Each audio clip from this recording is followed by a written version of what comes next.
Senate Committee on State Affairs will come to order. Welcome back. The chair lays out as a matter of pending business Senate Bill 397. Senate Bill 397, we will reopen public testimony. Chair calls James Keller, Cindy Castilla, Dr. Susan Carranza, John Clark, Jack Finger. Again, the chair calls James Keller, Cindy Castilla, Dr. Susan Carranza, John Clark, Jack Finger.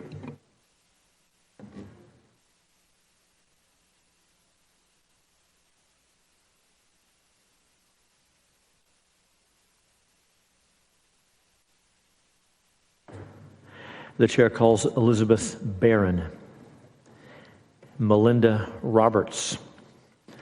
So we're looking for James Keller, Cindy Castilla, Susan Carranza, John Clark, Jack Finger, Elizabeth Barron, Melinda Roberts, Debbie Adams. Very good.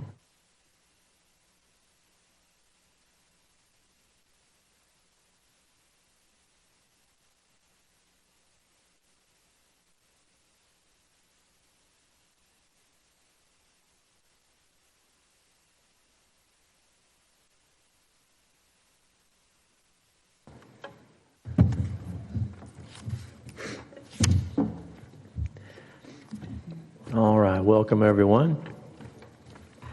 And over on my left, your right, when you get situated, introduce yourself and give us your testimony.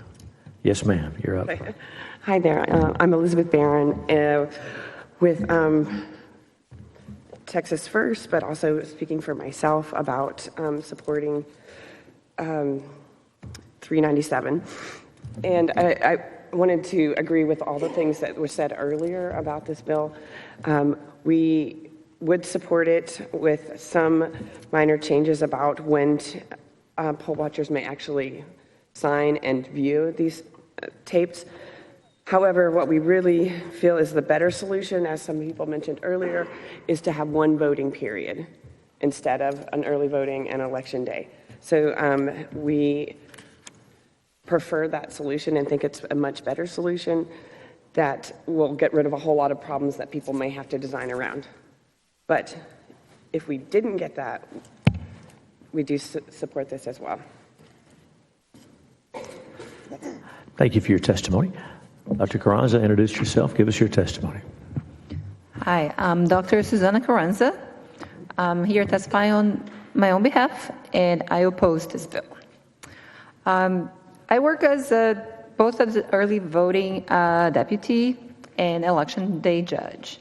On election day, after the polls closed, one of the reports printed includes the full reports, as everybody knows here.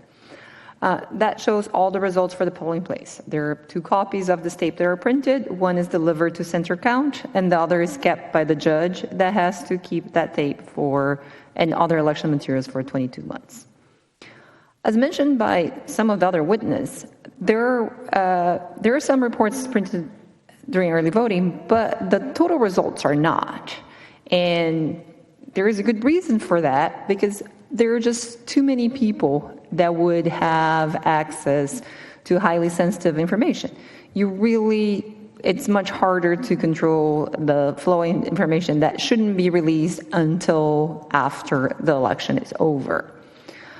Leaking election results could actually influence the final results, because voters could change their vote if they see, one candidate is closer, and that's not how elections are supposed to run.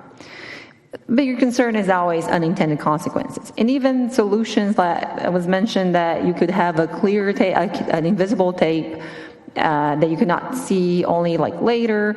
There is other problems with that. So would the judge have to sign a blank tape because they cannot see the results, like you just sign a blank piece of paper? Or would you require the machine to have both visible and invisible ink? I mean, the technologies are not compatible with each other, right? And even existing invisible ink technologies based on ultraviolet light, which is really easy to get. So if the data breach is a little harder, but still there. So my point is, there is concerns of unintended consequences. I think this just opens up for more election insecurity. It does not do anything to help confidence in anything. It might go the other way. Thank you. Thank you for your testimony. Please state your name for the record and give us your testimony. Yes, hi, my name is Debbie Adams. I'm a citizen of Hays County, and I am testifying on my behalf. I am in favor of this bill with one exception. Currently, Texas election law section 33.056C allows poll watchers to view any and all election reports, with the exception of the early voting tapes. Once they're at central count, you're never told when they're going to print them or when you can look at them. So I am in favor of this. If the early voting tape should be able to be viewed and inspected by poll watchers at central count on election day. Thank you. Thank you for your testimony. Please state your name for the record. Welcome. James Keller. What's your testimony? From Hays County. I've served as a election watcher appointed in several elections starting in 2016. So there is a sacred cow that is snuck into the rules of the elections. And that cow is, thou shalt not let anyone know any results until the polls close. Now this rule supersedes all other rules, and the result is that Texas election procedure has sacrificed my ability as a poll watcher to witness the early election results before those records are moved from the voting location and before, touching the computer at the central count. These are very basic security measures that we should be taking, not to mention that what can happen in the long journey from the voting location to the county, where things can be swapped out or memory sticks can be exchanged or altered. So those 4 days between the end of early voting and election day are a long opportunity for a bad actor to alter those never seen before results. And it would go without a detection because no one has seen them, no one has been allowed to record them. So in my estimation, a bare minimum to remedy this problem is that, number one, we allow us poll watchers to sign any tapes printed in our presence, and number two, that on election day, after the polls close, that we are allowed to thoroughly examine any and all of the tapes produced at the early vote and any other time during the election, including election day, of course, and that after the polls close, that we can actually copy those numbers down, because that is the thing that gives any credibility to the election. Thank you. Thank you for your testimony. Please state your name for the record and give us your testimony. Madam Chair, other members of the committee, for the record, my name is Jack M. Finger. I'm from San Antonio. I am in favor of this proposal. It presents the age-old conflict of the public's right to know versus needed appropriate secrecy of the ballot. Okay, well, I'd say that here, the idea is that we have suspected for far too long bad guys trying to take away the results, the proper results of the election, and doing so by means of that period between the end of early voting and election day. The question is, okay, were the results true as when presented on election day, or from early voting, or had they been manipulated? Well, we would like to have at the risk of anything else, we would rather have the transparency that comes from the making the voting results tapes to be printed when the early voting polls close. Yes, we want that transparency. We want to know these things because there's just too many. It's too easy to cause fraud otherwise. Now, of course, Mr. Hall, I think we do need to tighten it up a bit by means of allowing the poll watchers to be privy to those results and to sign things and so on and so forth. I think you have information on that regard. So thank you. Thank you so much for your testimony. Members, are there any questions for the witnesses? All right, you're excused. Thanks for coming today. Appreciate you being here.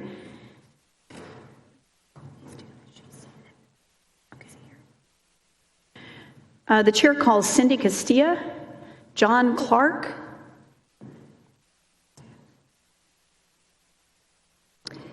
and if there is anyone else wishing to testify on, for, or against Senate Bill 397. If so, just make your way down and we'll go in and get you started. State your name and give us your testimony, please. Thanks for being here. Okay, hi, I'm Cindy Castilla. I'm representing Texas Eagle Forum and myself. I'm sorry, I was in another hearing, so I ran from E to 0.36. We love this bill. We agree that it needs some tightening up, and I'm sure you've heard that a bit. I've not been able to listen, but we really want watchers and to make sure both parties are there and available to see it. So we just think it needs a little rule that says it's an assigned time and it's prescribed that everybody's invited. Watchers, both parties, administrators. That way it's memorialized to everyone who's involved in running the election in a county. We really, really appreciate the bill. Thank you for that. And I hope maybe it can just get a little tighter. Thank you. Thank you so much. Members, are there any questions for the witness? All right. Thanks for being here. And I guess that is everyone. Seeing no one else to testify on, for, or against, Senate Bill 397. Oh, Senator Hall? Had a resource, Christina from Secretary of State's office. Okay. Would the resource witness come forward?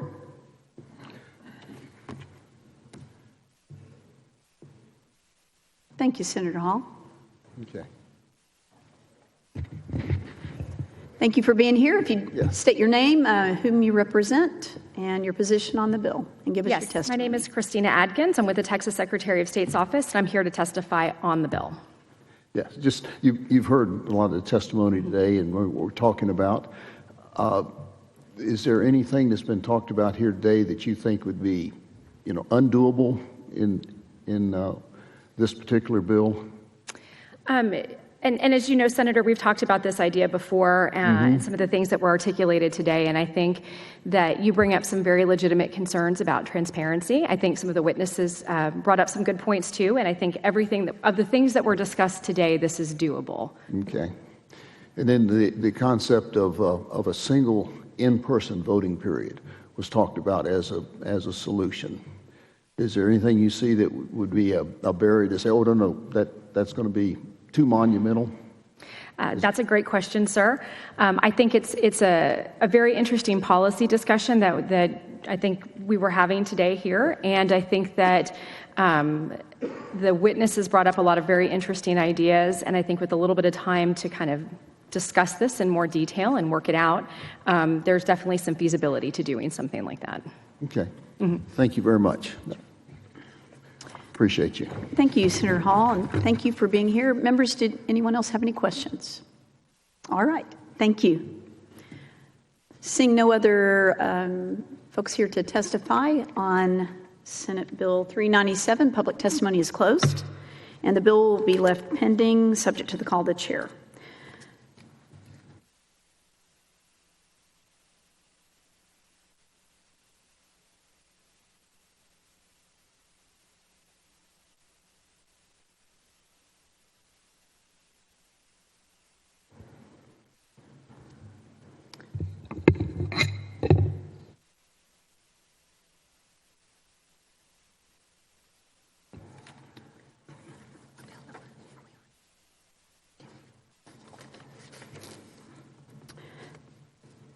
Chair lays out Senate Bill 1039.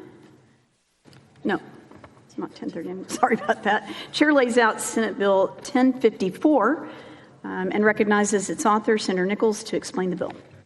Thank you, Madam Chairman and members. Senate Bill 1054 aims to protect the voice of the people on constitutional amendments. Under current law, election code establishes a process for challenging a constitutional amendment. However, that process does not currently prescribe timelines of which a court must resolve the challenge. This bill states that the trial date for the challenge of a contested election must be within 180 days after the contested election. The bill also states that if there's an appeal filed, that the court must ensure such appeal is resolved no later than the next 180 days. It's a swell bill. I could tell it was swell. Well, thank you, Senator Nichols. Members, are there any questions for the author? If not, we will open public testimony. The chair calls Alan Vera and Valerie DeBill. Alan Vera and Valerie DeBill.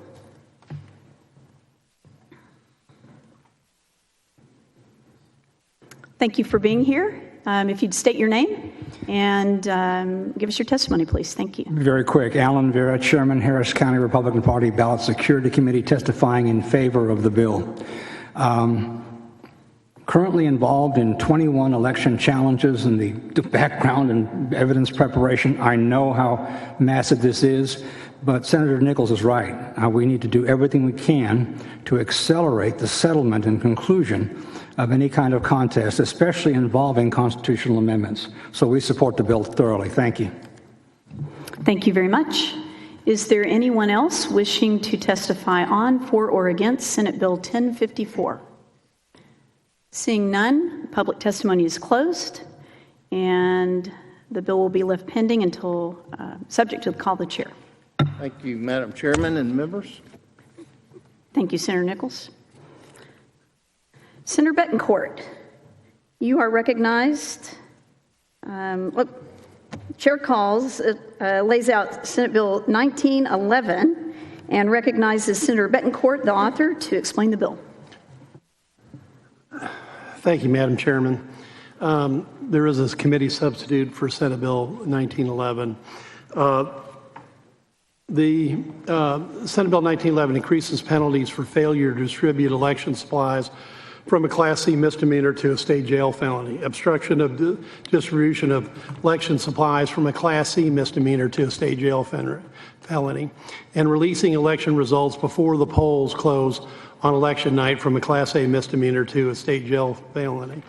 Committee substitute also creates two Class A misdemeanors for the authority responsible for procuring the election supplies for an election commits an offense if the authority intentionally fails to provide an election precinct with the required number of ballots, and the authority responsible for procuring the election supplies for an election commits an offense if the authority intentionally fails to promptly supplement the distributed ballots upon request by the polling place. This is all brought here because of Harris County.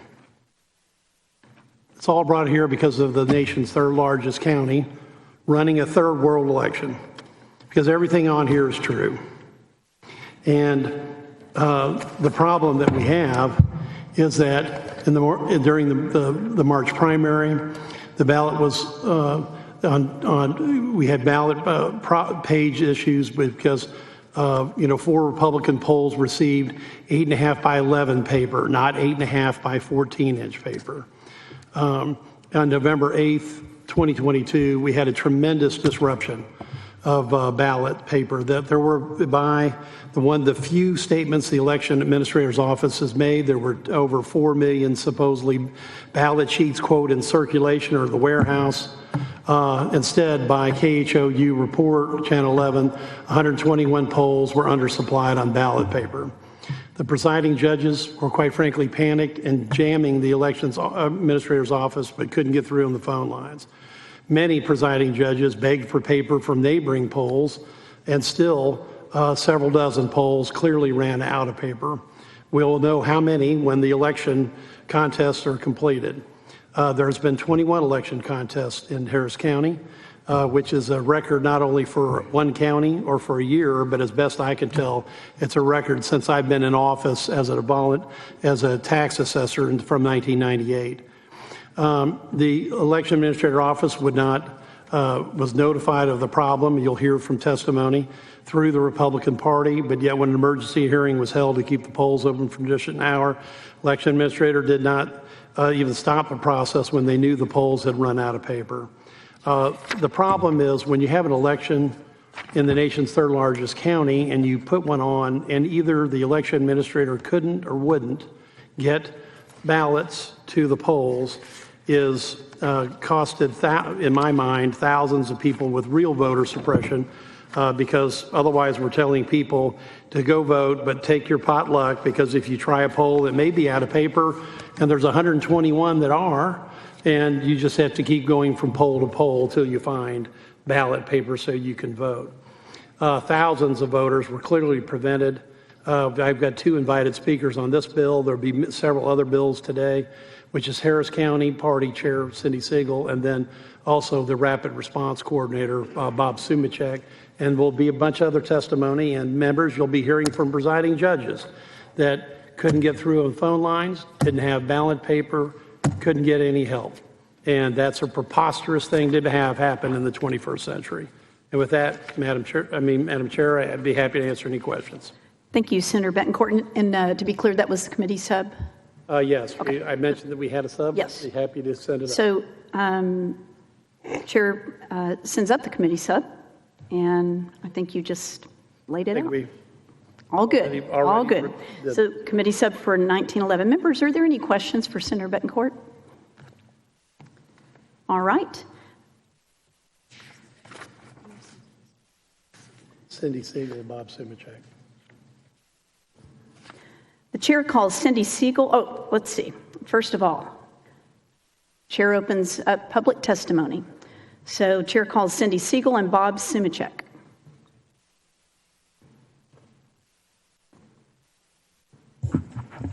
And Madam Chair, I want to thank them for their patience because they drove up here at dark 30 along with all the other witnesses to be here at 9 o'clock. And at 5, they're still here with bells on, apparently. Well, we deeply appreciate your willingness to hang around, and I know Senator Betancourt does, but we all benefit from you being here, so thank you so much. We'll start with you, and if you'll just state your name and for the record, and then give us your testimony, please. Good afternoon, Vice Chairman and Senators. My name is Cindy Siegel. I'm the Chairman of the Harris County Republican Party, and I'm here testifying in support of SB 1911. Just background information, I'm a CPA, 40 years experience. I have, in fact, been an election judge, a precinct chair about 6 to 8 years ago when we actually had precinct voting versus the countywide. But I have to tell you, in 40 years of doing business as a CPA, I have seen a lot of mismanaged companies, but I have never seen anything so egregiously, grossly mismanaged as the elections in Harris County this past year. I thought it was only going to be the March primary, but as we continued through the year with May 7th, May 24th, and then the general election in November 2022, it just continued to get worse. Our local party, due to the fact that many times the election administrator's office, the EA's office, wouldn't respond to our election judges, we initiated a project where we got experienced election judges to head up what we called a rapid response team. And Mr. Sumacek here is representative of that. And that team was there for our election judges if they could not get through to the EA's help desk, which happened multiple times. So in November, we expanded it so we covered the entire county. Our rapid response team started hearing the morning of November 8th that several of our experienced election judges were afraid that they were actually going to run out of paper. Alan Vera, who chairs our ballot security committee, our staff, and I communicated this real concern to the EA via emails, texts, and phone calls starting early in the morning.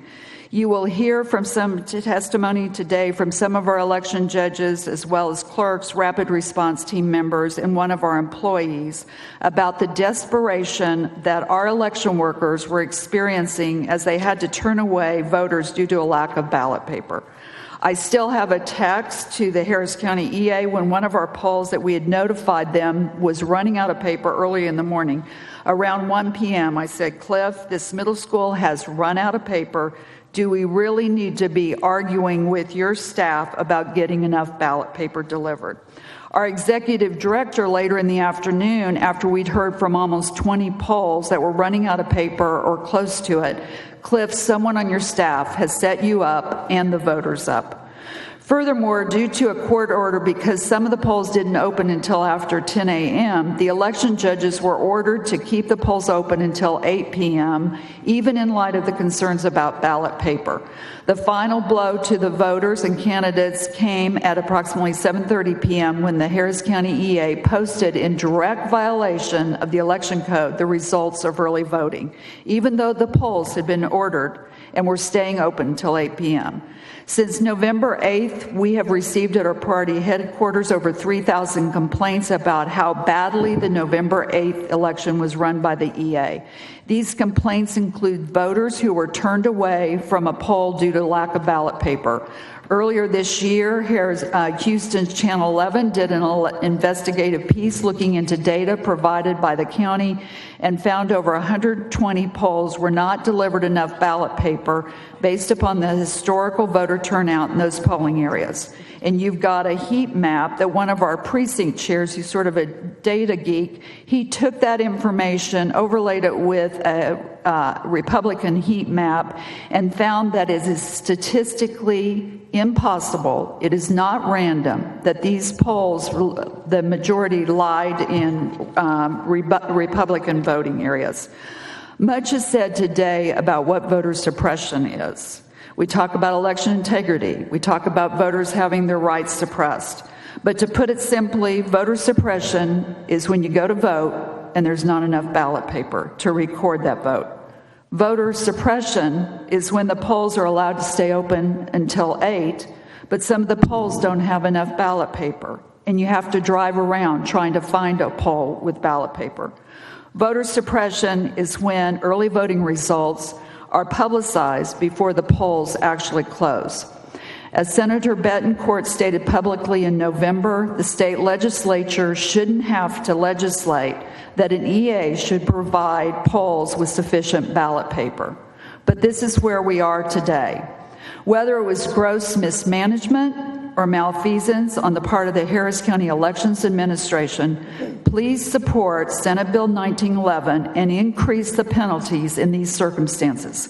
Send a strong message to all the county clerks and election administrators that what happened in Harris County, how the voters and the candidates' rights were suppressed on November 8th, that this will not be tolerated in the state of Texas. Thank you. Thank you for your testimony. Committee members, are there any questions for the witness? Thank you for your testimony, Ms. Siegel. And it's when you said this was not probable, okay, or possible, this is for the members. If you threw 121 darts at this board, and the fact that 110 of them landed in high Republican areas is a 0.00653% chance. So that's about as statistically improbable as you can get, okay? And I think, Chairman Siegel, you had, I think we may have testimony later, but you had sent a young staffer over. Can you give an outline of early in the day and what happened to him at 10 o'clock roughly? Yeah, John Douglas will be testifying. He's one of our young staffers. We actually thought maybe they hadn't ordered enough ballot paper. So we sent John over to what's called the ETC. It's the Election Technology Center, and it's close to our headquarters, and that's where they keep the supplies as well as the equipment. And we thought we'll have him sit in the parking lot because our judges could not get through to the helpline. They were put on hold for 45 minutes. They were disconnected 3 times. Sometimes they didn't even answer the phone. So we had the great idea, or what we thought was the great idea, that we just have him sit over there, and when we heard from our judges, we would have him go in and tell the place where they have the ballot paper that, in fact, this poll was running out of paper. Then in the afternoon, we actually thought, well, maybe we need to actually find out if they have enough ballot paper across the county. So I went over there with our general counsel, and the manager who was over the equipment, not over the supplies, said, in fact, they had millions of ballot paper. And they were calling back their technicians, approximately 130, 135 techs, to come back to the ETC and to get ballot paper to take it out across the county. Now, we got in the car, it's about 3:45, and Houston traffic is comparable to Austin traffic. And I looked at our general counsel and I said, there's no way that they're going to be able to come from all over the county to ETC, pick up ballot paper, and go back out. And you'll hear testimony where, in fact, they didn't make the time. In fact, I remember one person in a public meeting who stood up and said that that person had volunteered to make that run, and they were given 4 precincts in each corner of the county to go do, and that person told the supervisor that they couldn't possibly make it before the polls closed, and they were told, the person asked to have a tighter shot group of precincts they could go and help. And they were told, not only were you not going to get that, but to do exactly what they were told. She finished her run at 9 o'clock. True story. Yep. Any other comments? I'm open to questions. All right. Thank you all. Members, any other questions? Mr. Simicek, if you would thank you state your name saying for that the record properly. and give us your testimony, please. Good afternoon, Madam Chairman and Senators. My name is Bob Sumacek, and I think the chairman here of our party has stolen my thunder. She must have looked at my script. I'm a lifelong Texan. I've been a precinct judge since about 2006, and I'm well recognized even by the county election office as being fair and conscientious. I felt then, as I do now, all elections should be fair and lawful. What I'm about to testify is not based on a deep dive into hours of research into the election problems of Harris County, simply those things that I have acquired by observation and experience. As a precinct judge with many years' experience, I thought it'd be a good idea in the May election that I would help with writing, didn't bring it up, oh, here it is, a simple guide to make the whole election process simple. Simple checkoff sheet things that would make it really good, and they would have everything they needed. With this experience of writing the manuals and running precinct elections, I was asked to staff a response center to help PJs and AJs with voting problems on that Tuesday. Very quickly, as early as 8 a.m., we were notified of huge voting problems. Election judges simply were not trained properly. Problems with simple quality control of the voting machines. We even had many of the voting machines that had connectors that they needed. The pins were bent, and you should never send those kind of things out. The quality control is terrible. There were a sizable amount of voting centers that had as many as 60% of their duos, which is what you vote on, that were unable to power up in from 3 to 5 hours. They couldn't bring them up. So you had a voting center that had 12 to 16 duos to vote on, maybe had 6. That turned away a lot of voters. And of course, the worst debacle of the voting locations are running out of paper as early as 9 a.m. How could this happen when the election warehouse had over 5 million ballots? Was it planned? Senators, my experience as a presiding judge and a systematic plot to subvert our voting system in Harris County is due to the fact that there will be little consequences. And that's the reason why I support this bill, because I think that will shore up the problem of not having any consequences. To summarize, there's very little, there is evidence that one party seemed to undermine the election process for several years to alter and secure elections for a particular group of politicians. I think it's well planned, and I thank you for allowing me to testify today. Questions? Thank you so much for your testimony. Members, are there questions? Senator Betancourt? No, Senator Mays. Senator Middleton. Actually, I think probably for Cindy, but obviously this is voter suppression, right, when you're denying ballot paper to particular precincts and particular voting locations. But did they have a hotline for reporting, problems at voting locations, things like being short paper?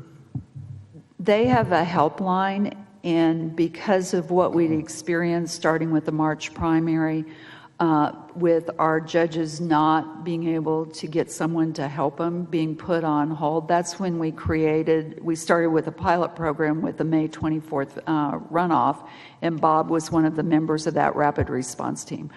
Our judges were told to call the county first. We wanted to make sure that was recorded. But I'll give you for instance, on May 24th, we had someone who had been on hold for 24 hours, or not 24 hours, probably felt like it, but 45 minutes. They called up their team leader. The team leader addressed and solved their problem with the machines in 10 minutes, and they were still on hold with the county. That's why we created the rapid response team, because our judges, our election clerks were not getting the support from the county. We were not there to replace what they were supposed to do, but ultimately we want a fair and secure election, and we want to support our election workers who take time out of their busy day. I mean, it's not just election day. They go there the night before, they set up, they have, 16, 18 hours that they're working. And it's pretty egregious what has gone on. But they have a helpline. We have heard rumblings that they, on November, that they were told to quit recording their calls. So quit logging the complaints. Yeah. In other words, I don't have proof of that, but that is the rumor. Thank you.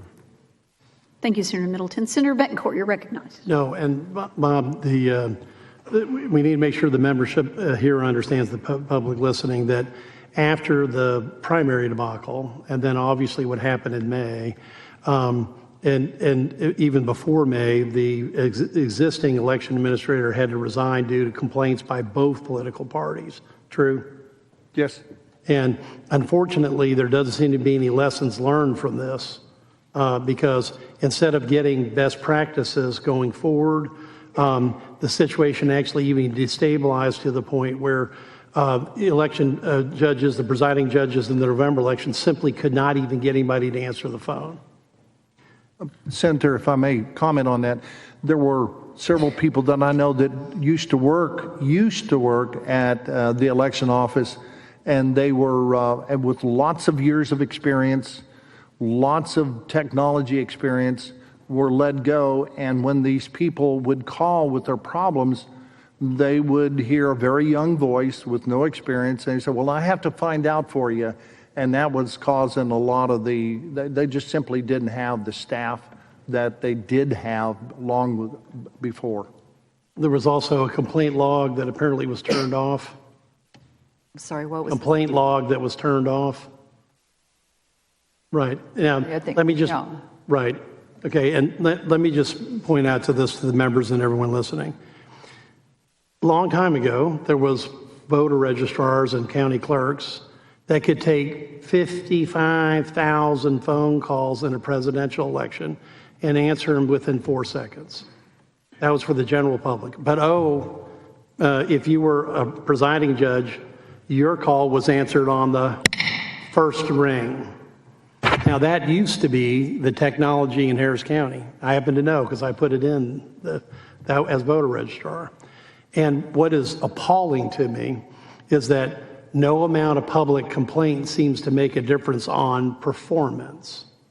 And in fact, has there been any statements that you're aware of, either one of you, besides blaming the Astros as part of the reason why they couldn't run an election in November from the election administrator's office? And that's a true statement.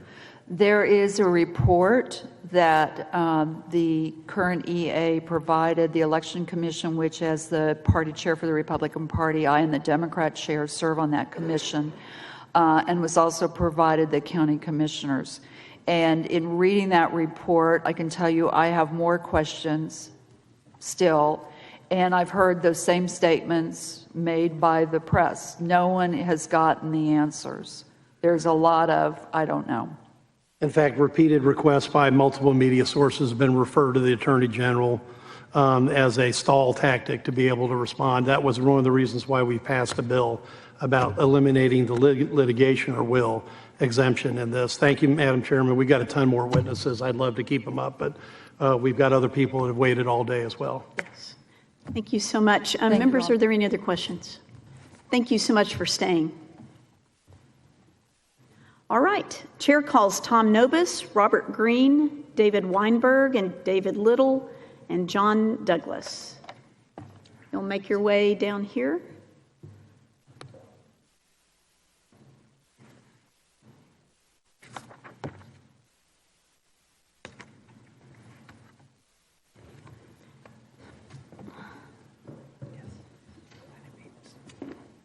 All right, thank you all for being here. And just a reminder, as we call the panels down, in order to just move things through a little more quickly, I want to remind you that you have 2 minutes, and we'll ask you to kind of wrap up at 2 minutes, please. We can ask questions at the end to get further details. Also, members will go on and hear from the whole panel, and then I'll ask for questions at the end. So, if you don't mind, we'll start on this end and just move across, but please state your name for the record and give us your testimony. Thanks for being here. Chair Paxton and other members of the Senate State Affairs Committee, I'm Tom Nobis. I'm representing the Republican Party of Texas and myself. I am for SB 1911 by Senator Betancourt relating to increasing criminal penalty for certain offenses related to elections. The portion of the election code affected focuses on providing supplies to polling locations to conduct a fair and smooth election and prohibiting revealing information about the results before the polls close. In last November's general election, I was an election judge on Election Day. As the day continued, I determined that I would run out of ballot paper before the end of the day. I called to ask for more ballot paper with limited results. There was a person who acted as a coordinator for several polling locations in my area. When she came around to my location, I asked for more ballot paper. She indicated that she would not be able to provide, as the boxes she had were directed to a specific location. Each box had 5 packets of 200 ballots. Based upon the turnout, I estimated all I needed was 1 packet, but the coordinator could not split a box. To resolve the issue, I called judges at neighboring polling locations to see if they had extra ballot paper. One location on an opposite street corner was able to provide me with the ballot paper to complete the election. I only knew who the neighboring judges were because I had acted proactively prior to the election to obtain the list. The other problem that I had was equipment, which could be considered as supplies necessary to conduct the election. My polling location had 2 controllers delivered for use. After I had set up and connected the equipment before the polls opened, one of the controllers would not work. I altered cables to see if it was another piece of equipment, but to no avail. I called to report the equipment problem and was told I would have to do without and run the election on a single controller. I reconfigured the duos to operate from a single controller and set up both e-poll books near the controller to speed up processing voters. That worked for about 3 hours until the only controller I had froze. That shut down my polling location and the line grew until I could reboot the controller and got the duos back online. I redirected voters in the meantime to other polling locations while the poll was not operational. Whoa. The only reason I knew how to deal with equipment is I had experienced the same as an alternate judge from early voting. If not for that, my polling location would have been down for a longer period until I got through to a tech support to walk me through. Increasing penalties for the issues should help make more emphasis on getting supply issues corrected. Thank you for allowing me to speak today. Thank you. I could see the back side of your page that it was very close to the end when you flipped your page there. Thank you so much for your testimony. Would you please state your name for the record and give us your testimony? Sure. I'm David Little. I'm also from Harris County, and I'm here only representing myself. I was an election worker in the primary when I forgot when it was, March, and then also in November. And my precinct ran out of paper. We knew we would run out of paper about 10 o'clock in the morning. and we started trying to get more. We did actually run out of paper, so our poll was actually closed from 2 till about 4. And I'm here in support of this bill because I think there has to be some consequence to disenfranchising so many people besides being able to issue a press release apology. I don't think they take it seriously. I think they, I don't know. I don't want to, you never ascribe to incompetence, to deliberate when it could be incompetence, and it could be that, but I don't think they take it seriously. And we were out of paper. We couldn't get anybody on the phone. A technician would come. We weren't very nice to that guy because our machines worked fine. We just didn't have any paper. So we had people turn away, and people are confused. They did say keep the polls open an extra hour. I don't think that's really a remedy for anything because very few people know that the polls are open an extra hour. Everybody's going to look at their watch on the way home from work and say it's 7 o'clock. I can't come. So they finally did deliver us paper about 6:30 or so, and they brought 5 or 6 cases of paper, which was more than we would have needed all day. If we had had that in the morning, we would have been fine the whole day. But anyway, that's it. Thank you for your testimony. Any questions? Thank you. Welcome. Whoever has not testified yet, introduce yourself and give us your testimony. Good to be back. Good evening, Chairman Hughes and members. My name is David Weinberg. I'm here representing the Brennan Center for Justice, and we are opposed to Senate Bill 1911. The Brennan Center is opposed to this bill for what it does, which is follow a trend that we are seeing in this legislature of criminalizing the behavior of election workers.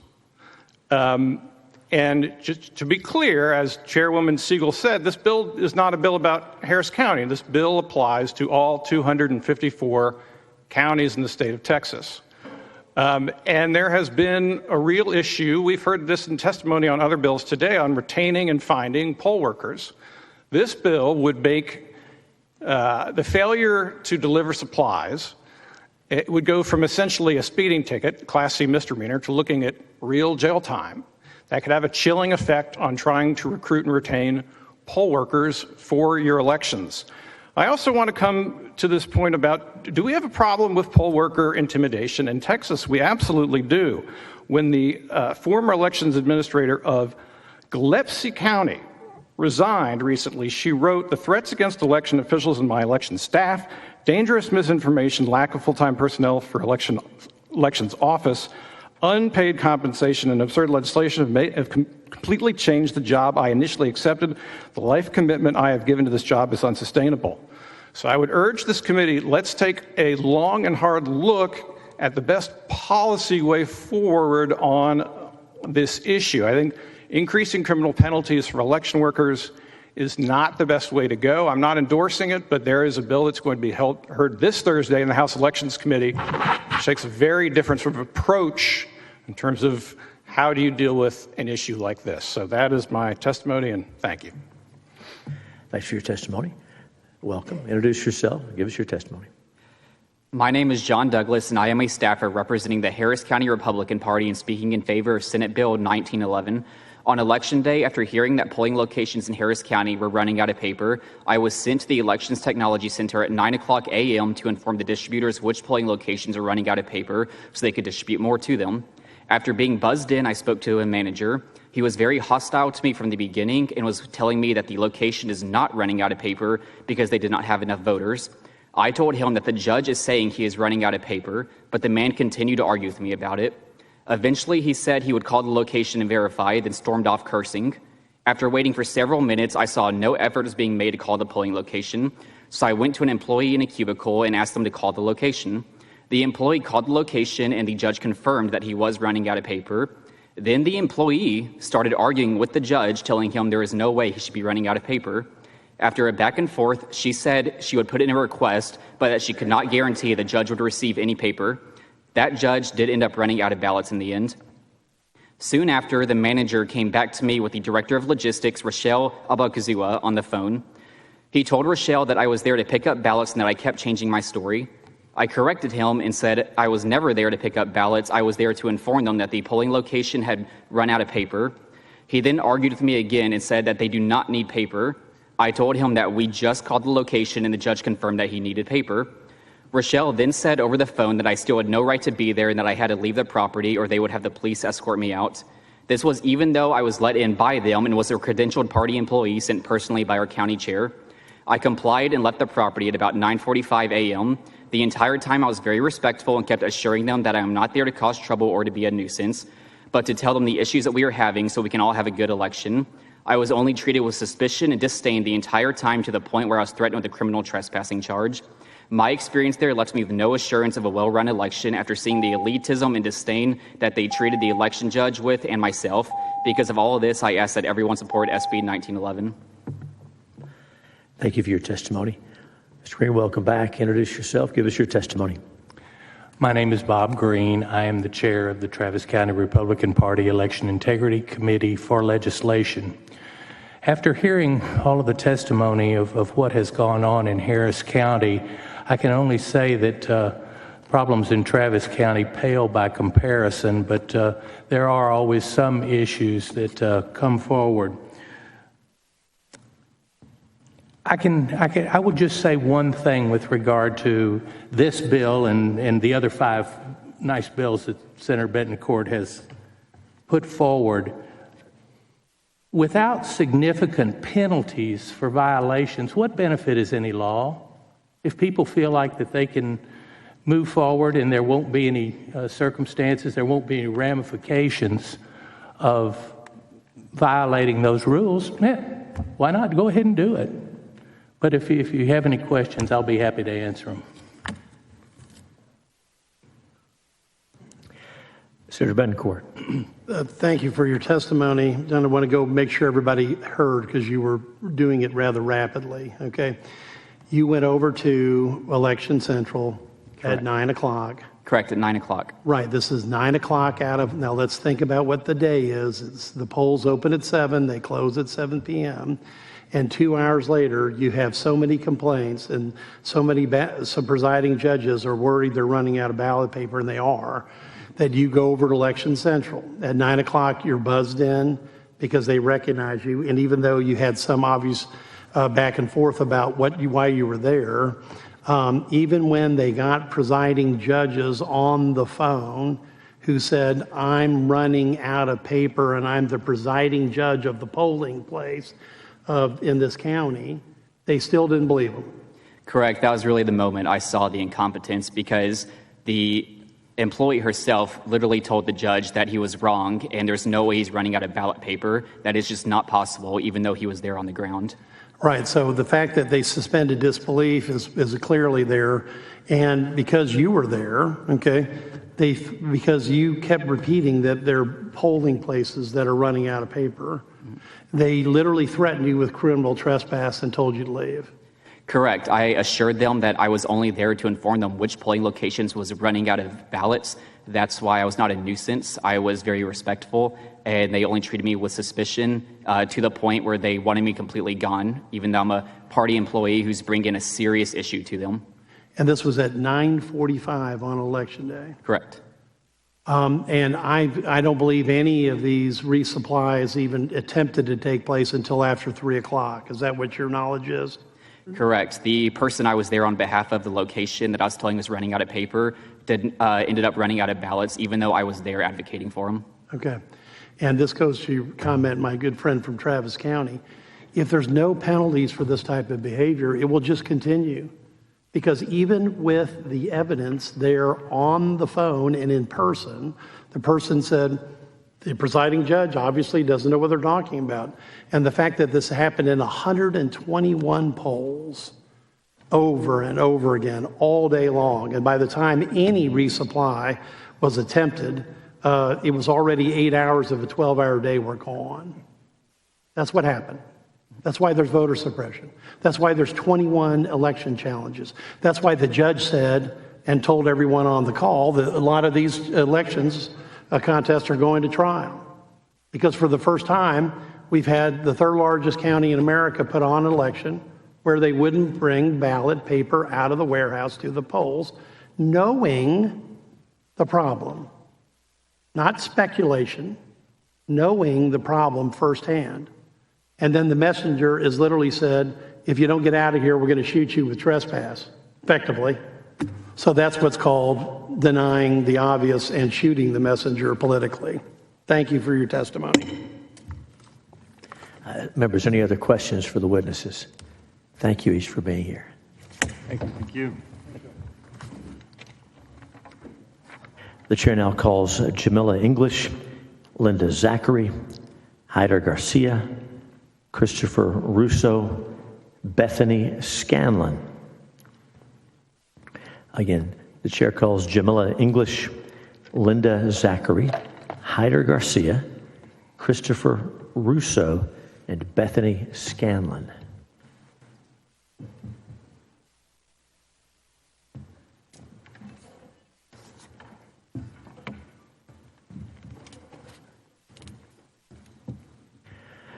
Welcome. Introduce yourself and give us your testimony. Start over here. Yes, ma'am. My name is Bethany Scanlon. I am a precinct chair. I'm here representing myself. I was a presiding judge on Ms. Scanlon, election. get a little closer to that microphone so we can hear you. I was a presiding judge on Election Day, November 8th in Harris County. Shortly after opening my poll, which already had a long line, several of the 12 duos stopped working. Our accessible duo never worked and was never repaired. I was provided only one box of ballots for a very busy poll. I began calling, asking for more ballots, and for a tech starting in the morning. We tried troubleshooting the duos from the manual provided by Harris County, but they still didn't work. I escalated the situation with Harris County, begging for a tech. I called over and over and over again. We only had 5 out of 12 duos working for the majority of the day. Concerning more ballots, I was informed they were monitoring the situation and they would let me know when I needed more ballots. My duos were finally repaired by 5:30 p.m. More ballots, 4,000 to be exact, were finally delivered at 6:20 p.m., right before I ran out.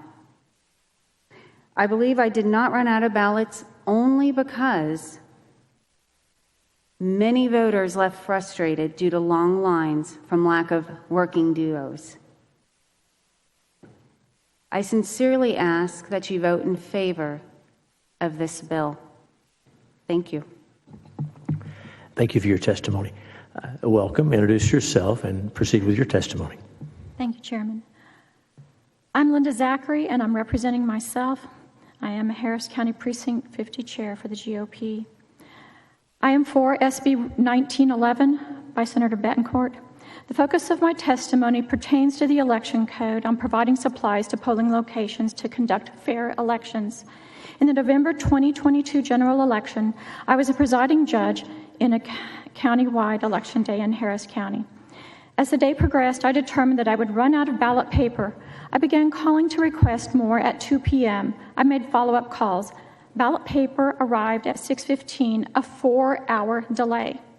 In the meantime, my vote center ran completely out of ballot paper just in time for the after-work crowds to arrive. My team and I had to redirect and turn away about 120 voters before resupplying with ballot paper. Voters were shocked. Some were disappointed, others angry. As we waved goodbye, we could only hope that each found a poll with ballot paper on Election Day. Another problem I had was with missing equipment supplies. My vote center had 2 controllers. One was missing a portion of its 2-part electric cord. This is a checklist item and no small matter to overlook. I lacked a working Duo Go for drive-through voting. I ordered a new one but never received it.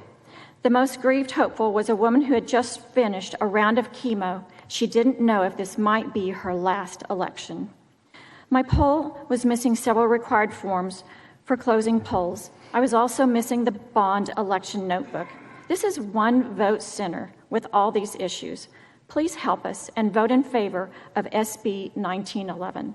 I appreciate your time. Increasing the penalties would certainly help. Thank you for your testimony. Welcome. Introduce yourself and go ahead with your testimony.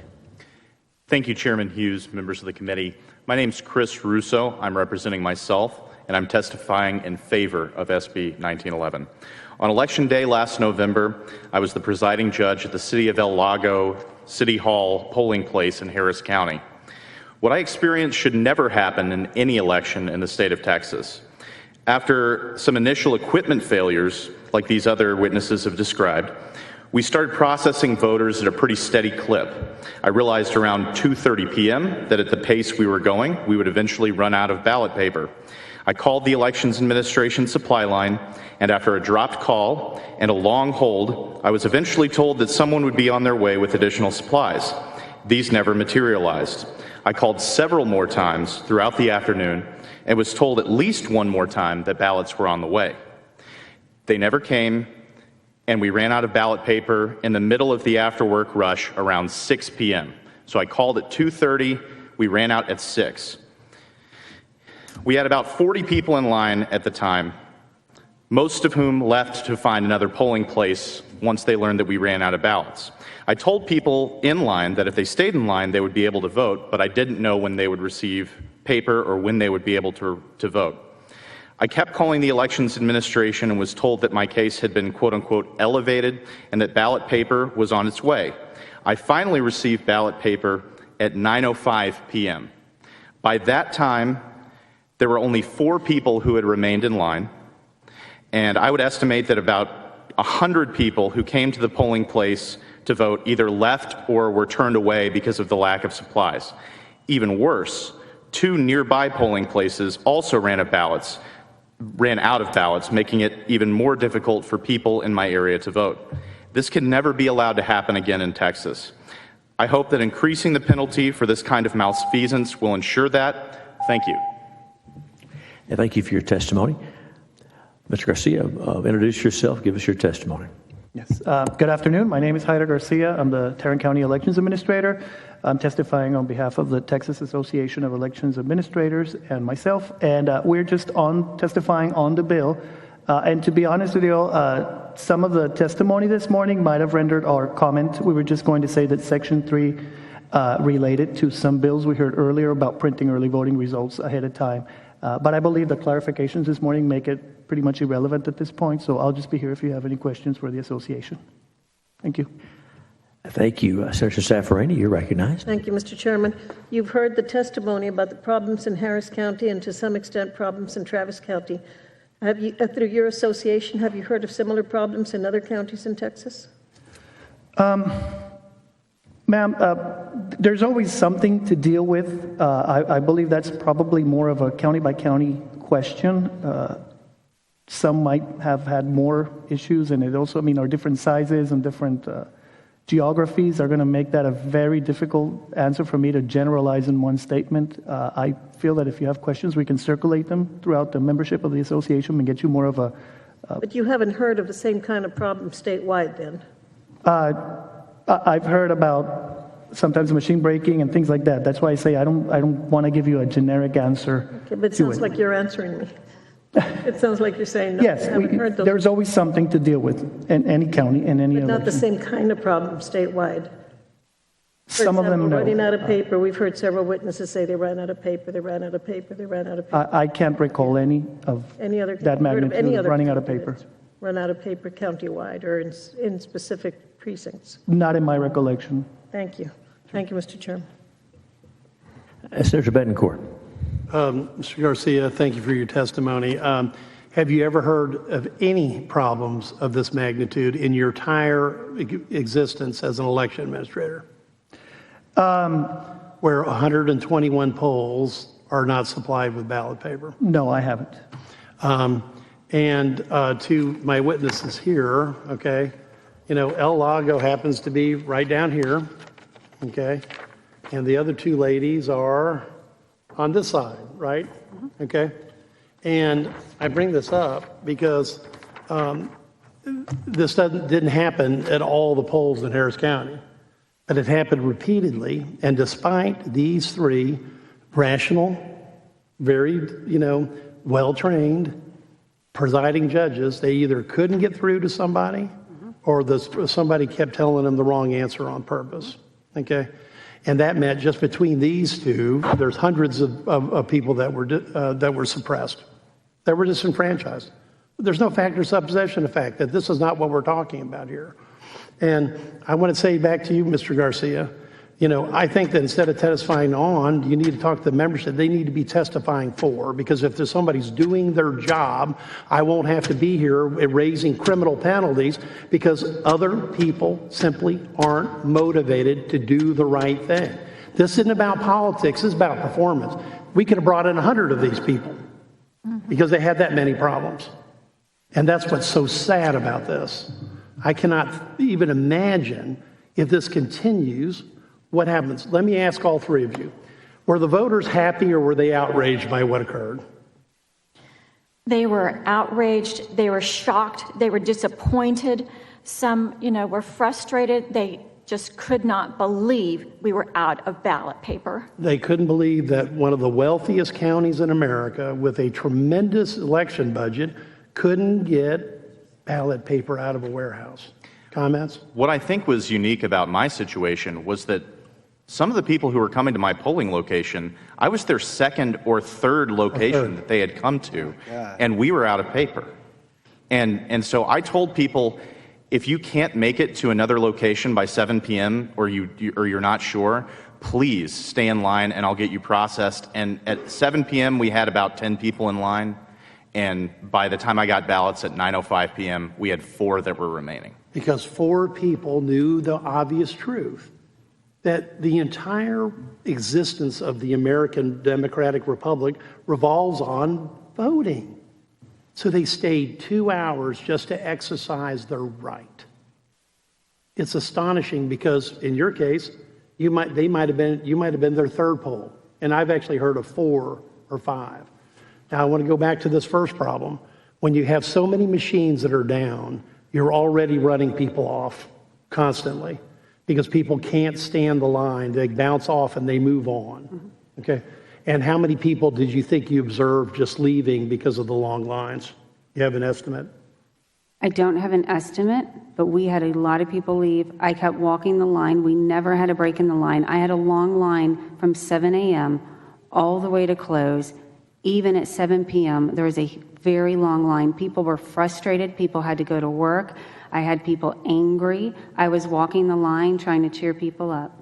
How many people how many times did the three of you, at least once, were told, I'm not sure I'm ever going to come back and vote in this county again? Did you hear that? I didn't hear that, but I turned away some really disappointed people. Not in those exact words, but the sentiment was definitely clear. And how many people were thinking that they've really lost faith in the election system? Almost everyone. I mean, again, I was with these people from 7 p.m., and some of them had stayed since 6 when we actually ran out of ballot paper. So I got to, talk to these people a little bit and try to reassure them from 6 p.m. until after 9 o'clock. And so, yeah, they were very, very disappointed, and they were outraged at what was going on. And I'm sure that a lot of people, like I said in my testimony, we had equipment failures to begin the day, and so the lines were out the door at the beginning of the day, and so you had people that were turned away by that, and then later by the ballot paper. Okay, if we have another election like this, what do you think happens to voter confidence in the system in Harris County? Voter confidence is already down in Harris County. This is only making it worse. I did hear comments where people said it doesn't make any difference. I don't know if it could go any lower, only because it's at 0 right now. I want you to take this back, because I've heard, I have so many disagreements with the current county judge, I just try to fold those off to the side. But she says everything's a threat to democracy, except running out of ballot paper at polls in her county on Election Day. But you, in the Elections Administration Group, know that this should not have happened. And what you're hearing here is just the tip of the iceberg of what you're going to hear the rest of the day. So please take it back to the members. I hope they change their position and endorse these bills. Thank you. Senators, any other questions for these witnesses? Senator Parker. Thank you, Mr. Chair. Appreciate you being here, all of you. And Mr. Garcia, I'm still just so baffled with what happened. I'm struggling to understand what was the checklist in Harris County that you go through to make certain that you have adequate ballots for each of these sites. I mean, what is the protocol? I mean, have we seen documents in terms of the structure and process that you all go through internally to get prepared for game day, so to speak, for election day? Can you speak to that process and how fundamentally broken this was here in Harris County? I can speak to the process of Tarrant County. I don't know the process of Harris County. In Tarrant County, what we do is we overstock supplies as much as we can. We use blank unserialized ballot paper, and so that allows us to, if a precinct had last time 200 voters, we can give them 1,000 sheets. If 600 people happen to show up, we have enough paper, and if we don't, we reuse that in the next event or even from early voting to election day. That's helped us save money. That's helped us prepare for that kind of thing. So in our checklist, part of it has morphed more from a model of trying to anticipate what's going to happen, but to try to maximize supplies whenever we feel we can reuse them and not waste taxpayer money. So we've reached that balance of cost effectiveness and some basic common sense in preparing for the election. The first time we used this, I was pretty scared with the ballot paper counts, and that's probably the first time I say that public because it was a lesson to learn. Sorry, I was just going to say that I cannot speak to the checklist or the practices of Harris County. But with regard to Tarrant County, do you have checklists that you go through in preparation for the game day event, so to speak? Would you? Yes, sir, we do. Okay. And in Tarrant County, can you ever imagine a situation where you have these great election judges that are calling in, frantic, that they're going to be running out of paper within hours and getting phone calls dropped, not getting called back, no one showing up an hour and a half before the polls close or half an hour before the polls close? Can you even comprehend such a thing in Tarrant County? Like I said, things happen, but not probably in a large number. So even if we have a checklist, there might be a technician or a clerk that preparing that kit may miss a power cord, but it would be one. It would be a few locations. It wouldn't be spread out across multiple locations in the county. And then that's early in the morning, starting at 5:30, 6 a.m. You try to get those ahead of and deploy someone quicker, so you can get there and prep them to start. But there was a problem.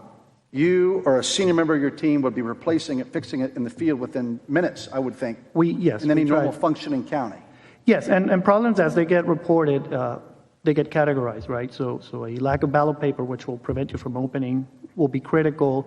I don't have enough red pens would be, we'll get to you. You can wait after we deliver the critical runs. So those support calls are categorized, and obviously you dispatch as soon as you can for the critical ones and try to close those as soon as you can because those are preventing people, right? Those are the categories: critical, high, medium, and low. Well, first of all, I appreciate you being here. Appreciate you coming forward and correcting the ship from the issues we've had in the past in Tarrant County. And I want to just really share with what Chairman Betancourt said to reiterate. I think it's so important that your association, for their integrity, understand that this is not just a regular bill. This should never have happened in Harris County, and that you all, as an association, should be supporting the passage of this good legislation. So I really implore you to go back and share that message with all of your fellow colleagues across the state. Thank you. Thank you. Members, any other questions for these witnesses? Thank you each for being here. Thank you very much. The chair now calls Monica Dean, Kelly Flannery, Andrew Hendrickson, Bill Sargent, Gary Boudreau.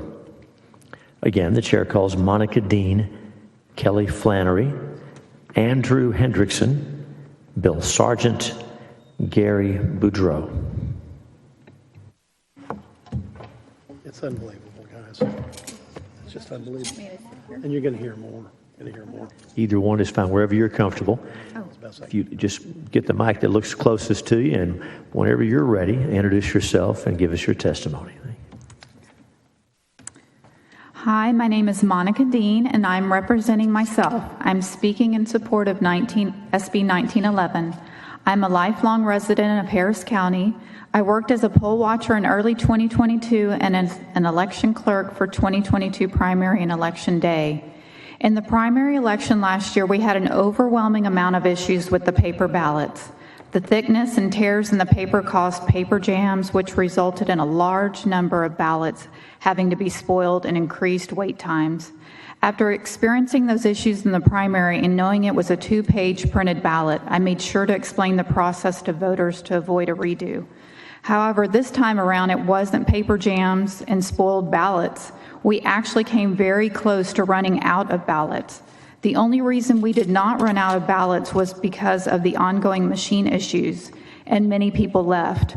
When we turned the machines on the morning of Election Day, only 5 of the 12 duos were functioning. After many reboots, the PJ immediately called in a service ticket. The line was already forming way before 7 a.m., and this had a major impact on the morning process. Along with that morning service call, the PJ noticed the ballot supply delivered was insufficient for our polling location, so she requested more ballots as well. By late afternoon and several requests later, the snowball effect of down machines caused wait times in excess of 2 hours. With less than 200 ballots left, we finally received the requested ballots around 6 p.m. I am confident we would have run out if not for those issues. Our polling location was just one of many in Harris County, especially in the northwest area of the county that experienced ballot shortages, technical issues. Working these past elections has left me deeply concerned about our current election process. It is crucial that citizens not only feel confident in the election process, but that those in power are held accountable to carry out that process in a responsible manner, and if they do not, then they must face severe penalties as detailed in SB 1911. I ask for your support of this bill. Thank you. Thank you for your testimony. Mr. Sargent, welcome back. Introduce yourself. Give us your testimony. Thank you. I'm Bill Sargent, former Chief Deputy Clerk of Elections for Galveston County, and I'm testifying in favor of the bill for myself. I am in complete support of this measure. We desperately need to have consequences for people who choose to willfully violate the election code, and thank God for you, Senator Betancourt, for doing this. At the same time, I would encourage you, sir, to consider adding the language of HB 1576 to this legislation. That legislation, which is not anywhere near the level of concern that we have been talking about today, would make it a Class C misdemeanor for a person who is willfully recording, using a recording device in a polling place. I had a situation in Galveston where I was helping a Hispanic lady, an elderly lady, who wanted to have her daughter help her with the poll, at the poll, wanted to have her assistant. And I was telling him what to do, what she couldn't do, and so forth. And I looked over, and no farther away than Mays Middleton is from me was a woman videotaping me doing this during the pandemic. And I said, ma'am, you can't do that. It's illegal. You can't do that. She said, she got belligerent, and she said, you're not going to stop me. And I said, well, ma'am, take it off your phone. And she said, I'm not going to do that. I ended up having to call the deputy sheriffs to remove her from the polling place. The only remedy I had was to remove her from the polling place. What the House bill does would be to simply make it a Class C misdemeanor, which is minor compared to what you're talking about, but it fits right in with what you're doing. And I'd really appreciate it if you consider doing that. Thank you. Thanks for your testimony. Welcome. Introduce yourself and give us your testimony. Thank you, Chairman Hughes. My name is Kelly Flannery. I'm representing myself. I support Bill 1911. I worked on November 8th, 2022, as a presiding judge. I have been an election judge since 2015. Monday morning, before Election Day, I contacted the supply department at the EA office requesting an extra box of paper ballots.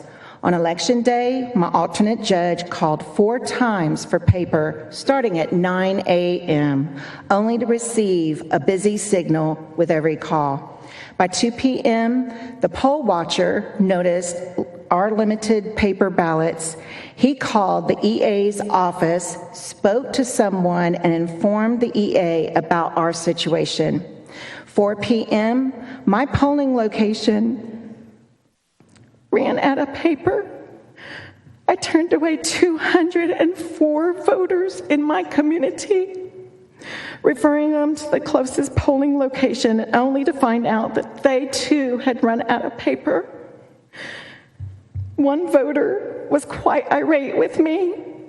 He spit on me, and we called the police.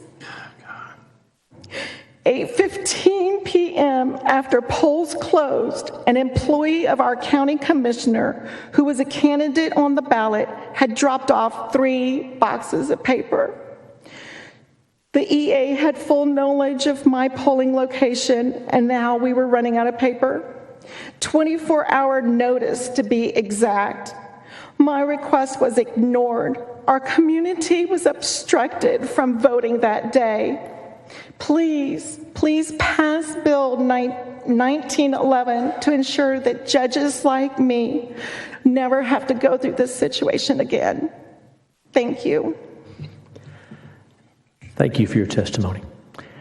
Ms. Hendrickson, welcome. Introduce yourself. Give us your testimony.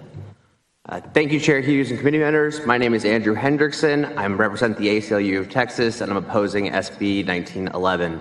According to the Secretary of State's office, approximately 1 in 3 election officers in Texas have resigned or retired since the 2020 general election. These nonpartisan officials are vital to ensure our elections are run smoothly and fairly. By potentially subjecting election officers to harsh criminal penalties, SB 1911 would make this problem worse. Extreme criminal penalty enhancements like those proposed in this bill are not the solution to the problems we've heard here today. I seriously doubt that any EA intentionally, and intentionally in this case would mean their conscious objective or desire was to cause the result, failed to deliver supplies or members of their staff obstructed the delivery of supplies with that level of mens rea. What we have here is a situation where we are creating new felonies for our election officials, and the result of enacting these harsh criminal penalties for elections administrators would be that in the future, qualified candidates will not apply for these jobs. Those who have been in these roles for a long time, we have heard repeatedly, are stepping back because they have been overly politicized, and we need people who are focused on the solutions going forward. Similarly, the penalty enhancement for the unlawfully revealing info before the polls close applies to any person serving in a polling place in any official capacity. Counties have a hard enough time finding qualified election poll workers today, and accordingly, I believe that that problem would again be exacerbated by the enhanced criminal penalties in this bill. Thank you. Thanks for your testimony. Senator Bettencourt. What's your solution?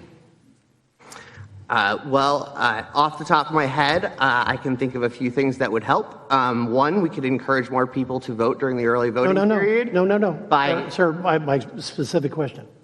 What's your solution to an election administrator who either couldn't or wouldn't get millions of ballot sheets out to these presiding judges to keep a voter irate to the point where they're spitting on an election judge because they didn't have ballot paper? That's the answer I want to hear. What's your solution? More funding from the state for the administration of elections and more training for officials and poll workers. That's not an answer. What's your answer? I believe that is an answer. Okay. Look at this map. There's 120. This is KHOU 11. There's 121 polling places here. If you threw those darts at this map, there is a 0.00653% probability that these darts would all end up in these Republican areas. Do you not see the malevolence in this? By the way, this is pretty much an outline of one commissioner precinct. It's the last Republican precinct in Harris County. Not this stuff down here, but on this side of town. This is malevolent, sir. And if you don't have the solution, then don't sit there and say, hey, we can't do this. What's your solution for an election administrator in the nation's 3rd largest county? Oh, for the Brennan Institute, if y'all guys don't know, That's like the 26th largest state in the union. If this was a separate state, we'd have 11 electoral votes.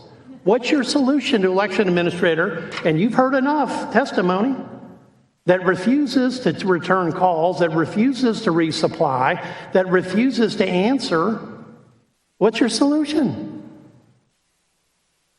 I don't necessarily accept the premise, first of all, about there being malicious intent. I'm not much of a darts player, so I can't answer your question about throwing darts at a board and the probabilities. Well, then don't come in and shill for them. Look at this map. I'm not shilling for this election administrator. I am not speaking on but his he won't behalf, come. and I cannot answer for him for Only how you, the Brenner this- student, will come because he won't come. He won't answer questions. He won't answer questions from Channel 11. They won't answer questions from Channel 13. They won't answer questions from National Public Radio. They won't answer questions from anybody. But yet you're here along with him. So if you're shilling, explain to me what your solution to this problem is. I think that we could have, for example, encouraged more people to vote during early voting to reduce the stress on polling places during Election Day. Two ways I can think of off the top of my head that we could have achieved that would be to allow 24-hour early voting or to allow drive-through voting. I also think Sir, I don't mean to cut you off, but we don't have enough ability for mail-in ballot voting. Sir, they tried 24-hour voting. They had the error rate in 24-hour voting was 1,600, okay? That was nearly the entire error rate of the entire election in 2022. I want to go back to my three presiding judges, okay, here. Does this map look like it's malevolence? Yes or no? Bill, your opinion? The bottom line is, having worked elections, I can tell you that that could happen in one place, but 121 places, there ain't no way in hell. That was intentional. That's how I see it. It's a complete incompetence. You got to clean house completely. Maybe bring Stan Stander back. I don't know. Get somebody who knows what the hell they're doing. Personally, I think it was intentional, and the reason is because they're fishing for evidence right now. They're asking like professors to have us election judges comment on it, so that because they know it's going through the courts, they're trying to beat back, so that. Thank you. That's all. I just asked your opinion. This is not. May I add something? I don't know if you know this, but election judges on election day, we're in charge of getting our own clerks, qualifying clerks, things like that. We don't have a problem with that. I understand that you don't. We have heard from plenty of counties who do. Stop using it as an excuse. So let's do this. Direct the comments The here. discussion is between the senators and the witnesses, not among the witnesses. Sorry. That's to everybody. That's okay. Any other questions for the witnesses? One answer. Okay, well, thank you for your testimony. Absolutely. Any other? Thank you. Thank you all for Bill being forward. No. Oh, sorry. My apologies. Okay, that's right.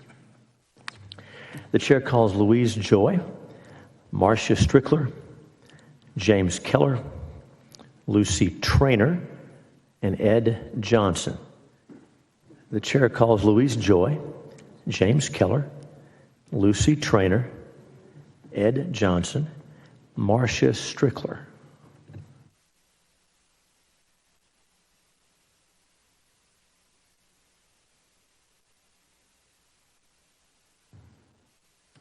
James Keller, I'm not going to testify. James Keller, I'm not going to testify. I beg your pardon? James Keller, he's not going to testify. Got it. Thank you. The chair calls Dr. Susanna Carranza, Valerie DeBille, Suzanne Lucas. So we're looking for Louise Joy, Lucy Traynor. We have Ed Johnson, Dr. Susanna Carranza, Valerie DeBille, Susan Lucas, Marcia Strickler. Ms. Strickler, we have you signed up on this bill. You don't have to testify, but if you'd like to, this is your chance. 1911. Is it 1911? Yes, ma'am. Yes. Anyone else wishing to testify on, for, or against Senate Bill 1911? Ms. Traynor, come on down. We have a seat for you. Anyone else wishing to testify on, for, or against Senate Bill 1911? Make sure you're registered outside so we can hear from you. So on Senate Bill 1911, Mr. Johnson, you got there bright and early. Why don't you go ahead and go first, introduce yourself, and give us your testimony. Ed Johnson. I'm testifying for myself. I'm for Senate Bill 1911. So I'm fixing to pour an atomic bomb on top of this fire. When you know the things that the EA knew during this election. Closer? Okay. I worked for 10 years in the county clerk's office, director of the clerk's office running these elections, and helped develop the electronic poll book that they use. We actually built that electronic poll book in-house. And we also had an inventory management system. You know, you're talking the 26th largest state. It's a huge logistics job. So the iPads at all the polling locations, according to election code, were real time. You know, down at the office, you know every time someone cast a vote and which polling location they cast a vote at. Our inventory management system that they were using down there has a list of supplies that are delivered to every polling location and how many they are. There's also, we incorporated from UPS mapping software or distribution software to where we could efficiently deliver these supplies across the county, because it takes an hour and a half to drive across Harris County. So you have to be efficient with your delivery. We tied the inventory management system to the electronic poll book system and developed that software to tell when a polling location was running low on supplies. So they knew in real time exactly what polling locations ran out of paper and which polling locations were going to be running out of paper, because the software calculates the rate of use and how many supplies they had. The other thing, can I continue? Or we'll see if we have questions for you when we come back around. Dr. Carranza, welcome. Introduce yourself. Give us your testimony. Hi, I'm Dr. Susanna Carranza, and I oppose this bill. I share the sentiment of all previous witnesses that we want voting to be easy, and experiencing long delays is never acceptable. I'm glad to hear so many people here actually care about voter suppression. We just disagree on the methods to address the problem. I want fair and free elections. I want any issues that cause any delays to voters anywhere to be addressed promptly. This might have been the first time for some of the previous witnesses that saw long lines, but I've seen voters waiting in line for hours to vote in many places all around, for many different reasons. For a lot of people voting last minute to there was a bad weather, or bad traffic, or something, and that's never okay. We don't want to make voters wait. But adding criminal penalties is not the way to fix any procedural problems. This bill adds jail time for failing to deliver materials, meaning making a logistic mistakes. It says intentionally, but it's clear by the witness that the worker in charge of that will never be given the benefit of the doubt. When there is a problem with someone performing an important job, the way to fix is not to increase penalties across the board. The way to fix the problem is to improve processes and procedures as needed to address any known issues. Repeating citing the problems that happen in one place to justify a broad policy does not change the fact that punishment, it's never the solution. I support making it easier to vote. I do not support criminalizing election workers as proposed in this and many other bills. It is hard enough to recruit and keep workers. This bill will make it even harder, as they will fear any mistake during their job might land them in jail. Thank you. Thanks for your testimony. Ms. Strickler, welcome back. Introduce yourself. Give us your testimony. Marcia Strickler, Williamson County, and I'm here to say that Harris County is not the only problematic county in our state when it is related to equipment. We've had equipment failure after equipment failure after equipment failure. From 2020 on, I was tech support in the field. I witnessed it. I spoke about it here in front of you, gentlemen, last session. We've had precinct level data glitch, which is a software failure. We had people getting incorrect ballot styles by touching the touchpad screen more than once, allowing that printer to queue up the ballot multiple times, and that next person checking in would get the last person's ballot. Our election administrator has admitted to that did happen. The second in charge, Jennifer, has admitted that there's no way, absolutely no way, that they could tell how many people got the incorrect ballot style.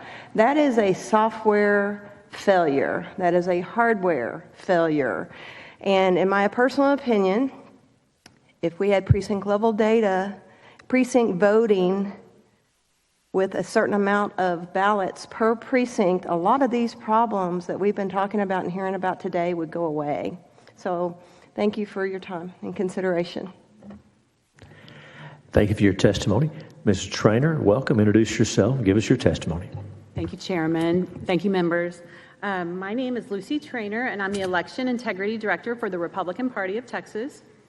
The Republican Party fully supports the provisions in Senate Bill 1911. During the general election in Harris County, our Protect the Vote hotline received numerous calls with reports of ballot paper missing in Republican precincts, as you all have heard. But in addition, we took several calls of missing cords to actually power up these computers by election judges. We had many calls come in from poll watchers about machine breakdowns, paper jams, just creating continual delay. And this was in Harris County, but this was also in other counties. We believe this contributed to voter suppression and lowered turnout in various precincts. Our election administrators must be held accountable for any would-be manipulation and gaming of a system to control a predetermined outcome of one's party. Unelected bureaucrats should not be able to stem the tide of an election and manipulate the system to their personal ideological advantage. Both parties should want free and honest elections. We think Senate Bill 1911 provides accountability to very real problems witnessed during the general election in Harris. But this bill also provides a strong deterrence for other counties, safeguarding against bureaucratic manipulation of our elections. Senate Bill 1911 was also approved by the Legislative Priorities Committee and has full support of the Republican Party of Texas. Thank you. Thank you for your testimony. Senators, any questions for the witnesses? Senator Betancourt, you're recognized. Mr. Johnson, I think you were going to get to the point where there were apparently polling places that weren't even given the amount of ballots that they had 4 years ago, and those precinct boundaries hadn't changed. But you were trying to make a point about the fact that obviously when you undersupply knowingly, then you have an issue with performance of those polls because you're going to be literally driving off or suppressing vote, no question, later in the day. If you want to finish your comment. Yes, 100% true. This is all recorded in the database and software that they have down at the office. How many they were given last time, what the predicted turnout is for this election, how much supplies they should be given. That's in the inventory management system that they have. And if you don't supply at least the same amount of votes as you did in the prior election, then there's no factor supposition of fact that you're going to run out of ballot paper almost, at some very high statistical rate, 95% plus. 100%. They didn't supply these polling locations with enough paper intentionally. They had to do this intentionally to do it. The other one that they talked about was delivering these supplies. They hire enough techs to fix this equipment. They have one tech for every 5 polling locations. They should be, and the design of this was to have a tech within 15 minutes of a polling location to where if they had problems, they could do it. That tech is given extra ballot paper to have with them in their vehicle, so if there's a problem and someone's running low, they could restock them. So there is no reason why it took hours and hours for them to get it. The other one that you have here that makes all this illegal is countywide voting. Under countywide voting, the rule is as long as no one county commissioner has double the precincts of another, you're fine. So you can close polling locations at any time as long as they're not doubling the precinct. And then the last comment, Senator, one that you sent me up here on when you were tax collector assessor. Quite often we were breaking the election code by doing combos, because the code in the combo says you can't combo more than 700. The maximum size of combo can be more than 750 voters. We brought this to the legislation in the House in the form of a bill, and the vice chair, who is a, I don't know, respected or well-known attorney, said, "Is there any penalty to this code?" And we said, "Well, no, there's no penalty to it, but we're breaking the law every day." And he says, "Well, there's no problem here if there's no penalty to it. So unless there's some penalty enforced or applied, there's another part of this House that thinks that there's no problem to it." Thanks, Mr. Johnson. Senators, any other questions for the witnesses? Senator Middleton, you're recognized. Thank you, Chairman. Ed, so obviously they knew they were run out of paper, right? They knew. And we've heard stories about how basically the call log of complaints that run out of paper was essentially turned off. I mean, you never heard back.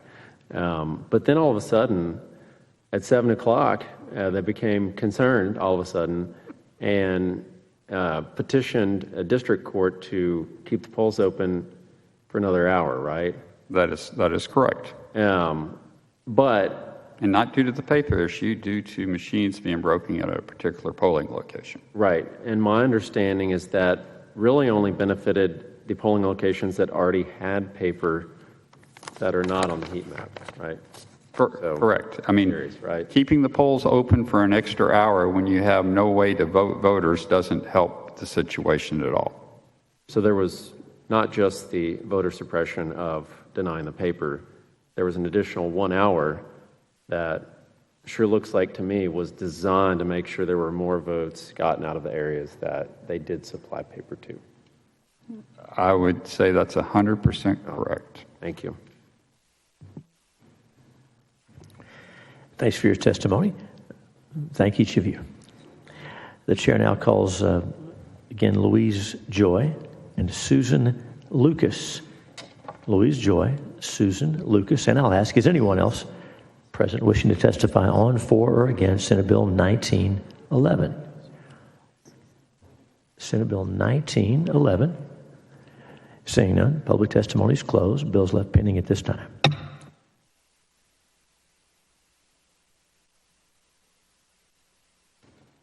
The chair now lays out Senate Bill 1907 and recognizes its author, Senator Betancourt, to explain the measure. Thank you, Mr. Chairman, members. Basically, what 1907 does is set up an ability for the Secretary of State to supervise activities necessary to complete the count, preparation of precinct returns, or distribution of records as necessary. Under the election code, these precinct election records are required to be delivered to the appropriate authorities immediately after precinct returns are completed, and no election records shall be delivered 24 hours later than the polls are closed in each election. In Harris County, in all of the elections in 2022, election results were not delivered immediately after the election returns were completed. During the primary, May the 7th, uniform election, there was so much confusion regarding election night drop-off that the instructions to the presiding judges were confusing at best. And with the added confusion of having to duplicate thousands of ballots on election night, the election administrator did not have strict oversight as to where all the election results were. As a result, the election administrator went in and told a judge that was in an open case on the question of whether or not the ballots had been counted on I believe on that primary week. that election administrator said that they had counted all the ballots, but yet at 10:30 Saturday night found the ability after the close of the nightly newscast to send a press release out to the entire media community that they had found 10,000 misplaced ballots of both parties, so approximately 6,000 Republican and 4,000 Democrat. That election administrator resigned several days later. So the problem is, without clear direction, you also end up with tremendous confusion. And it's important for election presiding judges to know how to turn in the results, whether or not other county employees can pick them up from them. And that was a constant state of confusion, at least in the first half of 2022 in Harris County. So Senate Bill 1907 would give Secretary of State the authority to come in and supervise election judges with counting, preparing the election returns, and distributing the records, basically ensuring the election records are properly prepared and delivered to central counting. Two invited speakers, Harris County Republican Party Chair Cindy Siegel and Marga Matthews. And we have Secretary of State Christina Adkins as a resource witness. Thank you, Senator. Senators, any questions for the author of the bill? Very well. The chair calls Cindy Siegel and Marga Matthews. Cindy Siegel and Marga Matthews.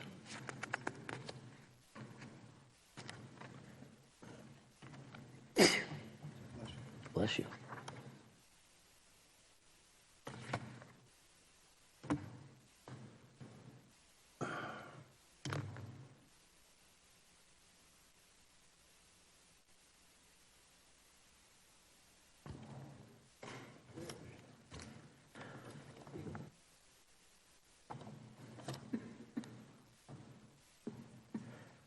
Welcome. Please introduce yourself and give us your testimony.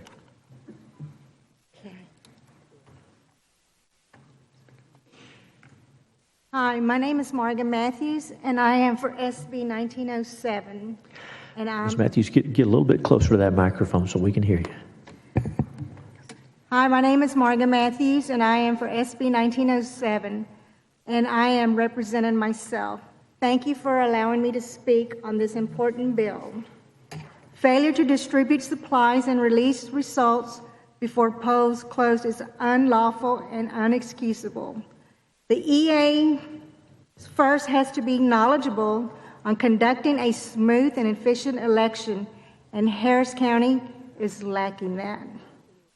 I had very good knowledge of the issues from the Harris County EA due to the fact I was the Harris County Republican primary director for 2022 and also was on the elections integrity team in 2022.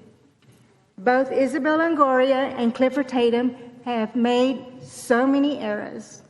Here are some of the issues that happened in Harris County to hold back the election results, and also issues leading to polls not getting supplies and proper training to judges to be able to run a polling location and to submit poll results. Not having ballots turned in on time at NRG drop-off. Harris County having constable pick up ballots the day after election from Baytown Junior School in Baytown because the PJ did not deliver to NRG, probably due to the changes that caused chaos on a daily basis. Constables arriving late at polling locations for closing pickup after the location was already closed. Did not have enough constables to pick up ballots at closing, which caused election to be late.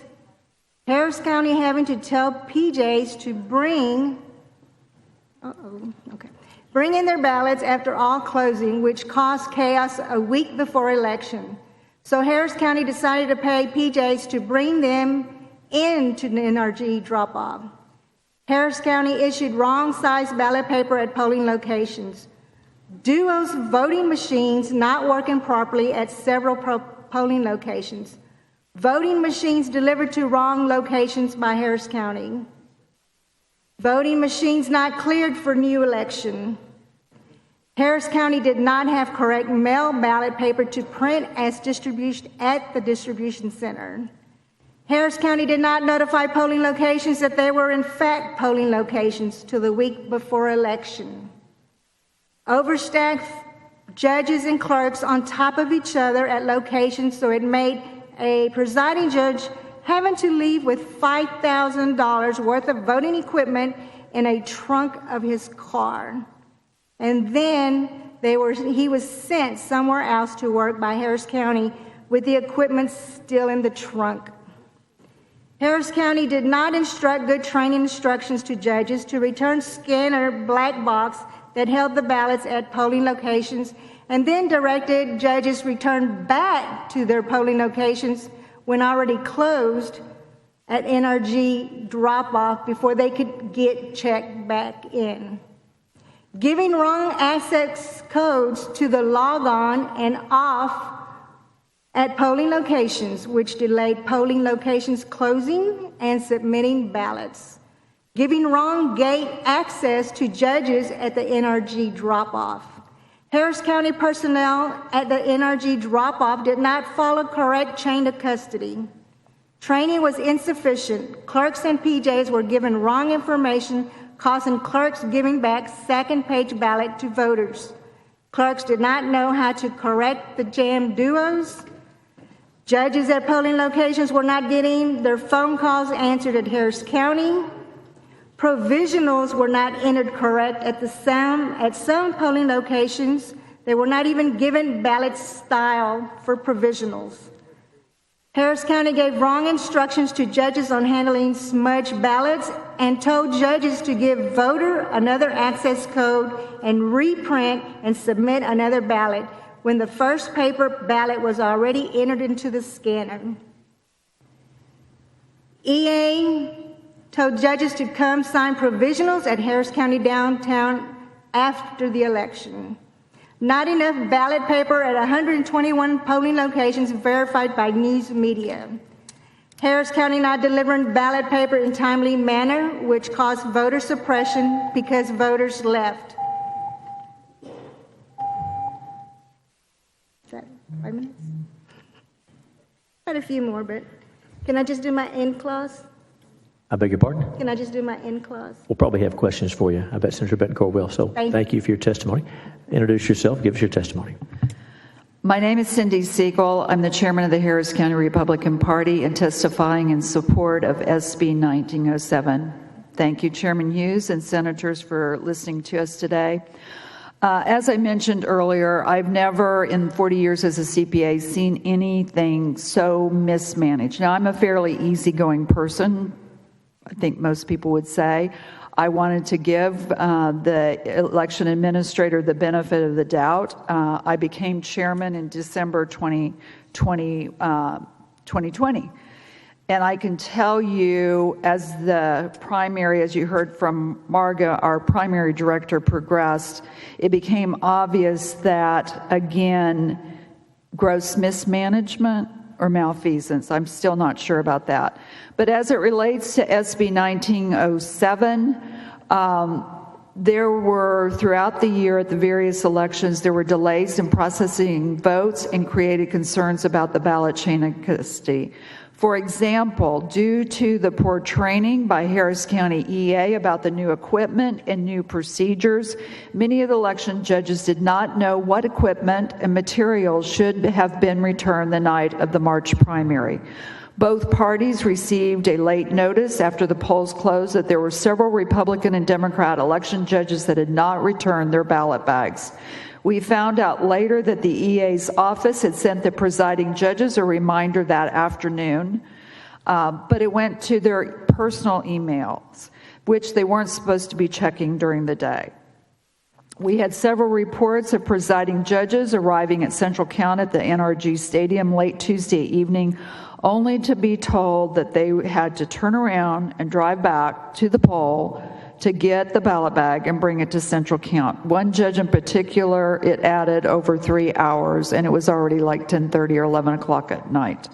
We also heard from several judges that no chain of custody documentation was required for the equipment and materials that they were told to leave at Central Count while they were turning around and going back to get the ballot bag. During the May 7th general election, the Harris County Elections Administrator violated the election code that requires election judges or the alternate judge or the election clerk to deliver the ballots to central count on the close of the election on election night. The Harris County EA sent out a notice to all presiding judges that a constable or a county employee would pick up the ballots after the polls closed on election day. We heard from our election workers, and this was a local partisan or nonpartisan races, that in some cases no one from the county arrived to pick up the ballots, and the election judge was subsequently told to bring the ballots in the next morning. After this occurred and before the May 24th primary runoff, we notified the county of the election code violation, and they finally, after almost 2 weeks of legal deliberations, said that the Republican presiding judges could deliver the ballots to central count versus having a county employee pick up the ballots at the poll.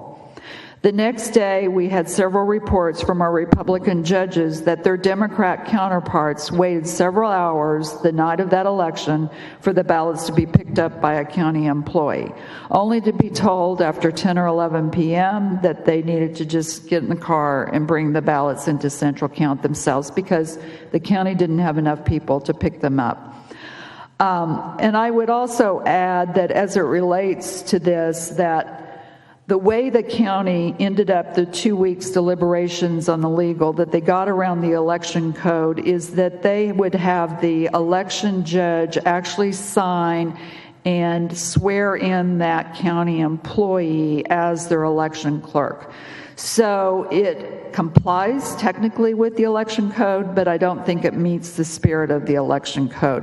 SB 1907 will provide a mechanism where either the Secretary of State or a district judge can step in to ensure that the ballots are secured, the vote count is timely completed, so circumstances like the ones that we experienced in Harris County do not occur again. Accordingly, I ask for your support for SB 1907. Thank you. Thank you for your testimony. Senator Betancourt, do you have questions? Just quickly, Marga, you were trying to make a last point. Yes, I just wanted to end it by saying that this bill needs to pass due to the fact that all the EAs that have been sworn in by the commissioners or... You have to speak closer to the microphone, otherwise they... All the EAs that they're putting in do not have the knowledge, or they're doing this on purpose to make these elections be fraudulent. And they're overwhelming all the judges, which they're complaining that they don't want to work no more. And I think that's their intention. This cannot be. And until some penalties are put in place, this is not going to change. We need to put a stop to this. And the only way they fear change is to put a penalty on it. And this must happen so this voters can know when they go vote that their vote's going to count. Thank you. Thank you. And Cindy, as a CPA, you do audits and you look at operational procedures and best practices. There seems to be an utter lack of that at the Harris County Elections Administrator for the entire year of 2022. Well, first, let me clarify, Senator. I'm a tax CPA, so I try to stay away from audits. But, you know, my experience, I deal with small businesses, been doing this work for back when there was actually big 8 accounting firms. That tells you how far I go back. I've worked for a major bank in their trust department. I've seen procedures put in place.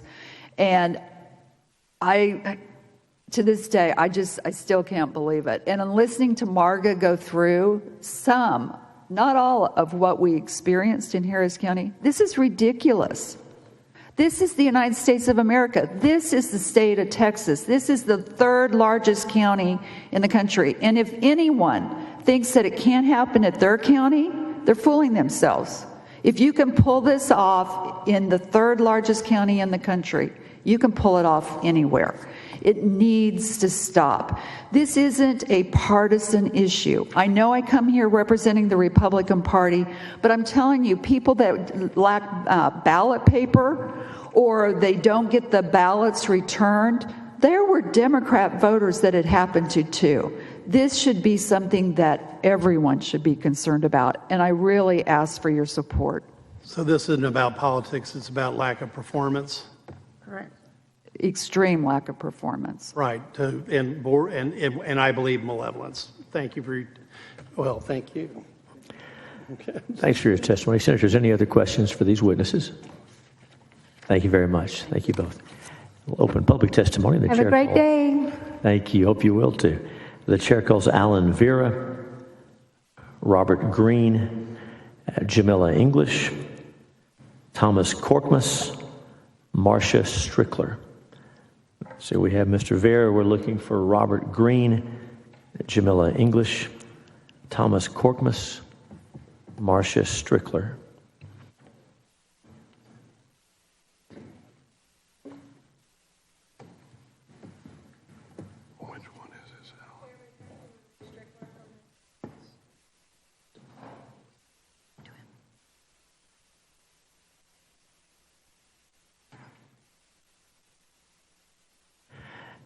And the chair calls James Keller, Lucy Trainer, and Ed Johnson.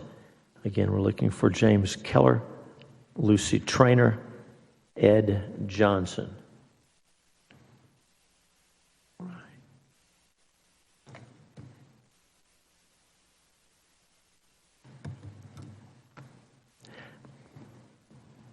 And so we're here on Senate Bill 1907. Senate Bill 1907. And are you ready to go, Ms. Trainer? We'll start with you if you're prepared.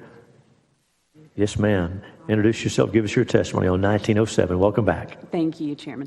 Lucy Trainer, Republican Party of Texas. The Republican Party of Texas fully supports SB 1907 as it incorporates another layer of accountability and transparency to our election system and ensures timely results that are already required under current law. In the event statutory timelines are not properly observed with regard to precinct returns, we believe Senate Bill 1907 adds necessary support in our counties, which could use the additional help and oversight in managing their elections. 1907 has met the approval of the SREC Legislative Priorities Committee and has the full support of the Republican Party of Texas. Thank you. Thank you for your testimony. Welcome back. Introduce yourself again. Give us your testimony. My name is James Keller from Hayes County. I've watched time and again election challenges that fail or are challenged due to failure withstanding. We, the people, are injured and damaged when elections are carried out against the law and with errors and omissions that mock the process. We, the people, should have statutory standing by virtue of our being subject to the results of a sloppy or unruly election. Thank you. Thank you for your testimony. Ms. Korkmaz, introduce yourself. Give us your testimony. Thank you. I like this bill. There's one problem with it. On line number 14, it says the Secretary of State may supervise. May is permissive. I was taught years ago that that's a weasel word. And I believe that it needs to be changed to shall, because if they don't do it, if the Secretary of State does not do it, then what?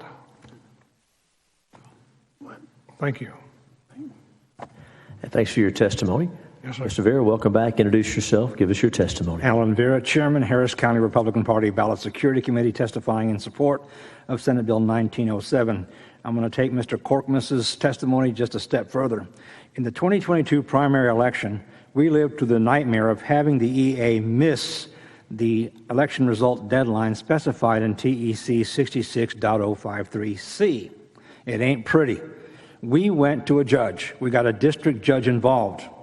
And I've got to tell you, the poor district judge didn't have a clue as to what was supposed to happen next, who was supposed to do it, who had responsibility for it, and what penalties were available for the judge to make people perform as they should.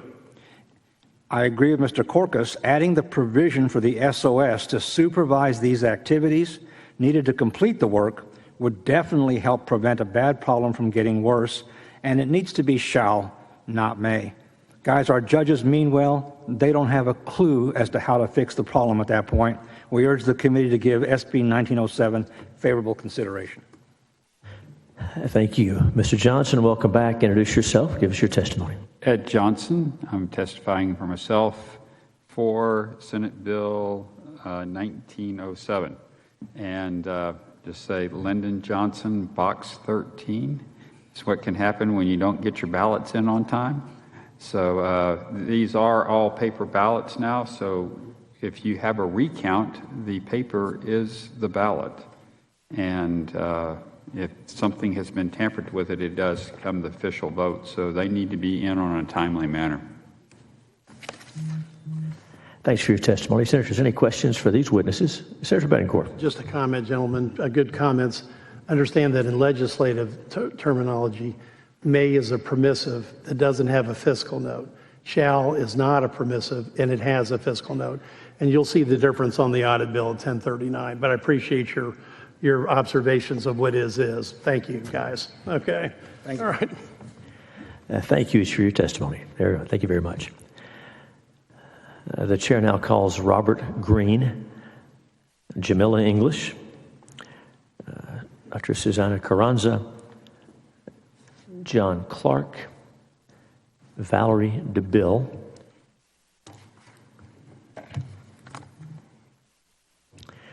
again, we're looking for Robert Green, Jamila English, Susanna Carranza, John Clark, and Valerie DeBille. And while they're making their way down, we'll ask if there's anyone else wishing to testify on, for, or against Senate Bill 1907. Those are all the witnesses we have registered on the bill. My name is John Clark, resident of Hayes County. Hold on one second. Very good. We got you. And Mr. Clark, go ahead with your testimony. Welcome. Earlier this morning, I shared my experience for 2020 in my ballot. What I did not share with you was the flow of them restricting the flow of voters into the room. There were 22 voting duos in this room, but they were only allowing 2 machines to be used. There is a line out the door to the parking lot, 50, 60, 70 people in line, and only 2 voters at a time. And this is our backyard of Hayes County.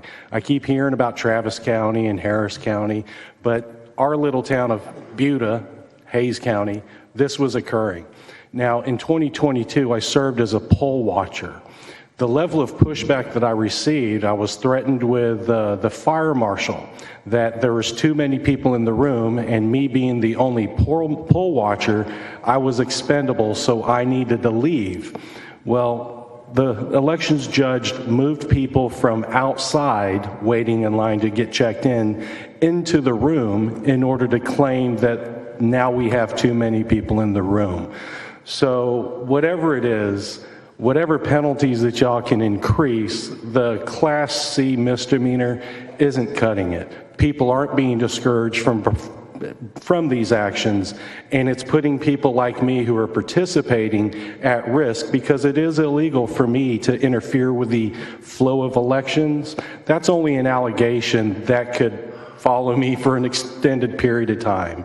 And so we're doing what we can in Hayes County to protect each other by working together as poll watchers, but there's a lot more that can be done above and beyond what we're doing on a local level. Thank you for your time. Thanks for your testimony. Dr. Carranza, introduce yourself again. Give us your testimony. I am Dr. Susanna Carranza. I'm testifying on my own behalf, and I oppose this bill. My main issue is I do not think increasing penalties fixes any problems. It's kind of like applying something after the fact. It's not a deterrent. It's really to fix procedures. It's not to just threaten people with more penalties. And it just discourages very well-intentioned workers from even applying to a job, because all of a sudden you have to worry about all these criminal penalties that might occur that you might not know if it's really through something that was done intentionally, or just you make a mistake, it might be considered that was intentional. So increasing penalties for workers, it's not a solution. We have to fix problems, we should fix problems. Increasing penalties is never okay. Thank you for this in this case. Thanks for your testimony. Senators, any questions for either of our witnesses? Senator Betancourt. John, I want you to thank you for coming back because I thought there was more to the story than this morning, but that's two very good points. So we'll add Hays County to the list. You can't have 2 out of 22 machines working and not have a huge line. And also the fact that you were actually told to leave, is just a preposterous, underwriting of what the whole law that was passed by the chairman to allow poll watchers to observe but not interfere. So thank you for bringing it to our attention. I watched coaching occur. I've watched iPads plugged into the electronic poll book charging. When I asked the clerks whose it was, they looked at me without responding whose it was, looked to the judge say, oh, it's that clerk's. Why didn't the clerk respond it was theirs? When I asked if it could be removed, unplugged, the answer was no. So there's a lot more going on, and it's local. It's happening in the smaller counties, not just the big ones. Thanks for your testimony. You're both excused. Thank you very much. Again, anyone else wishing to testify on, for, or against Senate Bill 1907? Hearing and seeing none, public testimony is closed and bills left pending at this time.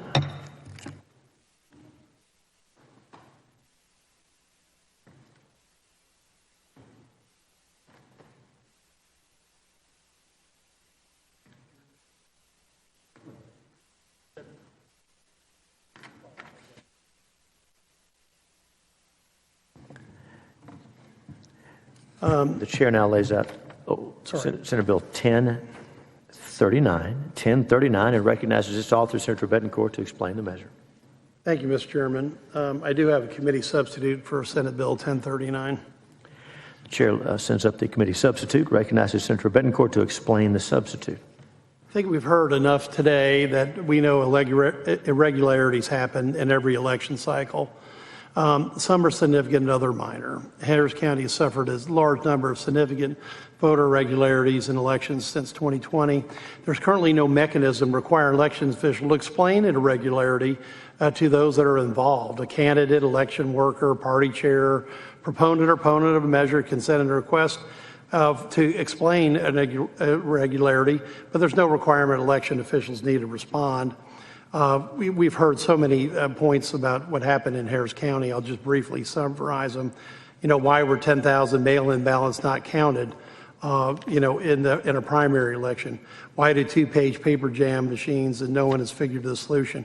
Where did election judges were told to pick up or drop off their election results? I can go on. The list is endless.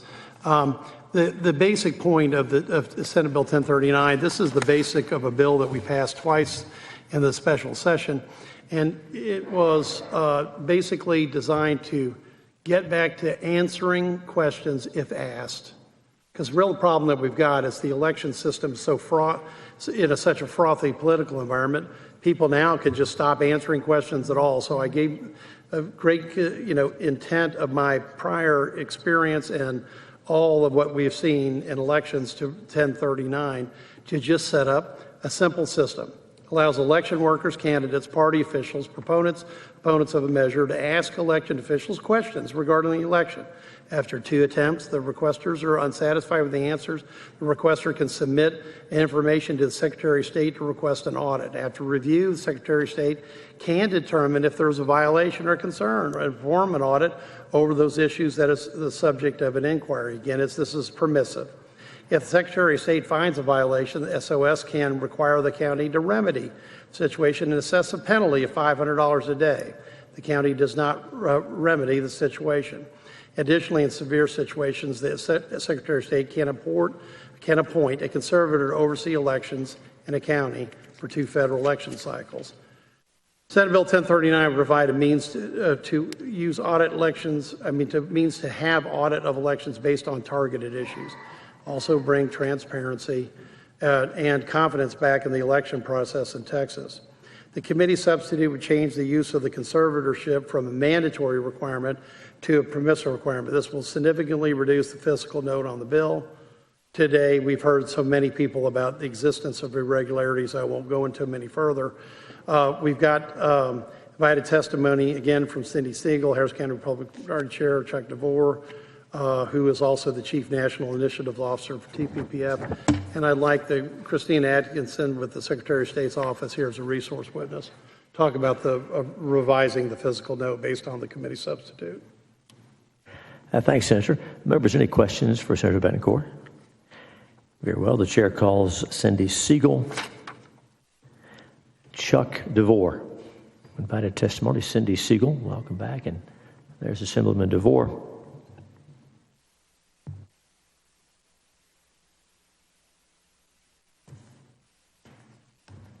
Welcome back, Madam Chair. Introduce yourself. Give us your testimony.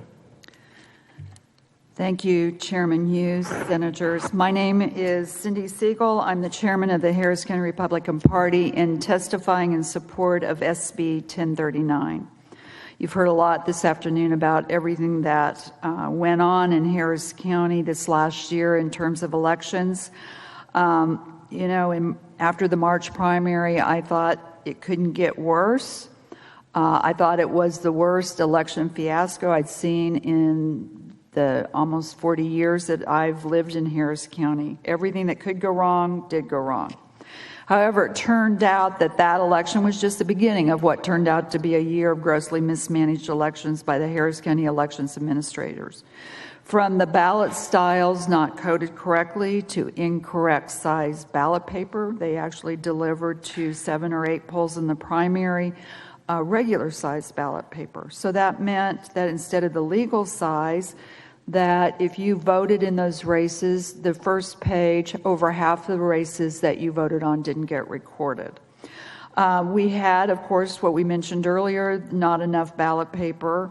And then you have the election reports, just in my business, we say, just didn't add up. My files are full of a year's worth of inquiries of the election administrator asking basic questions in each of these situations. Why? Why, for example, did eligible voters voting in the March Republican primary who voted at a certain poll in Harris County not receive a ballot with Congressional District 38, Texas House District 133 races on them? The morning of the March primary, we notified the EA several times that there was a problem at this one poll, starting early that morning when we heard from Congressman Wesley Hunt's campaign that they were having voters calling to say that they didn't receive a ballot with his race on it. All we got that day and thereafter were excuses from "there's nothing wrong," or "it must be a voter error. They went to vote in the Republican primary, and instead they voted in the Democrat primary. It must be an election judge error." It's always someone else's responsibility, someone else's fault, other than the election administrator. But it just doesn't add up. Because in that particular race, there was a Republican in all Harris County congressional races running. And then there was a Democrat candidate in the Congressional District 38 race. So if you had accidentally voted in the Democrat primary, you still would have had a congressional race to vote in. If you had voted in a different congressional district, Republican race, you still would have had a congressional race to vote in. So if it was voter election judge error, again, for the voter, they didn't get the opportunity to vote in the races that they were eligible to vote in. To this day, we still do not know why certain voters were denied their right to vote in those races. Then we come to November 8th election. Today, if you go at this time, harrisvotes.com, and look at the election reports for the November 8th election, you will find the official reconciliation report shows 9,307 more mail-in ballots being counted than the reconciliation report shows being returned in the mail. This is the official reconciliation report that was actually signed by the presiding judge in Central Count on November 18th. Now, as Senator Betancourt mentioned and others mentioned, in March, that reconciliation report, it worked. It pointed out that there were 10,000 variants on ballots. And it turned out a few days later, the election administrator said, oops, we discovered 10,000 mail-in ballots that we forgot to scan in. To this day, though, the November 8th election, they, in fact, have not explained why that official reconciliation report shows a difference of 9,307 mail-in ballots. And you have to examine it. Quite frankly, until Alan Vera pointed out to me what it was stating, is at the top it gives a number of 64,000 and some mail-in ballots looked at. At the bottom of the report, it shows mail-in ballots mailed out, less those mail-in ballots not returned, less those that were surrendered. And if you compare that number, it's like over 54,000. You come up with a difference, unexplained difference of 9,307 votes. To this day, there's still no explanation. The EA provided, as I mentioned earlier, a report to the commissioners, the election commission, as well as the county commissioners court. And he, in fact, changed the numbers, but he hasn't explained why. So I believe that your reconciliation report works, and that 1309 is necessary so that candidates, election judges, and both parties' leadership can get questions timely answered when election irregularities are identified. Thank you for your testimony. Assemblyman DeVore, welcome. Introduce yourself. Give us your testimony. Thank you, Mr. Chairman and members. My name is Chuck DeVore. I'm here on behalf of the Texas Public Policy Foundation in support of Senate Bill 1039. One of the advantages of, like you, members, sitting through a day of hearings is you get to hear prior testimony, and you get kind of a real-time update of what has been explained as kind of a parade of Harris horribles. And frankly, you know, I do this stuff for a living, and I'm always reading about it. And even I was shocked listening to the instances and the details, looking at, for example, the 21 election contests in Harris County, the 10,000 late mail-in ballots that were found several days after the election, the 121 voting locations that were running out of paper. I mean, just example after example. And so what this bill does, like some others presented here today, is it answers the question that we heard one of the witnesses earlier mentioning when, in a discussion with an attorney who was also helping out with the election, said something along the lines of, well, what's the penalty for not following the state election code? And the very reasonable and, if perhaps cynical response was, well, if there's no penalty, then I guess we're okay. So what this bill does is it sets up some civil fines for not following certain key aspects of the Texas election code. But even as importantly, I think it's very important, very critical to point out that there have been instances where the county election attorney will tell people not to answer inquiries from interested parties. And not only does that prevent the truth from getting out, I think it contributes to the erosion of public confidence in our election process. And so instead of immediately shutting down and having this legal wall of silence erected, what this bill does is it sets out a process whereby individuals who have an interest in the election are able to ask questions and then sets up a back and forth response that should, one would hope, answer some vital questions and get it out into the public. And if done, would then potentially prevent things from advancing into any sort of a lawsuit or any sort of a criminal problem. So I think this bill is a needed component in the reforms advanced today. It's part of a toolkit that has been offered. And again, I think it goes back to answering that question that we heard from one of the witnesses earlier today. If there's no penalty, then I guess we're fine. Thanks for your testimony. Senator Betancourt. Thank you, Mr. Chairman. Thank you both for your testimony. Cindy, you've mentioned the ballot paper size several times today. I just want everybody to hear, the public as well as the members, there is no reason for the assignment of 8.5 by 11 paper in that election. It's not like some polls had 8.5 by 11 and the others had 8 by 14. The fact that 8.5 11 paper was being assigned is totally preposterous because the only thing being used in these elections was legal size 8.5 by 14, correct? That's correct. Right. So this problem, as chairman, continued over and over again, Senator Middleton, where 8.5 by 11 paper would show up, and it would show up again, you know, in the heat map of this area, certainly a lot more than the others, because we don't hear of that problem in these other locations. Now, you also mentioned that you talked about the reconciliation form. As chairman, you remember the reconciliation form was a big part of what was Senate Bill 7 and then Senate Bill 1, okay? Because it was an old axiom in mind, what gets measured gets fixed. Now, which is why it's in the bill. Now, there were 3 different reconciliation reports that Harris County actually put out after the November election.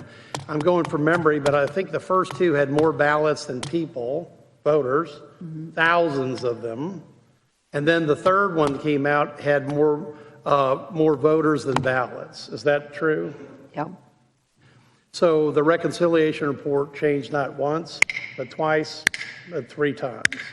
And there's still no explanation for it. And I would add, you know, first, as an accountant, I think it should have been a no-brainer for decades that you would have some sort of reconciliation report. It's a mechanism that will work if they use it the way it's meant to.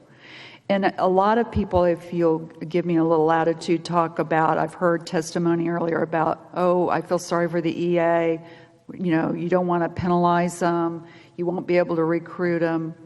I'm in a profession where if I do something that violates the law, I can, 1, be penalized, I can go to jail. Judge Lunsford's over here, she's an attorney. She can have the same thing. She can be disbarred. I can lose my license. This is the reality that we work in. There's over 1,000 pages to the election code. It's very technical, but it needs to have people who will apply the law and apply it the way it was meant to. And if you can't live up to those rules, then you shouldn't be an election administrator. You shouldn't be running an election. And Cindy, so on the 8.5 by 11 issue, you haven't heard of any of these other polls in other areas of the county that were using 8.5 by 11. We haven't had any reports of that, have we? No. Oh, it's just only in this heat map area, Mr. Chairman. Members? That was the November 8th election. The 8.5 was the March primary. That there was, we think, 7 to 8 polls that we heard back, Republican polls, that had were given 8.5 by 11 versus the legal size page. Right. So it seems to be a pattern. Chuck, you used to be a legislator in California, so you've had extensive experience in more than one state. The Heritage Foundation rated this bill as the best audit bill in the country. What say you and TPPF? Well, Mr. Chairman, we certainly wouldn't have a basis to second guess either the Heritage Foundation nor your praise for your own work. Yes, absolutely. And I would point out, though, that as elected officials, all of you have very specific things in the criminal code that you could go to prison for, and yet for, what, $7,200 a year, there's never a shortage of people stepping up to run for the legislature. I seem to have noticed that. Chuck, at a serious point, restarting civil conversation about election issues is so critical, because that's why I filed this bill in the House members didn't get a chance to vote on it, but all the Senate members did in special session, because I saw that there was a complete lack of anybody answering questions anymore. Now, when I was elected official, all we did was answer questions. We wanted to answer questions. We wanted to answer 55,000 questions on election day. Where do you go vote? And we wanted to do it in 4 seconds response. I've never seen the difference now, 20 years later, in election process where it's okay not to answer questions. It's okay not to inform the public. It's okay not to even have any understanding of what happened in the nation's third largest county, and we're moving on 6 months later after the election.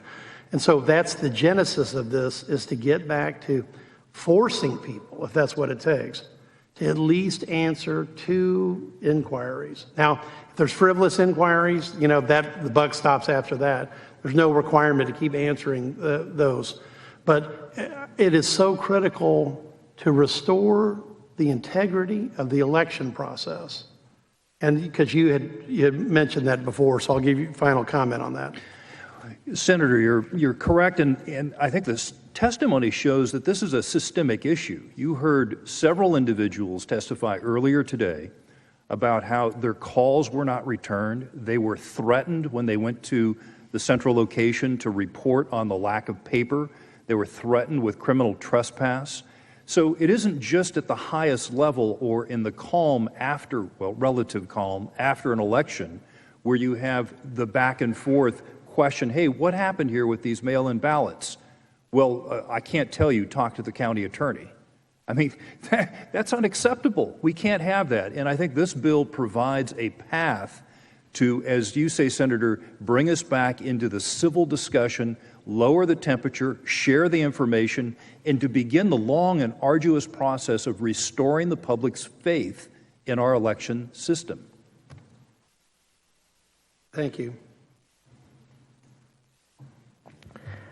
Senators, any other questions for the witnesses? Thank you both for being here. Thank you. We'll open public testimony. The chair now calls Alan Vera, Robert Green, Jamila English, Linda Zachary, Hyder Garcia, Aaron Lunsford, Bethany Scanlon.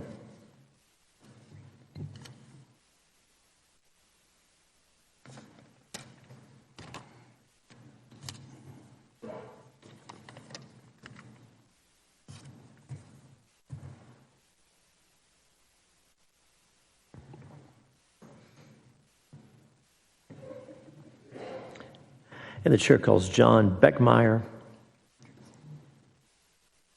Andrew Hendrickson.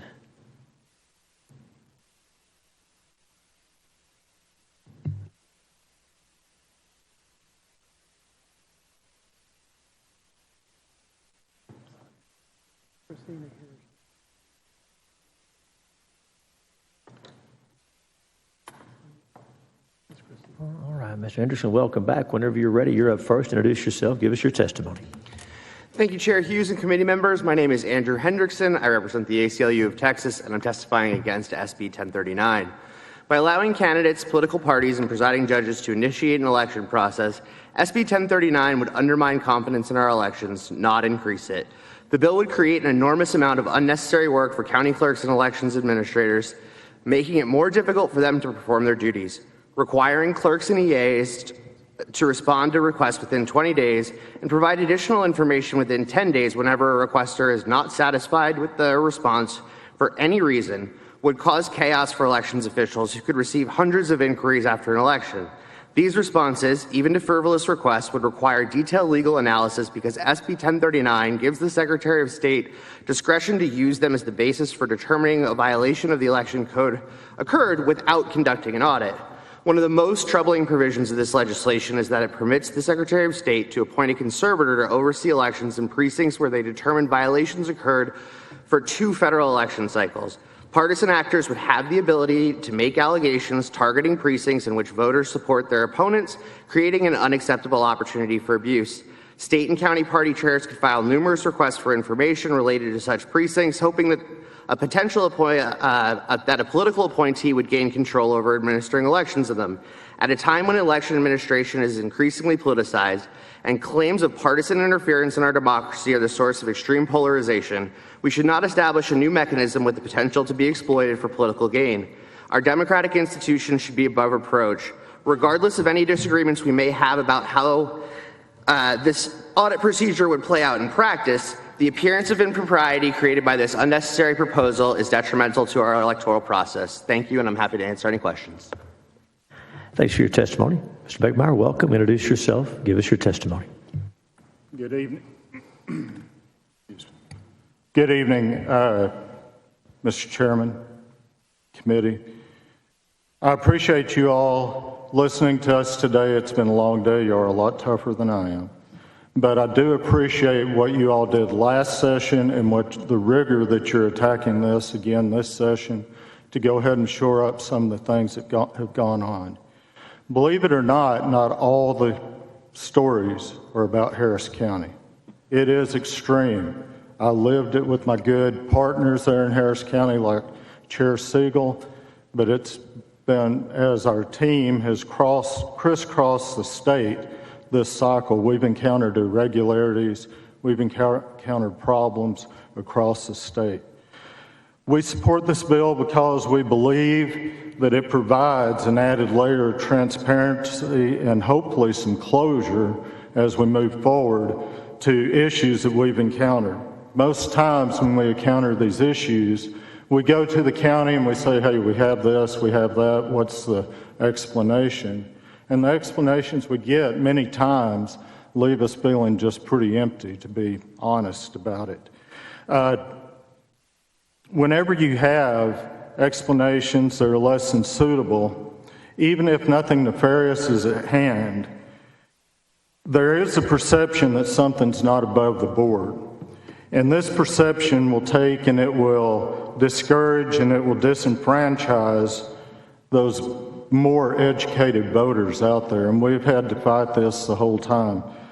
More than welcome to take questions on what some of these are, probably not as gut-wrenching as some that you've heard. We believe that this bill is a clear path forward, though, as we move forward to providing answers to those questions. Thank you. Thank you for your testimony. Welcome. Introduce yourself and go ahead with your testimony. Sure. My name is Erin Lunsford. I'm a 34-year trial lawyer and a mediator and arbitrator, the former judge of the 61st District Court, appointed by Governor Abbott in 2015. I was a candidate in 2022 for the 189th District Court. Technically, I'm still a candidate because I filed the first election challenge in Harris County. Just to give you a little background, I received every endorsement. I was the most qualified, and I, according to Harris County records, lost the race by 2,743 votes. So when asked whether I would file a challenge, along with, after that, there are 21 total challenges, I had to weigh a lot of factors because without this bill, which I'm in favor of, the only way to address election irregularities in an election and therefore discover the truth of what happened is to file a challenge. And I wanted to give you all a little insight into what happens in a challenge and why it's so difficult. I do have to prove my case by clear and convincing evidence that due to these irregularities, we can't determine the true nature of the election, and therefore it must be void and a new election ordered. I will tell you, without telling you the evidence so far, that we have discovered, and you've heard a lot of this today, enough that I am very confident that we will be able to prove our case. But here's the problem with challenges: time constraints. You have to file them within 45 days. There are no guarantees. All I get is a new election, which my family thinks I'm crazy for doing. And at 61 years old, do I really want to do this again? It's also expensive. I had to raise money in a very short time frame due to those ethical constraints to be able to raise money, because why would I spend my own money when it wasn't my fault that I'm down 2,700 votes? Thank you. Thank you for your testimony. Mr. Vera, welcome back. Introduce yourself. Give us your testimony. Alan Vera, Chairman, Harris County Republican Party Ballot Security Committee, testifying in support of SB 1039. This bill is badly needed and long overdue. The Texas Public Information Act only allows us to request documents that already exist in the county records. It doesn't allow us to ask questions. This bill does. Take a look at the coloring book I just passed out to you, because these are just 3 of 25 major issues. How in the world does the number of registered voters in the county on November 8th change 3 times? I think we should deserve an answer to that question. Chair Siegel pointed out earlier, how do you end up with 9,307 more mail ballots than you had to start with? It doesn't make any sense. And in the provisional ballots, it is a comedy of errors with glaring discrepancies in the total. Again, we have about 22 other major categories that we'd love to ask for explanations. This bill allows it. These are just 3 out of 25 major examples of very serious data and process discrepancies and anomalies in the November 8th, 2022 election that should require an explanation. And if the explanation provided is lame, then some other action should be taken. Please give SB 1039 favorable consideration. Thank you. Thank you, Mr. Veer. Mr. Garcia, welcome back. Introduce yourself and give us your testimony. Thank you, Chair, members of the committee. Hyder Garcia, Tarrant County Elections Administrator, testifying on behalf of the Texas Association of Elections Administrators and myself against Senate Bill 1039. We understand the intent of the bill. We really believe that people deserve answers to questions, and we would love to work with the author to find a way to support it. Our main concern is that, as written, the term being satisfied is too ambiguous for any kind of resolution. We're concerned that all kinds of legal challenges can arise from a term that's that open. And quite honestly, and I think you used the term I'm going to borrow from you, I was going to say it can be weaponized, but you talked about frivolous requests having to be answered or not. So I think we're more or less in the same wavelength of what could happen if this is abused. So some thoughts. Can we consider adding something where the requester has a bond or something, so in case it is a frivolous request, to borrow again your term, basically put him, have him have some skin in the game, or if it's a repeated request, can we have some time frame for these to be filed so that similar requests can be grouped, and if there is in fact an audit, it can be done simultaneously, right? Have many questions answered in the same process. Tarrant County, we just went through a forensic audit last year. It took a year. It took a lot of time and work from the state. Audit processes are not simple. They're expensive. They're long. They're complicated. So maybe thoughts on how to group them so that in one process you can answer as many questions as possible.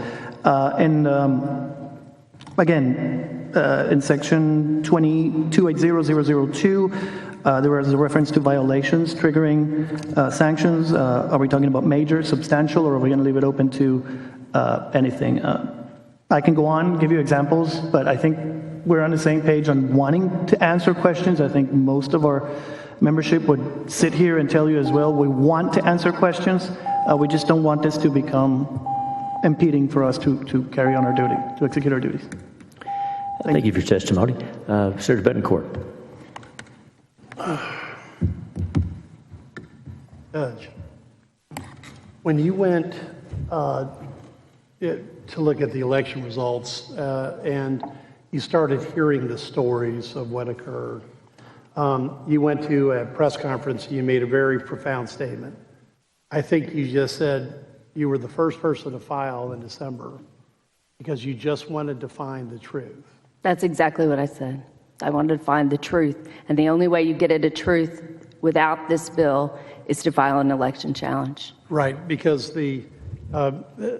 because it took it was actually quite a gutsy move for somebody that had spent 35 years in the legal business, that had been our prior judge, because there was quite a stigma about election challenges. You know, you could be an election denier, you could be worse than that. But all you wanted was the truth, because you had never seen, this type of election in all your 35 years, plus when you were a judge. True? Exactly. The sad part about this is, I think Cindy said it earlier, is it's like we live in a third world country. This is not the way elections should be run. I mean, I don't understand how you can have more votes than voters. How is that possible? How is it possible to count more mail-in ballots than you mailed out? I want answers to those questions, and we're just getting to that. We're just getting to depositions. We are discovering things we didn't even know were there that are just appalling. To take that question of how you can have those discrepancies, Mr. Bear has a handout because there were 3 different reconciliations filed, and you've delineated them, Mr. Bear, here, because just at the top of the list, there was, on November the 10th, 2,547,825 registered voters, but wait, there's more. On 11/18/2022, there's election reconciliation report had 2,549,262 registered votes, but wait, there's less. The next day, the official count dropped by another 6,000 or so to 2,543,162. Which one is it? Mr. Baird, do you have any idea? Very good question. 2 things to tell you about that. Number 1 is it's supposed to be how many registered voters were eligible to vote on November 8th. That number shouldn't be changing every 3 days. Number 2, I will tell you that we, the Ballot Security Committee of Harris County Republican Party, has a database now. We have been downloading every day all 2.55 million records of the Harris County voter registration every single day as a unique data set, and are comparing them day to day, week to week. And we'll have more to say on that later, but we understand why these numbers don't match up. And there's a continuing discrepancy of 9,307 mail-in ballots that you don't have a clue as to what they are. Chair Siegel mentioned, and that's correct. And these are not our numbers. These are the numbers that the county reported to the SOS. And right, because that's mail ballots returned is 54,952. And I want everybody to think about this. But the official count of all mail ballots is 64,259. So there's mail ballots returned at 54,952, but wait, there's more. There's an official count of all mail ballots at 64,259.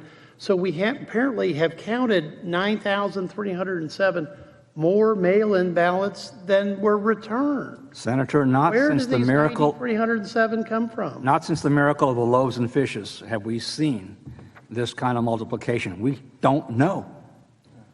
We don't know. And again, before testifying against a bill, I think you all need to hear the testimony, because Mr. Garcia, there's a quick answer to your question.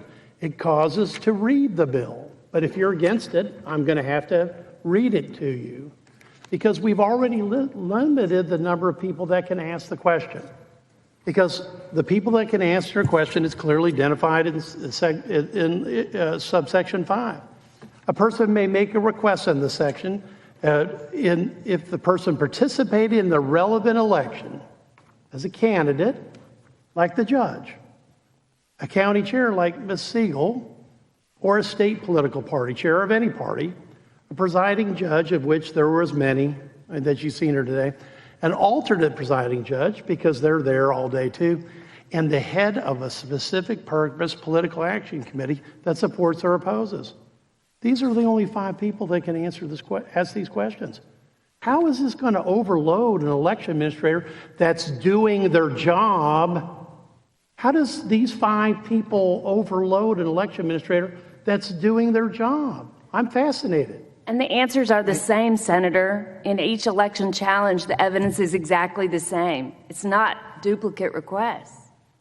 Ms. Garcia, there's only 5 subset of people here. I understand. There are people, you ask for people with, I've got almost a photographic memory, you said with skin in the game, a candidate, a county chair, a state party chair, a presiding judge or alternate judge, and the head of a, who has more skin in the game than these 5 people? I agree with you. They have skin in the game. But I'm saying the cost of this is put on the county, and there's nothing to lose on the other end. Let me please, to have to lose if the request is just, I borrowed your term, a frivolous request, right? So I'm not saying everyone is doing this. I'm not saying the majority would. As you said, anybody who's doing their job in answering questions, which we do a lot, is probably not even under the umbrella list. But the further extent of this is an audit.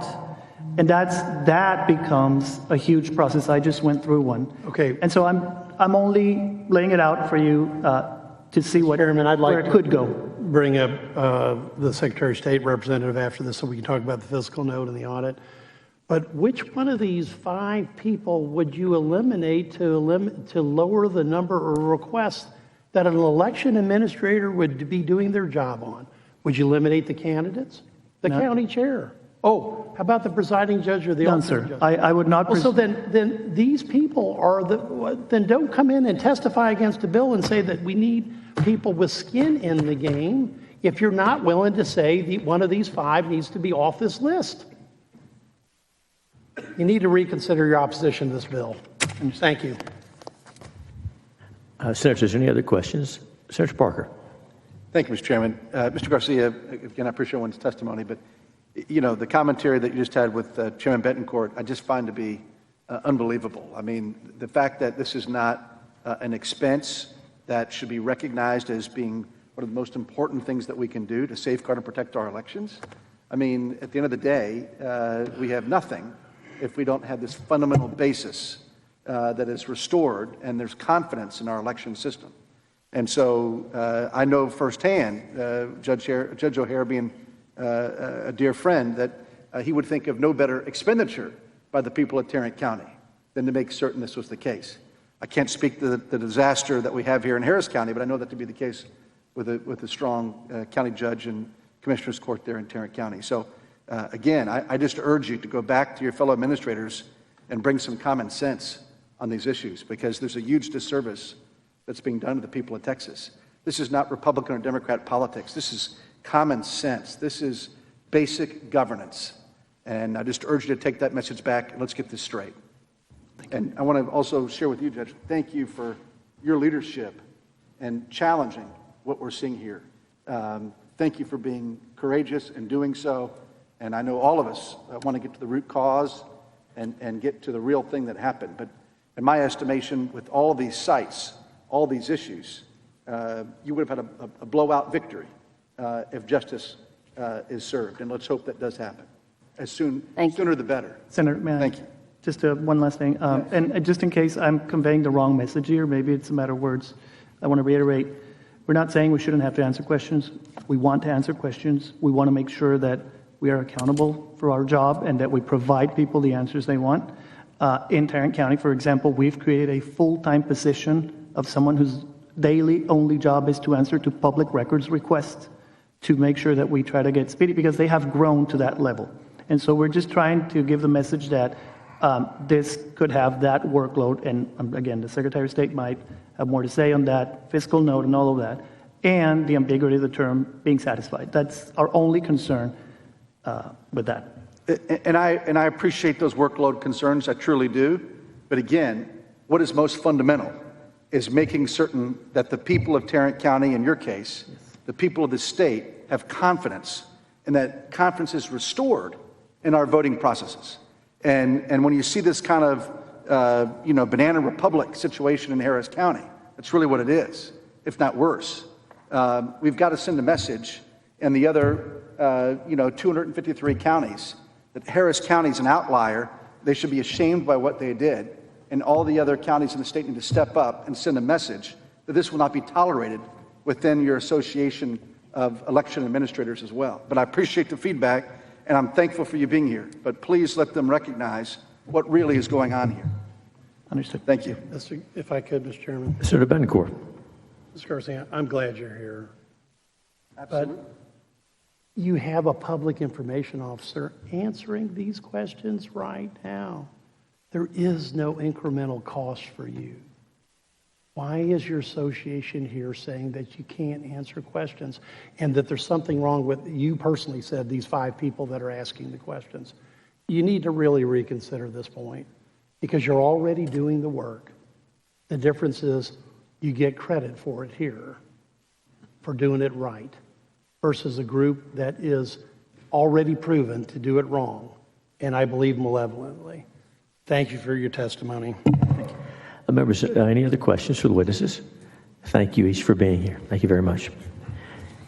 Thank you, sir. Appreciate being here. The chair now calls as a resource Christina Adkison, resource witness, and along with Ms. Adkins, chair calls Bill Sargent, Rosemary Clouston, Louise Joy, Thomas Cormus, Marcia Strickler. Again, we have Ms. Adkins, and we have Mr. Sargent. We're looking for Rosemary Clouston, Louise Joy. There's Thomas Cormus, Marcia Strickler. I'm honored. And James Keller. The chair calls James Keller.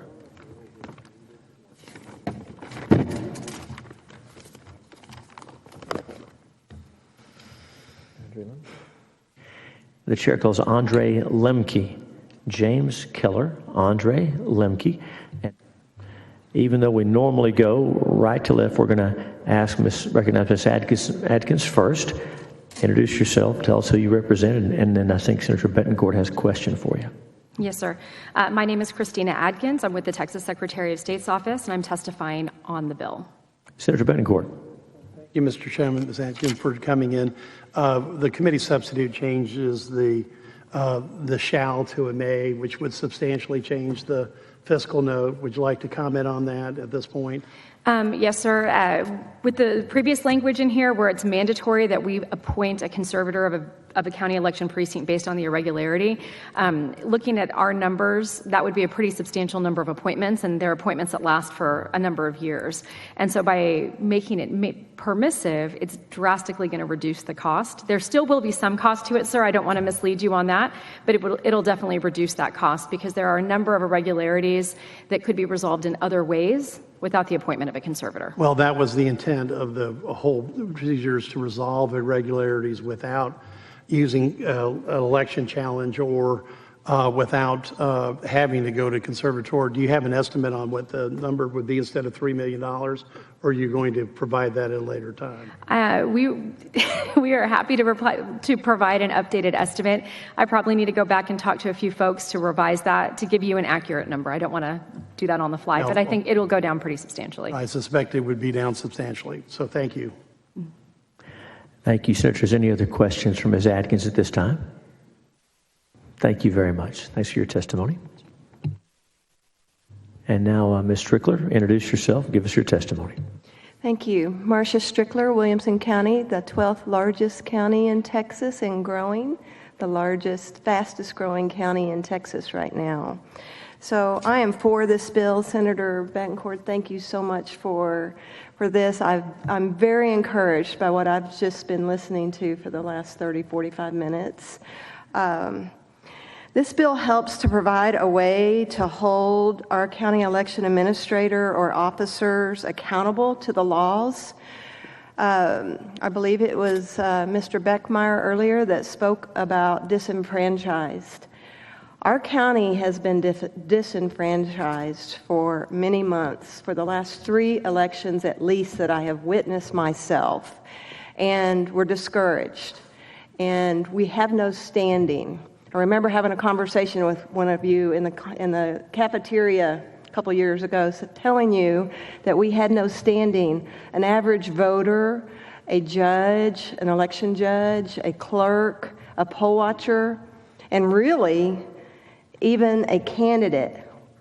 It's difficult for a candidate to file an election contest. It's expensive. They've just spent their entire savings running, and then there's a problem. People got wrong ballot styles, and they have to go to court, and they have to sue their opponent, which it should not be that way.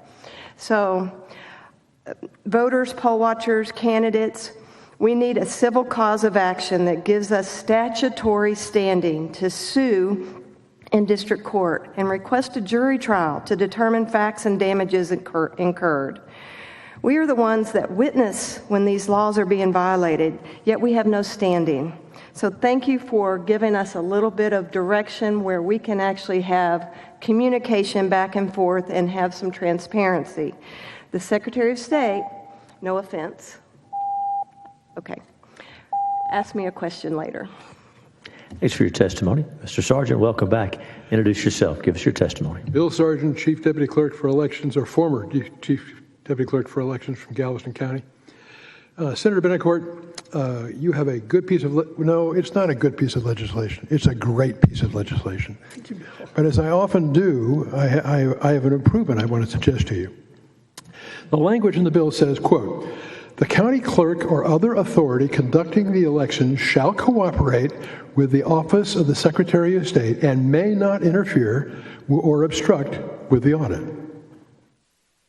So my question is, what happens if they do that? What if they fail to do what you're saying there? There's no penalty. There's no recourse. So I'd suggest what you do is you put civil penalties that apply not to the entity, but to the individuals involved. And if you want to, make it a criminal penalty as well. That way, you're talking about people having skin in the game. They're going to really have skin in the game if you do that. Because if they try to interfere or stonewall it or slow walk it or do anything like that, you got them. That's my recommendation. Thank you. You're welcome. Thanks for your testimony. Ms. Keller, welcome back. Introduce yourself. Give us your testimony. My name is James Keller. I'm from Hayes County. Witnessing an election and collecting and recording the information that might reveal security breaches and fraud requires attention and discipline. Poll watchers are the thin gray line. I say that because most of us are over 50, essentially whose job is to faithfully record critical errors and omissions in the election process. There are so many different points of entry and vulnerabilities that actually catching fraud requires patience, courage, and sacrifice. But election crime appears to be the red-headed stepchild in law enforcement in Texas. And one of the ones that is most stunning to me is that after a lot of years after having this come to my attention with regard to the numbering of ballots, which is plainly stated in the Texas Constitution, that we still have all kinds of wiggle room with people doing random number generators, which do everything but allowing a county to know a fixed range of ballot serial numbers at the beginning of the election and in the blanks that they have, and then have another stack of the spoiled ballots and of course the ballot box, and for someone to be able to audit those and say, by God, if we started with 1 through 2,000, we better have 1 through 2,000 between those three piles in the end. This is not rocket science. This is basic accounting. This is a basic control to stop the most egregious and simple form of ballot fraud, because it becomes very difficult to introduce or remove numbered ballots. Thank you. Thanks for your testimony. Mr. Cormus, welcome back. Introduce yourself. Give us your testimony. Thomas Larry Quirkmas, prior election judge and central count judge. I am in favor of this bill, and considering that it is a first step.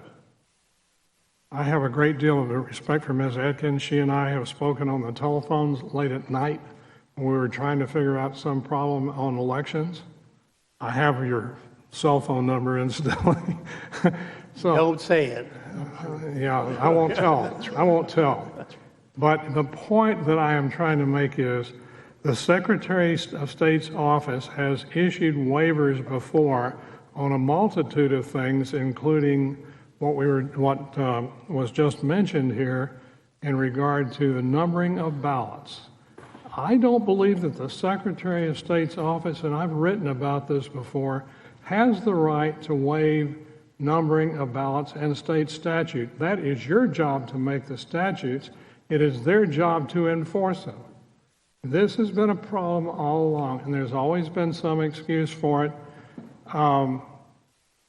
I believe that there is a way to resolve these issues long term, and perhaps a different method, by a different path. We have all kinds of ways to do this, but if you're going to dump this on the Secretary of State's office, give them enough money to do it. They will need a budget. Whenever somebody asks for something, I always mention, where's the money going to come from? And so they will need a budget to do this, because this is going to be big in the beginning. It will be very big. It will cost a lot of money. But these are things that we need to take care of right now, and I ask you to consider that. Thank you. Thanks for your testimony. Senators, any questions for the witnesses? Thank you each for being here. The chair now calls Debbie Adams, Dr. Laura Presley, and if I previously called your name and you didn't have a seat, come on down as well. Lucy Traynor, Ed Johnson.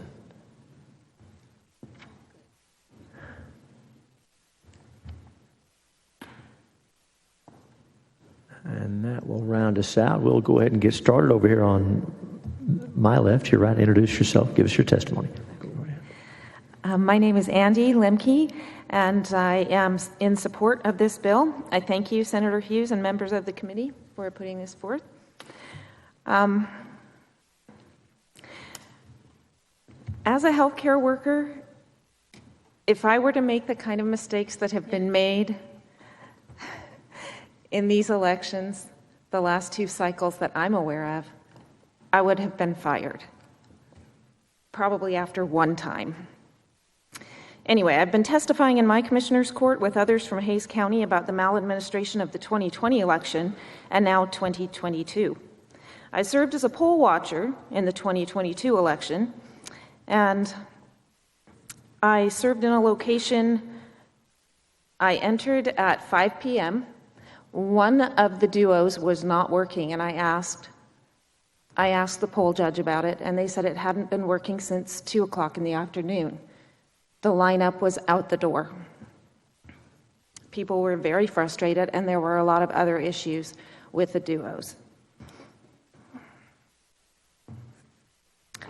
Problems with the machines were documented by many poll watchers that I communicated with.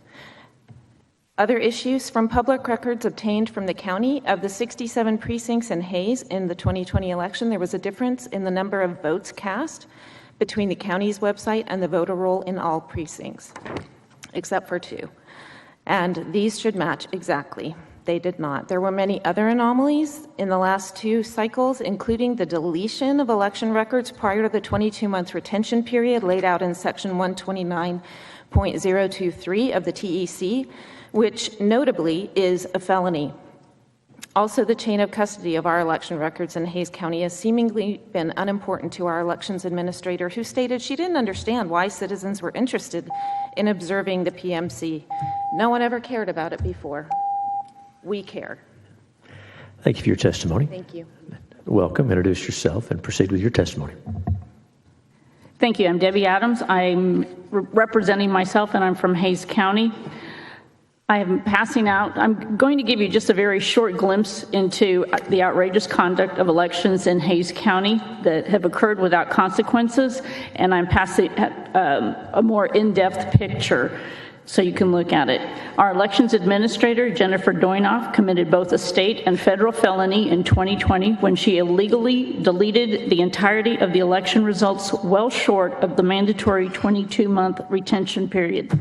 This past November, Jennifer Doinoff ignored state law requiring partial manual counts to begin within 72 hours of the polls closing, waiting a full 11 days. Wow. Despite 3 poll watchers pointing out the law and procedures regarding partial manual counts, Jennifer Doinoff again ignored state law and created her own procedure, which resulted in all counting teams starting at different times using different methods of tallying on scraps of paper. So there was no proper paper trail. It was a complete disorganized mess. On the last Monday of the recount, Ms. Doinoff and her staff repeatedly referenced their efforts of the day before and how many people were there, and that the reason they were having problems with the ballots because they got mixed. That was a Sunday. There were no watchers present. Ruben Becerra, our judge, has repeatedly threatened talliers with expulsion for noting the vote center location on their sheets, announcing, "In this room, I am God and I will interpret the law." He is neither a lawyer nor a member of the judiciary. He is a baker. The county has withheld and continues to withhold agreed-upon documents, effectively preventing the completion of the criminal district attorney recount. Poll watchers independently recorded a series of seal numbers on ballot boxes. What the county reported is completely different. Election judges report delivering only 2 ballot boxes to central count, but the county records 3. Thank you for your testimony. Dr. Presley, welcome. Introduce yourself. Give us your testimony. Yes, sir. Thank you, Senator Hughes and Senator Betancourt, for this bill. I'm Dr. Laura Presley of True Texas Elections, and I love this bill. Love it. It is great, Senator Hughes and Senator Betancourt. It provides long-term solutions. It's a very strategic bill. It's not tactical whack-a-mole. It is a strategic bill to address root causes. But I'd like to make a proposal that you might need some checks and balances in it. What you have, kind of an overview of it, you have the local county election officials being overseen by the SOS, and I would say you might need someone to oversee the SOS as a check and balance. You have in the election code right now many provisions, with all due respect to the Secretary of State, you have many provisions right now that say the Secretary of State may not waive this statute. You have put those in the last 2 sessions because we have waivers by the Secretary of State that should be under scrutiny of this bill. So who oversees the SOS? I propose that you have a legislative council that you form that's kind of the appeal process over the Secretary of State. I know that's not, I don't know, we've never had anything like that. I don't know how you could generate a solution for that, but there needs to be a check and balance on the Secretary of State. I can give you a list of waivers, ballot numbering, random numbering laws that have been created that are not in the statute. You have audit logs that do not match and do not meet the criteria of the administrative code, and you've got watchers being obstructed and being called auditors and not allowed to see the results tapes that had to get addressed in 22. So there's a lot of examples of this, and we need a civil cause of action for these categories these 5 categories, Senator Betancourt, that can have a trial by jury, decide facts, and decide damages. You go to a trial, which is what the Galveston guy said, you're going to cut this. Okay, trials is what you need. Bless y'all. Thanks for your testimony. Ms. Trainer, welcome back. Introduce yourself. Give us your testimony. Lucy Trainer, Election Integrity Director for the Republican Party of Texas. We fully support SB 1039. These added protections offered by 1039 empower our county chairs, candidates, presiding judges, and alternate judges with a statutory process to address election irregularities, and will help address the frustration we have witnessed in many counties when sorting out legitimate concerns while running an election. Oftentimes, as you all have heard, the electorate can feel very defeated when legitimate questions go unanswered or not answered well, violating a sense of justice and fairness. This is the type of feedback we received when running our Protect the Vote hotline at the party leading up to the general election. We believe Senate Bill 1039 will ultimately increase voter confidence with this new statutory process in place and give more satisfactory answers if questions remain unanswered at the county level. Senate Bill 1039 meets the approval of the SRC Legislative Priority Committee under elections and has the full support of the state party. Thanks. Thanks for your testimony. Mr. Johnson, welcome back. Yes. Introduce yourself. Go ahead. Ed Johnson. I'm here testifying myself, and I'm for Senate Bill 1039. And in my opinion, Senator Betancourt is a great American for defending our voter rights, and this is a great bill. Please pass it out. Thanks for your testimony. Senators, any questions for the witnesses? Just a quick, you can say amen to that. I just want okay. I want to thank the first witness. Yes, we do care, and you're right. These people should have been fired. Can you get me a list of when this occurred on the Hays County? Yes, sir. How far in advance of 22 months? Because None of those records should be eliminated prior to 22 months. Laura, I'd love to see a list of the waivers. Okay? You get them. I'll get them to you. And if you could summarize what hotline complaints you had, okay? Yes, sir. And Ed, thank you for your kind words. But this bill is just back to trying to get questions asked and answered, which we're just so far away from. It's very disappointing to me to even have to put a bill like this up. Thank you. Right. God bless y'all. Thank you all so much. Thank you each for your testimony. Thank you. The chair now calls Dr. Susanna Carranza, Valerie DeBill, Jack Finger, Liz Case Pickens, Tia Boyd.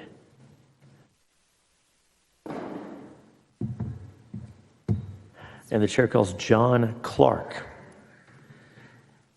So we have Dr. Carranza. We're looking for Valerie DeBill, Jack Finger, Liz Case Pickens, Tia Boyd, John Clark.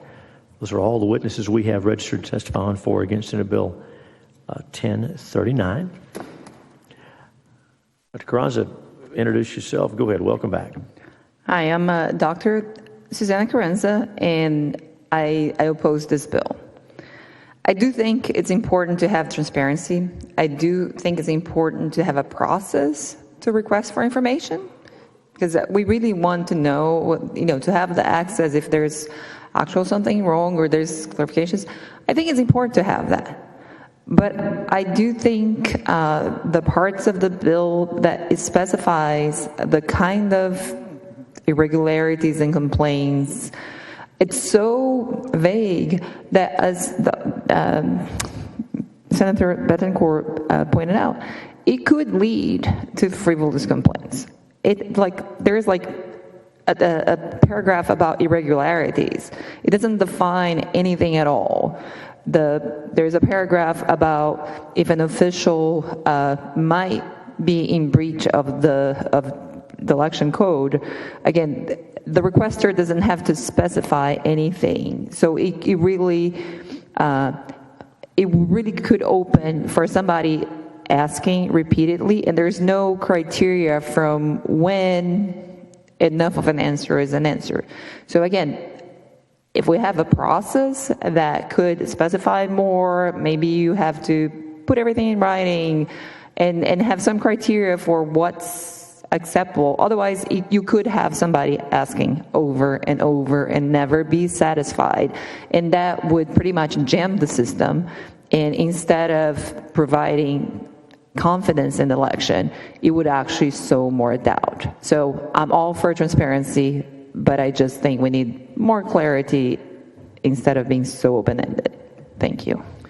Thanks for your testimony, and welcome back. Introduce yourself. Give us your testimony. Yeah. Mr. Chairman, other members of the committee, for the record, my name is Jack M. Finger from San Antonio. Yes, I'm in favor of this bill. And I must say it's good as far as it goes, but it is a little deficient in a number of ways. Yeah, it does provide a mechanism to hold county election officials to law by giving the Secretary of State authority to investigate violations of election law. But what happens if the Secretary of State is the culprit? I mean, don't get me wrong, I think Jane Nelson will probably do a decent job, but she won't be there forever. What if a future Secretary of State misinterprets or violates election laws that detect and punish fraud? Worse than that, what if some future state Supreme Court will not take election cases and avoid providing constitutional guidance to parties via emergency mandamus case or injunction case to force election officials to correct violations in real time? Yes,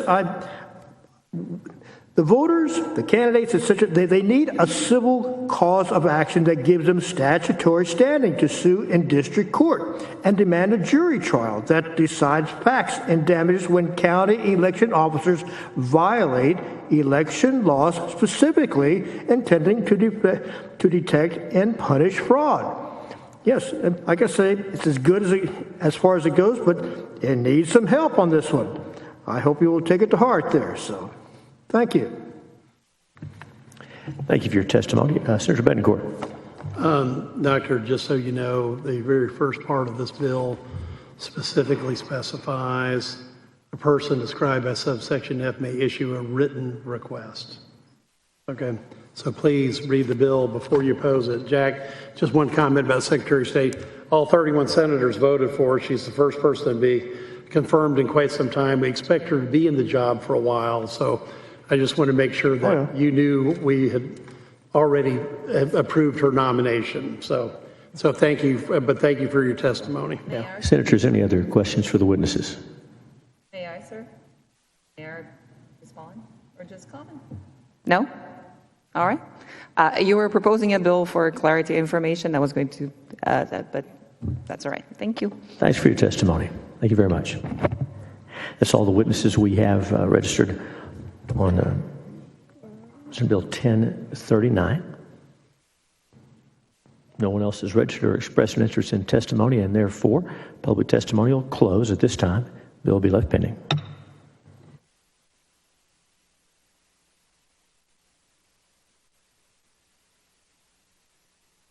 All right.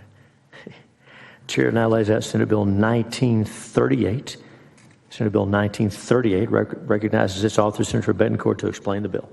Thank you, Mr. Chairman and members. We do have a committee substitute for Senate Bill 1938. Chair sends up the committee substitute and recognizes Senator Bettencourt to explain the substitute.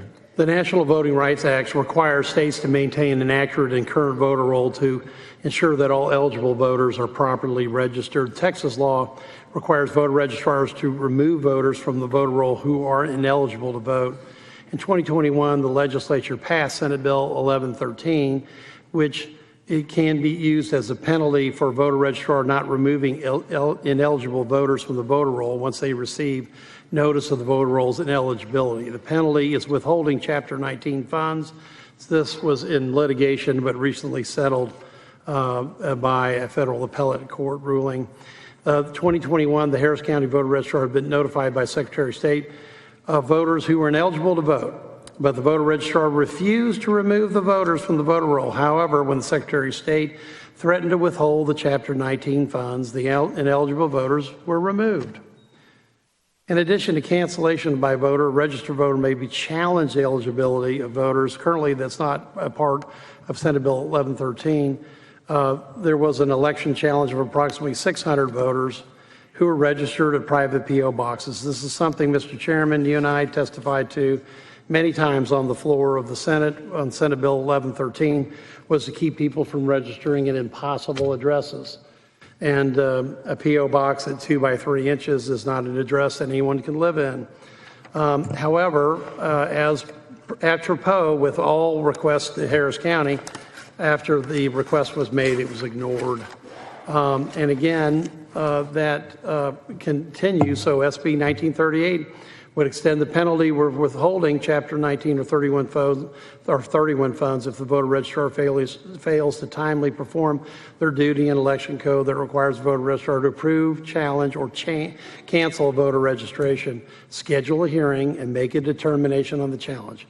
Again, all we're asking in this bill is that if someone it makes a challenge, that it be ruled on one way or the other, and also provide some means to assure that there will be a ruling at some time in a reasonable period of time. Again, it provides incentive voter registrars to have an accurate and current voter roll. I just want to say that the absolute fundamental bedrock of American democracy is a voter roll with integrity. When I first became a voter registrar, I was shocked to find out there were 50,000 deceased and felon registrations on the rolls in Harris County, of which 1% were voting. And we know that because we had letters from family members that said people had died in the 1960s, yet they were still voting in the 1990s. We had letters from people that would indicate that the people were incarcerated in Huntsville, but they were voting in person in Harris County. I went to see legendary attorney Johnny Holmes. You remember the one with the big the handlebar mustache.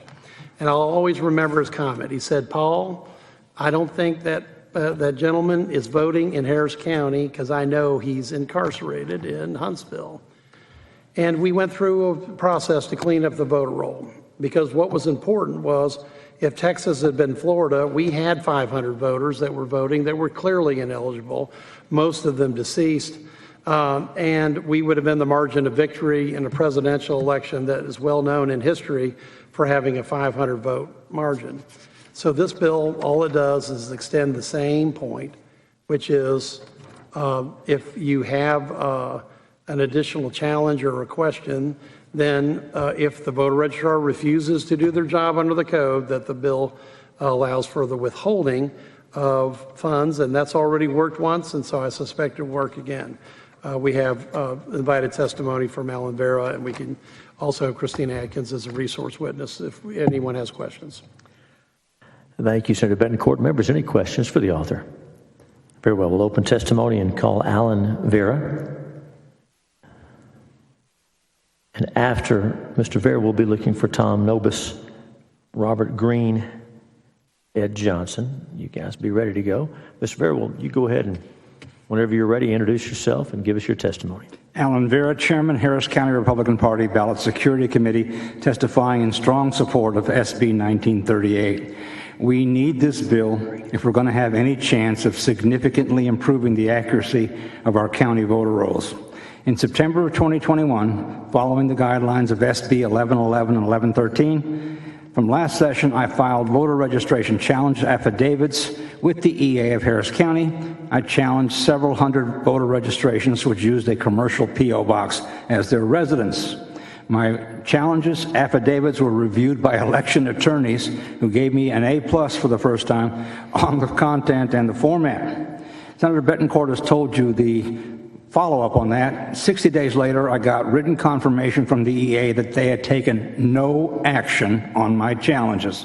So I filed a complaint with the Secretary of State. Secretary of State carefully considered my complaint, and they debated it for a long time and took some action. It took about 7 months to get this done. Okay? I wasn't finished. In June and July of 2022, I developed a database of 3,500 single-family and duplex homes in Harris County, pay attention, each of which had 6 or more registered voters with 3 or more last names. That sounds a little fishy. There were a total of 27,000 registered voters in these 3,500 homes. Working with another Harris County election integrity group, we organized a canvass of these interesting groups of voter registrations. Over 50 volunteers knocked on doors in Harris County in June and July of 2022. These are troopers. Using an illegally approved script, they showed the person who entered the door the list of particular people who registered to vote at that address and asked the person to confirm whether they actually lived there. We asked the person who met us at the door to sign an unsworn declaration. Guys, 49% of the people registered at those homes did not live there. We need help. We need some teeth behind this activity. Thank you. Mr. Vera, thank you. And members, any questions for Mr. Vera? And before you ask the question, I'm going to call a couple more witnesses. So if you don't mind, Senator Parker, hold tight. The chair calls Marga Matthews, Andrew Hendrickson. If you're here and wish to testify, go ahead and make your way down here and take a seat. Marga Matthews, Andrew Hendrickson. And while y'all go ahead and come on down. And Senator Parker, you are recognized. Thank you, Mr. Chairman. Mr. Vera, thank you for being here and all that you do. I'm taken back by the data. I know Chairman Betancourt and my colleagues in Harris County have been dealing with these shenanigans for all too long. But can you share with members of the committee some of this data? I know you've documented this extensively, these stories you just shared, the number of people, all these things that just are way beyond coincidence and clearly move into the category of malfeasance. Would you mind sharing some of that data with members of the committee? We'd really appreciate that very much if you can provide some written context and information going forward. I think it'd be very important for us all to see that. Yes. Thank you very much. Mm-hmm. Just don't be shocked when you see it. Thanks, Senator Parker. Any other questions for Mr. Vera at this point? Very well, thank you. Mr. Nobis, welcome back. Introduce yourself. Give us your testimony. Okay. Chairman Hughes, other members of the Senate State Affairs Committee, I'm Tom Nobis. I represent the Republican Party of Texas and myself. I rise in support of Senate Bill 1938 by Senator Betancourt relating to failure of voter registrar to comply with voter registration laws. The issue relates to cleaning up the voter rolls. There should be an easier way to notify elections administrator or the county clerk when someone dies. A friend of mine had passed away, and I found him still on the voter roll. Went to the Harris County website to find the procedure. Long and complicated to have his widow fill out the form, obtain the proper documentation, have it notarized when she's in her 80s and doesn't have a computer and not computer savvy. And the form is for someone that's still alive instead of someone that's dead. Working as an election judge, there were many cases of voters not appearing in the e-poll book. As a result, we had an attempt to find them in the county voter registration database. One approach is to search by address to find them. In doing so, a large portion of the voters that I dealt with identified the people listed as no longer living at that address. When a voter registers at an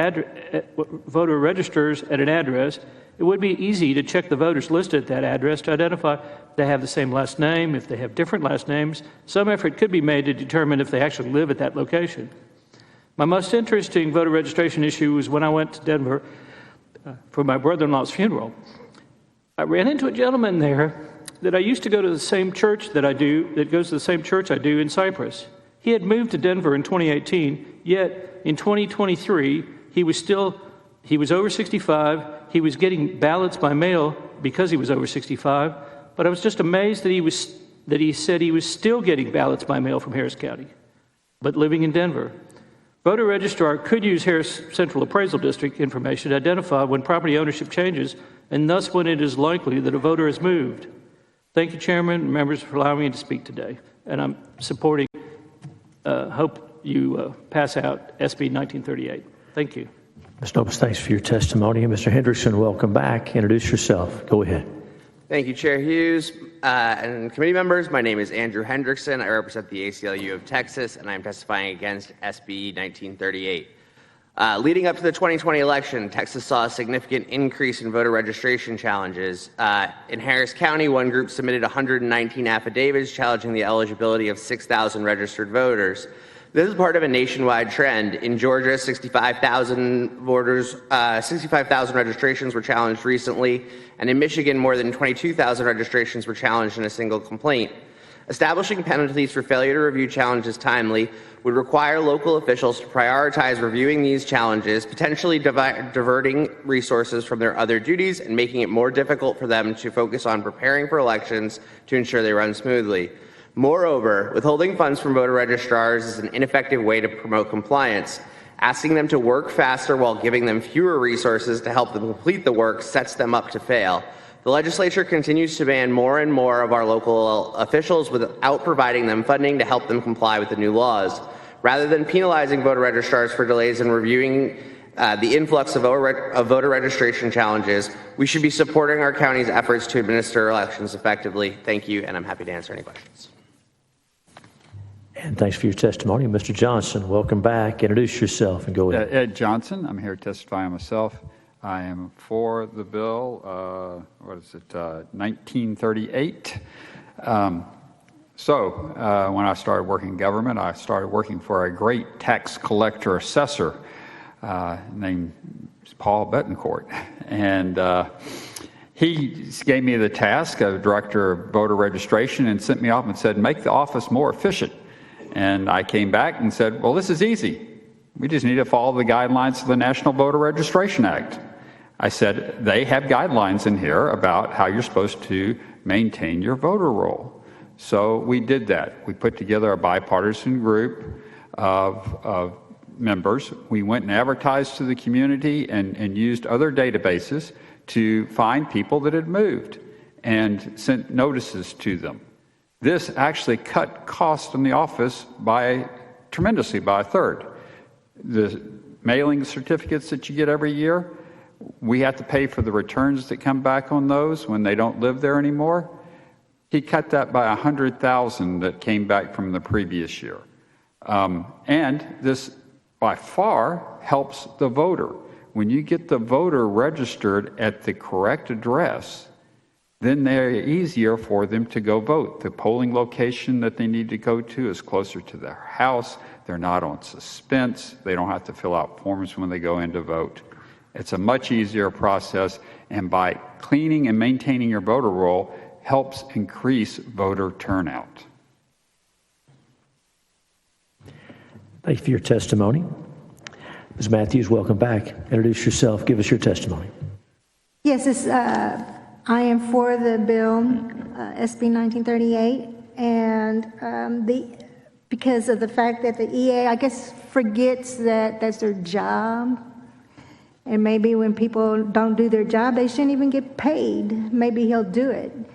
So withholding funds from them, maybe they'll make him wake up and do what he's supposed to do. The oversight needs to go further on the way the EA conducts elections for not respecting the law. The voter roll has not been cleaned. I have voters getting voter cards at addresses they never applied at, deceased voters, voters that do not live at addresses, P.O. Box voter addresses. This causes voters to be able to vote at another county because they have 2 voting addresses. I had a friend that lives in Baytown and has 2 voting cards at different addresses and one that doesn't even one of his addresses at all.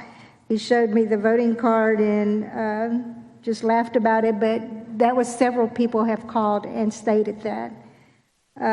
It's just not right that the registrar gets away with it. It needs to stop because of the fact that when they go vote, it is not going to be a good election because of the fact it's not going to be correct due to the fact that they can vote at several locations with different cards. So please hold the funds from them and let the state oversee it and stop this. Thank you. Thanks for your testimony. Senator Betancourt. Thank you, Mr. Chairman. Tom, thank you for your testimony today because you've testified several times. You found it almost impossible to get somebody off the roll, even though you knew this was somebody from personal experience that had deceased. True? Mm-hmm. Yeah. I mean, the form assumes that the person is still alive. And there's nothing, it's like, well, what do you do now? Well, that's why we have this bill. Andrew, please understand that this is not a part of a national trend. This is part of the fact that it took us 2 sessions to pass Senate Bill 1113. And we had at various times anywhere from 5,000 to 8,000 people registered at private P.O. boxes alone, over 100 at Waugh Drive, if I remember that address, and that the challenges that have been filed have been basically about that repeatedly, and that number has varied. It's about performance. It's not about a national trend. Thank you for your testimony, Mr. Johnson, about the National Voting Rights Act, because that is the right path to cleaning up the voter rolls. And would you like to tell the committee how much it costs for a first-class postage or first-class anything to be returned, and that's why it's important to save money for the taxpayers on how much that is? Yeah, so the process in correcting someone's address is you just mail them a voter confirmation notice, which is change of address card, and that goes out. You can send that out bulk mail. Nowadays, probably about 40 cents a piece. Then when you correct their address, then when you mail them the voter certificate, that goes out same way, about 40 cents a piece. But if they don't live there, it gets returned. It's 3 times that amount. It's about $1 on the return because you got to pay more for the return when you do a bulk mailing, which makes sense in a large county. So by cutting down on your returns, you reduce your costs tremendously. Plus, the returns, the action in the election code is you mail them a confirmation notice. So you can just beat it straight to the punch and identify these people, work the list like Alan and his group have done, work the list from the National Change of Address list, and you can identify these people and help them get their address fixed before the election and help them find the polls easier to go vote. Senators, any other questions for the witnesses? Thank you each for being here. The chair now calls Lucy Traynor, Dr. Susanna Carranza, Emily E.B. French, and Elizabeth Barron. Lucy Traynor, Dr. Susanna Carranza, Emily E.B. French, and Elizabeth Barron. And those are all the witnesses we have registered wishing to testify on, for, or against Senate Bill 1938. If anyone else is wishing to, please register at the kiosk outside. And welcome. Whenever you're ready, introduce yourself and give us your testimony. Yes, sir. My name is Emily E.B. French. I represent the Texas Civil Rights Project, and I am here to testify against SB 1938. We believe this bill will open the floodgates to a surge in unlawful voter registration challenges by vigilante groups. It would hold vital state voter registration funding hostage until county officials divert time, manpower, and resources to dispose of such challenges. In recent years, Texas has seen numerous attempts to intimidate voters through mass voter registration challenges that violate the law, in particular by challenging voters' registration without personal knowledge of the voter's registration status as required by the Election Code. For example, in 2018, one Harris County voter unlawfully attempted to challenge over 4,000 voter registrations. That voter was unable to show personal knowledge in even a single case, and the challengers were rejected, but not without significant county resources having to be expended on them first. Last year, a group filed at least 4,400 registration challenges in Harris County after they went door to door in neighborhoods across the county, including minority communities like Sunnyside, which is 88% black. This group was obliging voters to sign declarations verifying their residences under penalty of perjury. We obtained a copy of those challenges via Public Information Act request. Our preliminary analysis discovered that at least 78% of the declarations accompanying the challenges contained some kind of formal defect, such as lacking the declarant's name, signature, or the date. SB 1938 would exacerbate this problem by incentivizing groups of these kind to continue targeting voters in minority neighborhoods, since registrars would have to deal with even the shoddiest challenges immediately to avoid losing funding. This bill would not make our voter registration rolls more accurate. It would do the opposite by encouraging thousands more flawed voter challenges while potentially cutting funding that counties use to keep the rolls up to date. County registrars already have a number of procedures in place to keep the voter rolls accurate. SB 1938 would hand the reins over to bad faith actors. We oppose this bill. Thank you. Thanks for your testimony. Ms. Traynor, welcome back. Introduce yourself. Give us your testimony. Thank you, Chairman. Thank you, members. Lucy Traynor with the Republican Party of Texas. And we fully support 1938. We support 1938's expansion of withholding Chapter 19 funds when a voter registrar does not timely perform his or her duties relating to one's voter registration. In my personal role with the party over the last several months leading up to the general election, I have met many activists who spent a significant amount of their personal time simply trying to clean up the voter rolls in their counties, asking their registrar to take people off the rolls, some to the tune of tens of thousands. Clean voter rolls is a priority under Plank 242 of the party platform. Without accountability to the entire system, voter rolls will remain muddled with deceased and inactive voters.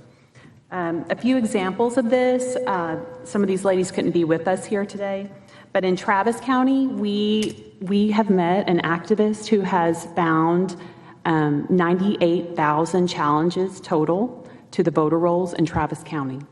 69,840 of those voters were in suspense, and it sounds like 707 of those 98,000 challenges have been addressed at this time. Also, McLennan County has a group of activists who have done voter roll cleaning, and they, at 30% of their 91 precincts, found 10,000 errors on the voter rolls. So it's significant, and we feel like this would add some accountability to the code. Thank you. Thank you, Ms. Traynor, for your testimony. Dr. Carranza, welcome. Introduce yourself and go ahead. Hi, I'm Dr. Susanna Carranza. I'm testifying on my own behalf, and I oppose this bill. I do agree we want accurate voter rolls. It makes everybody's life easier. But penalizing the county for not being timely, especially, it's definitely like removing resources instead of helping in other ways. It's not going to help. One of the ways to keep the rules are accurate is to really use ERIC, the interstate database. Because you can, when people move to a different stage, you can cross-reference and then remove folks that move. Because who really remembers to call their old state and say, oh, now I'm in this other state, and then just remove me from the roll? So if we use ERIC, we will eliminate a lot of that. If we use more online voter registration, it's also easier to cross-reference because you're less likely to have misspellings or misinformation from when you get handwritten information. And that will make it easier to eliminate duplicates or like almost the same voters.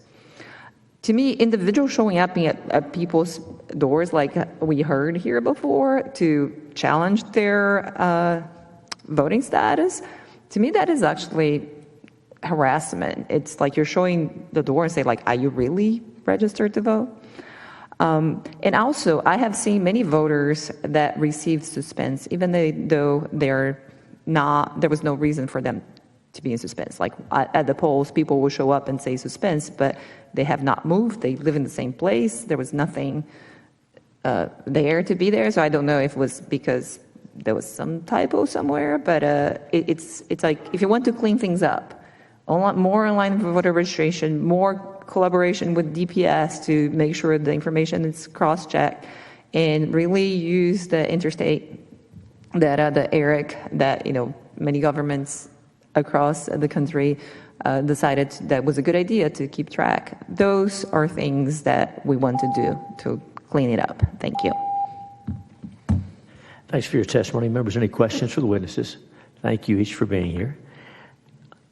Anyone else present wishing to testify on, for, or against Senate Bill 1938? Seeing and hearing none, public testimony is closed. Bills left pending at this time. Chair lays that Senate Bill 1950 recognizes its author, Senator Betancourt, to explain the measure. Thank you, Mr. Chairman, members. The Texas Legislature has set up 8 different criteria for signature verification committee and or the early ballot board to review mail-in carrier envelopes to determine whether or not to accept or reject mail-in ballots in Texas Election Code 87.041B. The 8 criteria include requirements that the envelope must be properly executed. Neither the signature on the application or carrier envelope is determined to be that of another person. Identification number of the envelope matches the identification number on the voter registration application, etc. The initial instructions given to the Harris County Signature Verification Committee by the current Election Administrator's Office was that the committee was only supposed to compare the ID number on the envelope to the ID on the mail ballot application. They were also instructed not to compare the signatures. I want to go over that again so everybody hears. They were instructed not to compare signatures. Clearly, these instructions are a violation of the code.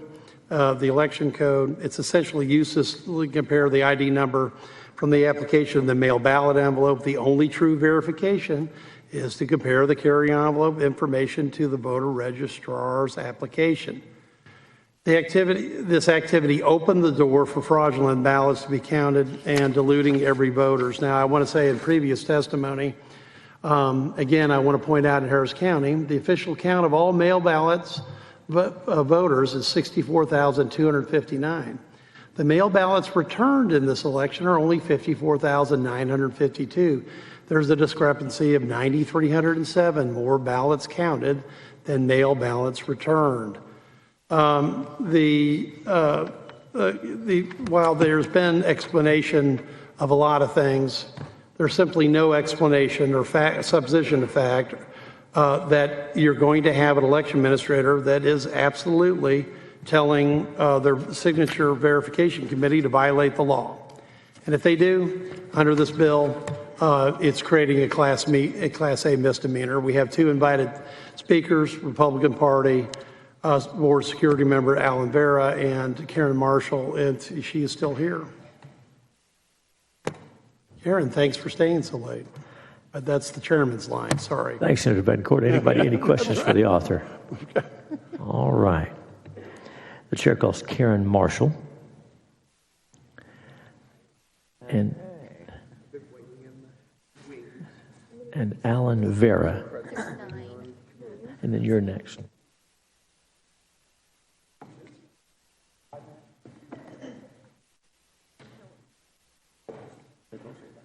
Yes, they're both invited. Start with Karen. Very good. Ms. Marshall, if you're ready, introduce yourself, give us your testimony, and you guys will be our invited witnesses. Go ahead. Hello, I'm still Karen Marshall, and I served as the alternate judge of the Bexar County Early Voting Ballot Board for the November 2022 election. SB 1950 is necessary in order to make the requirements you have carefully crafted here as lawmakers to be followed at the county level. Because no, they aren't followed. Not all of them, and not in all counties. My experience has been in Bexar County, and in spite of our having one of the most experienced election administrators of any high population county, not all of the requirements are being followed. In many cases, this occurs in the interest of efficiency and saving time on the process. Tasks are delegated to employees of the election office. For example, in Bexar County, the ballot board clerks were not shown the applications, only the scanned signatures, so ballots went through without clerks seeing if a legal reason for voting by mail was provided. The clerks were left to rely on faith that the year-round employees somewhere in the building had done due diligence and taken care to confirm that before passing the mailed-in ballots to us. It was the same regarding provisional ballots. When I challenged unmatching signatures, I was told the Secretary of State said only ID numbers were needed. In case Bexar County ever has a less versed election administrator directing a less dedicated staff, we need Senate Bill 1950 implemented to spur adherence to the election code. All of it. Thank you. Thanks for your testimony. Mr. Vera, welcome back. Introduce yourself. Give us your testimony. Alan Vera, Chairman, Harris County Republican Party Ballot Security Committee, testifying in strong support of Senate Bill 1950. I meet regularly with grassroots election integrity groups across the state by Zoom. The number of accounts of county election authorities taking liberties with the statutory processes defined for the Early Voting Ballot Board and SVC are legion, to use a biblical reference. A group from a county bordering mine reported last year they confronted their EA on his deviations from correct EVBB SVC processes. He reportedly replied as follows: well, there's no penalty for that in the code, so we're going to do it my way. How bad can it get? You've already heard from Senator Betancourt what happened in Harris County in November. The only thing he left out was he told them we're also not scanning both sides of the carrier envelope, so you won't be able to see all the information. Are you kidding me? Every ballot harvester in Harris County let out a loud hallelujah because they only had to match the ID on the ballot with the ID on the application. This is not an isolated or precedent-setting incident. For the November 2020 general election, an employee of the interim county clerk, an employee who would later become the county's first elections administrator, was going to host a Zoom training session during COVID for the Signature Verification Committee. She sent her PowerPoint presentation to the members of the committee in advance, and right there on one of the slides, big as Dallas, was the following instruction. You will only compare the signature on the carrier envelope to the signature on the mail ballot application. Another loud hallelujah from the ballot harvesters. The code clearly states the purpose of comparing the signatures is to ensure that the signature is that of the voter, and the SVC must have access to the voter's county registration records. At the same time, in that same election during the COVID years, Governor Abbott gave me a big headache because after extending early voting by an extra week, he increased the number of days for in-person drop-off of mail ballots from 1 day, election day per statute, to 62 days. The interim county clerk immediately informed the Signature Verification Committee that any mail ballots delivered in person would not go through the Signature Verification Committee, but go straight to opening and counting because it had already been checked at the curb. The county election authorities have to know that the legislature takes the mail ballot processing steps in a statute seriously. They have to know there's a penalty for not complying with what's in the code. Not every county has a ballot security committee to ride herd on these people. Not every county will be able to stop the infractions before they happen. So Senate Bill 1950 is necessary. It provides some teeth to prevent county election authorities from writing their own election code. Please give SB 1950 favorable consideration. Thank you. Thanks for your testimony. Senators, any questions for Ms. Marshall, for Mr. Vera? Thank you both for your testimony. As we open public testimony, we'll call Robert Green, Andrew Hendrickson, Ed Johnson, Lucy Traynor, and Dr. Susanna Carranza. Looking for Robert Green, Ed Johnson, Andrew Hendrickson, Lucy Traynor, Susanna Carranza. Those are that's all the remaining witnesses who've registered to testify on, for, or against Senate Bill 1950. So if you wish to, please make your way outside and register so we can hear from you. And Mr. Hendrickson, welcome back. Introduce yourself. Give us your testimony. Thank you, Chair Hughes and committee members. My name is Andrew Hendrickson. I represent the ACLU of Texas, and I'm testifying against SB 1950. This bill would impose yet another criminal penalty on elections officials that would deter qualified candidates from taking these jobs out of fear of politically motivated prosecutions. SB 1950 also would have a negative impact on Texas's mail-in ballot rejection rate, which was the highest in the country during the 2022 general election among states for which data was available. The bill would impose criminal liability for suspending, a term not defined in this legislation, a requirement related to accepting mail-in ballots. It does not, however, extend the same liability for rejecting a ballot that does meet all of the requirements. Accordingly, it incentivizes county clerks, election administrators, and early voting clerks to adopt a when in doubt, reject policy to ensure they will not be charged with the crime. Thank you, and I'm happy to take any questions. And thanks for your testimony. Mrs. Traynor, welcome back. Introduce yourself. Give us your testimony. Thank you, Chairman, members. Lucy Traynor with the Republican Party of Texas. We fully support Senate Bill 1950 and its attempt to hold people accountable when administering mail-in ballots that are processed by our Signature Verification Committee and early voting ballot boards. Creating a Class A misdemeanor when suspending what should be the normal procedure for examining a ballot by mail carrier envelope is a logical next step if election code procedures are not followed. We believe this again adds accountability to the system and gives citizens recourse to hold bad actors accountable.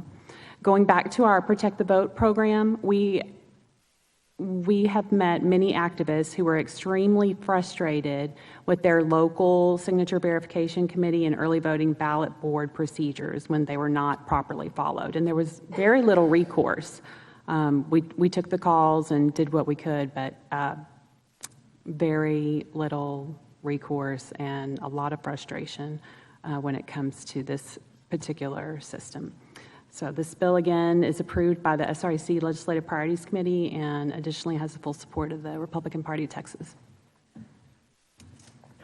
Thanks for your testimony. Mr. Johnson, welcome back. Johnson, I'm here testifying for myself for Senate Bill 1950. Simply break it down. The ballot board has, and signature verification has the job of approving whether or not a ballot is counted or not. They are the sole determining factor. They are the people that do this. The election administrator or county clerk's office is just a clerk. They're supposed to maintain and file the records. They're not supposed to do any of the jobs of the ballot board. So if they are doing that, they are breaking the code and the law, and there should be some penalty in it if they're doing that. Thanks for your testimony. Senators, any questions for the witnesses? Very good. Thank you each for being here. That's all the witnesses we have registered to testify on, for, or against Senate Bill 1950. Public testimony is closed. The bill is left pending at this time.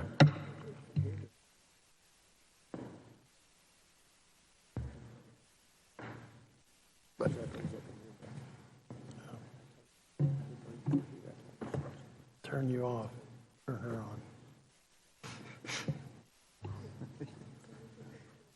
Been here since this morning. The chair now lays out Senate Bill 477. Senate Bill 477 recognizes its author, Senator Zaffarani, to explain the measure. Thank you, Mr. Chairman. Mr. Chairman and members, Senate Bill 477 relates to accommodating voters with a disability. Members, current law allows accommodations for voters with mobility disabilities, such as priority voting at polling locations and curbside voting. These accommodations, however, are provided inconsistently across polling locations. Senate Bill 477 would ensure persons with mobility impairments receive some minimum accommodations throughout the state so they can participate in the democratic process without undue burden. Generally, Senate Bill 477, as filed, would require election officers to provide priority in the voting order to persons with substantially impaired mobility, ensure descriptions of procedures and accommodations available for voters with disabilities, and the official application form for an early voting ballot are posted on the county clerk's website, and specify that a polling place must reserve 2 curbside voting parking spaces for voters who cannot enter the polling place. There is a committee substitute, Mr. Chairman, that I'd like to send up at this time. Chair, let's have the committee substitute recognizes Senator Zaffarini to explain the substitute. Thank you, Mr. Chairman. Mr. Chairman and members, the committee substitute differs from Senate Bill 477 as filed in that it would remove a requirement that the signs placed at the reserved parking spots for voters with mobility impairments include the telephone number of the election official at the polling place. We heard that not everybody has a designated telephone number, so we are removing that requirement. And that is all the bill does, and I do have one witness I invited who has been here since early this morning. Thank you, Senator. Members, any questions for Senator Zaffarini? Very well.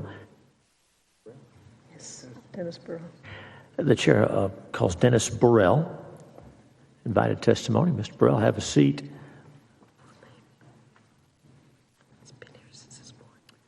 Introduce yourself. Give us your testimony. Dennis Burrell, Coalition of Texans with Disabilities, for the bill. Good evening, Mr. Chairman, Senators.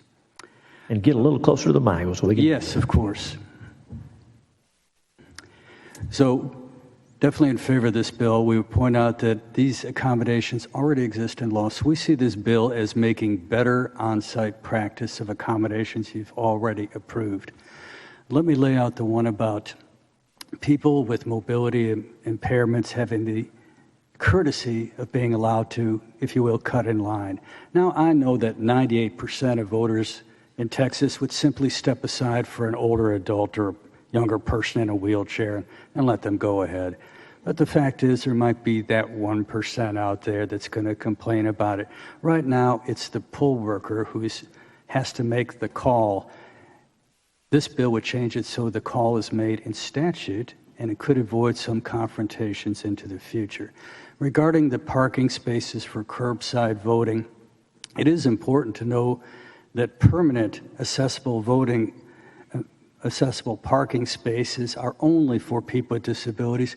Curbside voters might be showing up with small children in the car, maybe a sick child, maybe a family elder who voted with the mail-in ballot and had to accompany the younger voter to the poll. So it's not the same thing. So it is very important. Also, the ability to see a phone number to call in so the curbside voting mechanism can be brought to you. And by the way, that there was a court injunction last year to actually state that that should happen. There's some better information on websites, and I would close by saying that ease of access for voting for people with disabilities is dependent on accommodations, and Senate Bill 477 makes better accommodations in practice. Thank you. Thanks for your testimony. Members, any questions for the witness? Thanks for being here. You bet. Thanks. Thank you so much. We'll open public testimony. The chair calls the following witnesses: Alan Vera, Lauren Gherkin, Veronica Warms, Hyder Garcia, Rosemary Clouston. We have Alan Vera looking for Lauren Gherkin, Veronica Warms, Hyder Garcia, Rosemary Clouston, and Ed Johnson. Mr. Garcia will show you as not wishing to testify. Thank you. So we're looking for Veronica Warms, Rosemary Clouston, Ed Johnson, and Bill Sargent. Mr. Sargent, there he is. And Susanna Carranza, Dr. Carranza. And the chair calls Valerie DeBill and Tia Boyd. So we have some of these witnesses already. We're looking for Alan Vera, Lauren Gherkin, Veronica Warms, Rosemary Clouston, Ed Johnson, Bill Sargent, Tia Boyd. Mr. Sargent, looks like you're up first. Introduce yourself. Give us your testimony. Once again, I'm still Bill Sargent, former Chief Deputy Clerk for Elections from Galveston County. Senator, I'm a bit confused about your bill.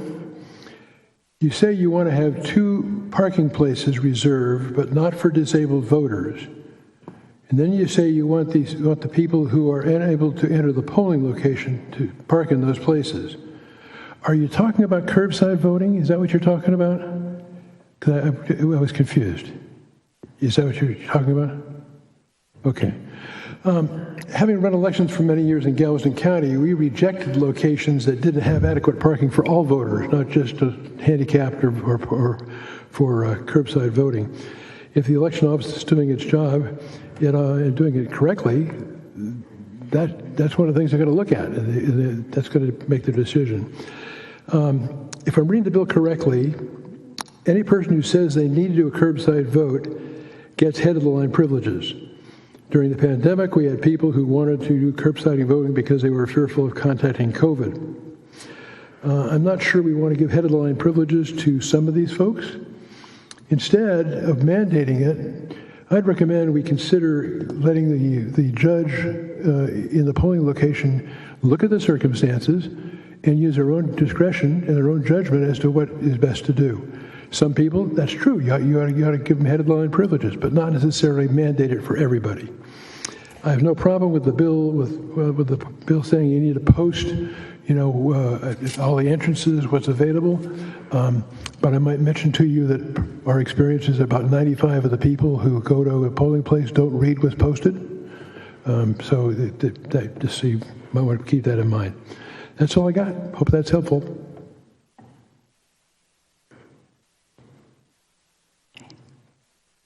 All right. Ma'am, please state your name, whom you represent, and you're recognized. Sure thing. My name is Veronica Worms, and I'm representing the Texas Civil Rights Project. We are for the bill. Chair Hughes, Vice Chair Paxton, and members of the Senate State Affairs Committee, I am here to testify in support of SB 477. At the Texas Civil Rights Project, we help run the nonpartisan election protection hotline, 866-OUR-VOTE. Every election, we get hundreds of calls from voters with disabilities trying to cast a ballot, including many reports from voters from across the state who report trouble with curbside voting access. This bill would require all counties to post signs informing voters on how to access curbside voting. Many voters in Texas do not know that curbside voting must be offered at every polling place. If there are no signs providing proper notification and instructions, voters with disabilities will not necessarily know that they can request curbside. Without signs, even voters who know that they can request it may not know how. Voters across Texas struggle to access curbside every election. Our 2021 curbside voting report told the story of one of our volunteers who saw a voter in a wheelchair trying to enter a polling place that had no ramps or curb cuts. The polling place had no signs about how to vote curbside. Lack of signage was such a problem in 2020 that TCRP sought and won a court order requiring Bexar County to post curbside signs in conspicuous places at every polling location. Requiring counties to display these signs would be a simple fix to a widespread and persistent problem. We've heard from many voters who struggle to find the appropriate parking place to vote curbside. Marking those spots clearly would be a huge help to voters with disabilities. Curbside voting is a crucial aspect of disability access in Texas. SB 477 would make sure that voters who need curbside are able to use it. We ask you to report this bill favorably. Thank you. All right. Thank you, ma'am. Thank you. Mr. Vera, good to see you again. You're recognized. Alan Vera, Chairman, Harris County Republican Party Ballot Security Committee, testifying on SB 477.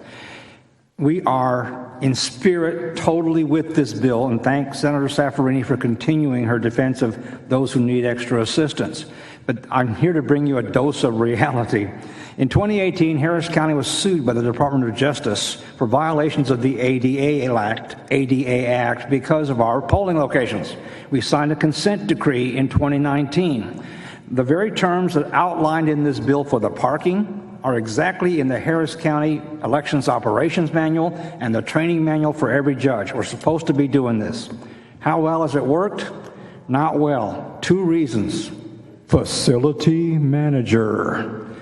Whether it's a privately held building or a public building, the facility managers believe that no one can tell them that they have to rearrange their parking spaces, put up different signage, or do anything else beyond tolerate us having people come into that building to vote. If we legislate cooperation for publicly owned facilities, we might get some improvement. If we force compliance in privately owned facilities, we'll lose the use of those facilities for future elections. It's tough. We're totally with you on this. You can leave that section of the bill in, it's fine, but just know that without some reinforcing requirements, some kind of leverage in other parts of the code, that part of the bill is going to be honored in only some locations, not anywhere close to what you're looking for. Thanks for the time. Okay. Thank you, sir. Sir, you're recognized. Please state your name, whom you represent. Ed Johnson. I'm here to testify for myself, and I'm against the bill. I think this bill will do a real danger to possible election judges, opening them up to possible ADA violations. The bill says that the election judge is supposed to go out and mark off 2 spots for handicapped voters. In my book, when you're making a parking place for a handicapped voter, that's an ADA parking spot that you're putting a sign up saying, handicapped people can vote here. Election judges aren't trained to go out and make handicapped parking spaces in a parking lot. And the materials they would need are astronomical. I mean, you're going to have to restripe the parking lot because the ADA spots are actually wider than a normal spot. You have to have a van access lane. The sign that you have to put up has to be a permanent sign. Can't be a temporary sign that could blow over in a windstorm or anything like that to be the ADA compliant. So there are already ADA compliant parking places in polling locations at facilities that facility passed the ADA regulations. But asking an election judge to go make ADA parking places, I think puts them in real danger of possibly violating the ADA rules. I think we should really think about that. All right, thank you. Members, questions of the panel? All right, hearing and seeing none. Thank you all for joining us today. Okay, is there anyone else wishing to provide public testimony on, for, or against Senate Bill 477 by Senator Zaffirini? All right. Hearing and seeing none. Public testimony is closed. We'll leave the bill pending. You are welcome, Senator Zaffirini.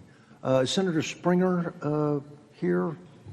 Chairman told me that he was next. There he is. All right. Okay, give me my bill and my witnesses. What is Springer's. I'm sorry, it was 924. Sure, you think you're okay. 924. Thank you, Mr. Chairman and committee members. Hold on. All right, Chair lays out Senate Bill 924 and recognizes the sponsor, Senator Springer, to explain the bill. Thank you, Mr. Chairman and committee members, and I'm glad we're saving taxpayers money. I'm assuming we're sending Senator Betancourt a rental lease bill for this evening, but anyway, I told him I would say it. Senate Bill 924 is really looking to help us in being able to hold elections where currently there's no facilities inside certain precincts to be able to hold it. And so we have a cap of 5,000. But I've got one, and this is numerous places throughout the state, so it's not specific just to my district. Frisco Lakes in Denton County is a retirement community. It has literally about 5,000 voters in that precinct. They have no place to hold an election that will allow them to hold it. The HOA won't allow them to hold political events in their building, and so they have to leave the precincts. So what this bill does is allows counties with population below 1.2 million to be able to combine precincts up to 10,000 registered voters in a single polling location. So it more adequately serves the voters of Texas. And that is what the bill does, and I'm happy to answer any questions.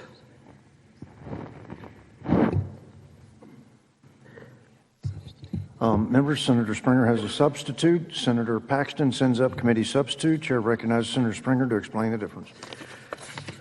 Thank you, Mr. Chairman. The substitute takes away the floor of $150,000 as a provision to clarify that if there is no facility available, how they handle that polling facility, and it takes away the effective statement and replaces with September 1st of 2023. And that is the difference. Members, questions of the author? All right, hearing and seeing none, we'll move to public testimony.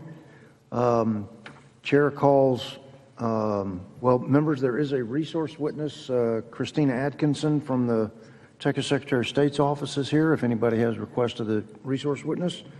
If not, Chair calls Robert L. Green. Leave her name up there, though. Leave her name there. Eric Opiella, Ed Johnson, Bill Sargent, and Valerie DeBill. Again, Robert Green, Eric Opiella, Ed Johnson, Bill Sargent, and Valerie DeBill.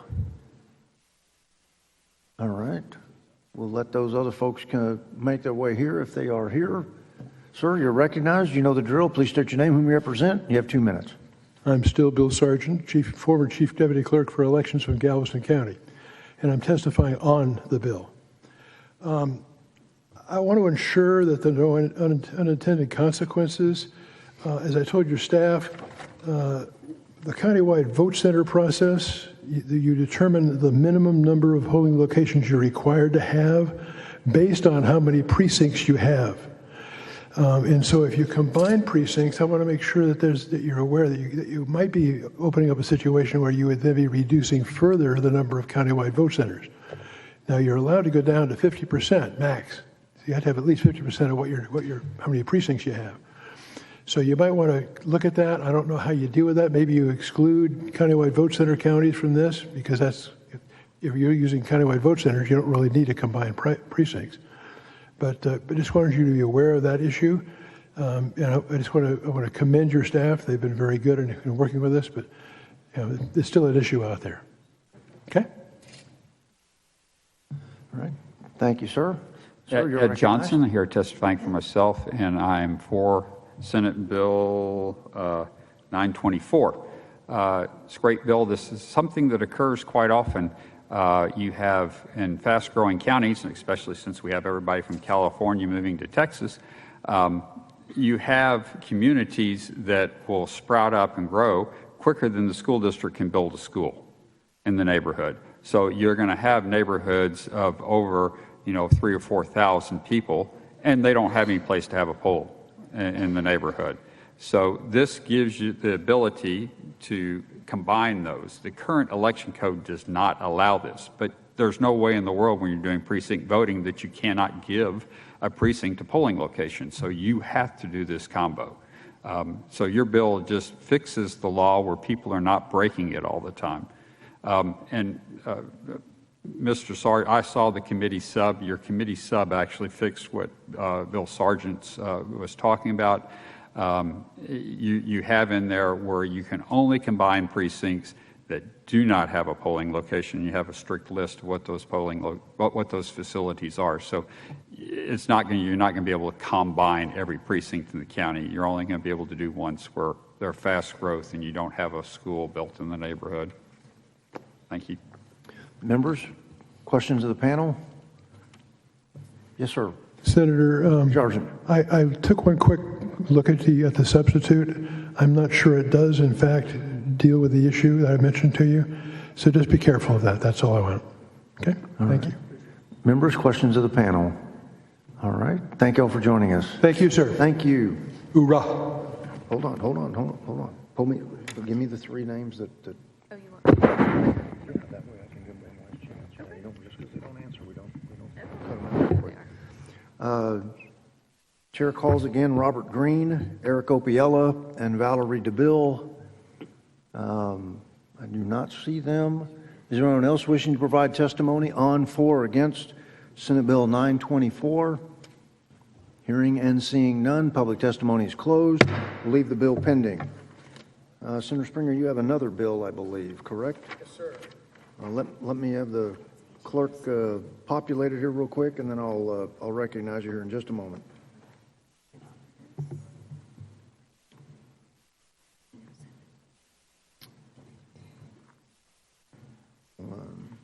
All right. Chair lays out Senate Bill 1807 by Senator Springer and recognizes the author to explain the bill. Thank you, Mr. Chairman and members. The election law rules and processes that we have in place, we hold sacred. In the 87th legislature, we prohibited any elected or election officers or officials from being able to alter the election law. Yet election laws are still being altered by officials. The bill amends the election code to require the Secretary of State to order a public official or election official to correct their election violations through a written notice. Refusal can result in a civil penalty of $1,000 a day, and it increases to $5,000 a day after that standpoint. And the Attorney General can recover those civil penalties, and the fine goes to general revenue. I do have a committee sub.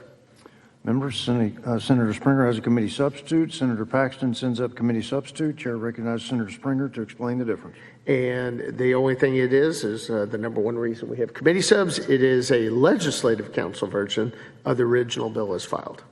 All right. Members, questions of Senator Springer? All right. I have one. If I may, Senator, is the penalty, the financial penalty, to be paid by the violating officer or the election official out of personal funds, or is it a public expense of the taxpaying entity's funds? I believe it is out of the taxpayer, out of the public funds. And I'll double check that, but that is my understanding.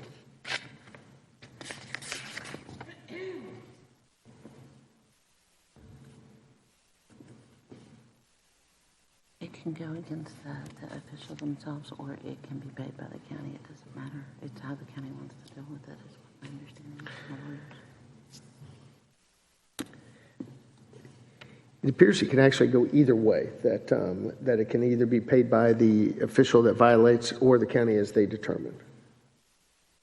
Okay, so it could be a public or a private debt. That's correct. As the Commissioner's Court would make that determination, or would it be, if it's a municipal election, is it? Well, on page 2, it says a person is liable to the state for a civil penalty of $1,000 for each day after the second day following the receipt of written notice that the public official or elected officials fail to take affirmative action to comply with the corrective action identified by the Secretary of State.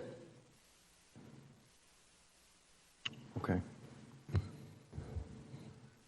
Okay. All right. Thank you, sir. Members, any other questions of Senator Springer? All right. Hearing and seeing none, we'll move to public testimony.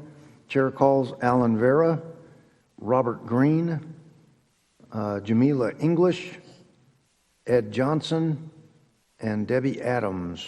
Alan Vera, Robert Green, Jamila English, Ed Johnson, and Debbie Adams. Who's the resource? And we still have our resource witness, Christina Atkins, with us. Again, Alan Vera, Robert Green, Jamila English, Ed Johnson, and Debbie Adams. All right, sir, if you would start, you're recognized. Ed Johnson, I'm here for myself, and I'm for, what's the bill number? 1807. 1807, Senate Bill 1807. Without some kind of enforcement to the election code, you really don't have a law. Going back to your Senator Springer's bill before, where we came up here several times because Harris County always broke the law of combining precincts. You had to provide a polling location for them, so you had to combine these precincts together to have, legislators tell us, well, there's no penalty in the law. What does it matter? So without a penalty, there really is no enforcement to the law. So this penalty is a good thing to do. It makes people follow the law. All right. Thank you, Mr. Johnson. Ma'am, you're recognized. Thank you. My name is Debbie Adams, and I'm a resident of Hays County. I'm Section 4, Article 6 of the Texas Constitution calls for preserving the integrity of the ballot box. Our Constitution also calls for sequentially numbered ballots, And in addition, we have a Texas election code. It's nearly impossible to ensure election integrity when our Constitution and the TEC is constantly trampled by waivers. I am absolutely in favor of this bill as long as the fines are coming out of the pocket of the individual offending. All right. Thank you. Members, questions of the panel? All right. Hearing and seeing none. Thank you all for joining us today. Chair calls Alan Vera, Robert Green, and Jamila English. If you are not here, we will leave you registered with your respective registrations. Chair also calls Laura Presley, Dr. Presley, Susan Carranza, and Jack Finger. Dr. Presley, you've been here a long time today, just like most of our witnesses. And Mr. Finger, Susan Carranza. Is Susan here? All right. With that, Got some Dr. handouts. Presley, If you you are could just recognized. give her a second, if you don't mind. There we go. Thank you.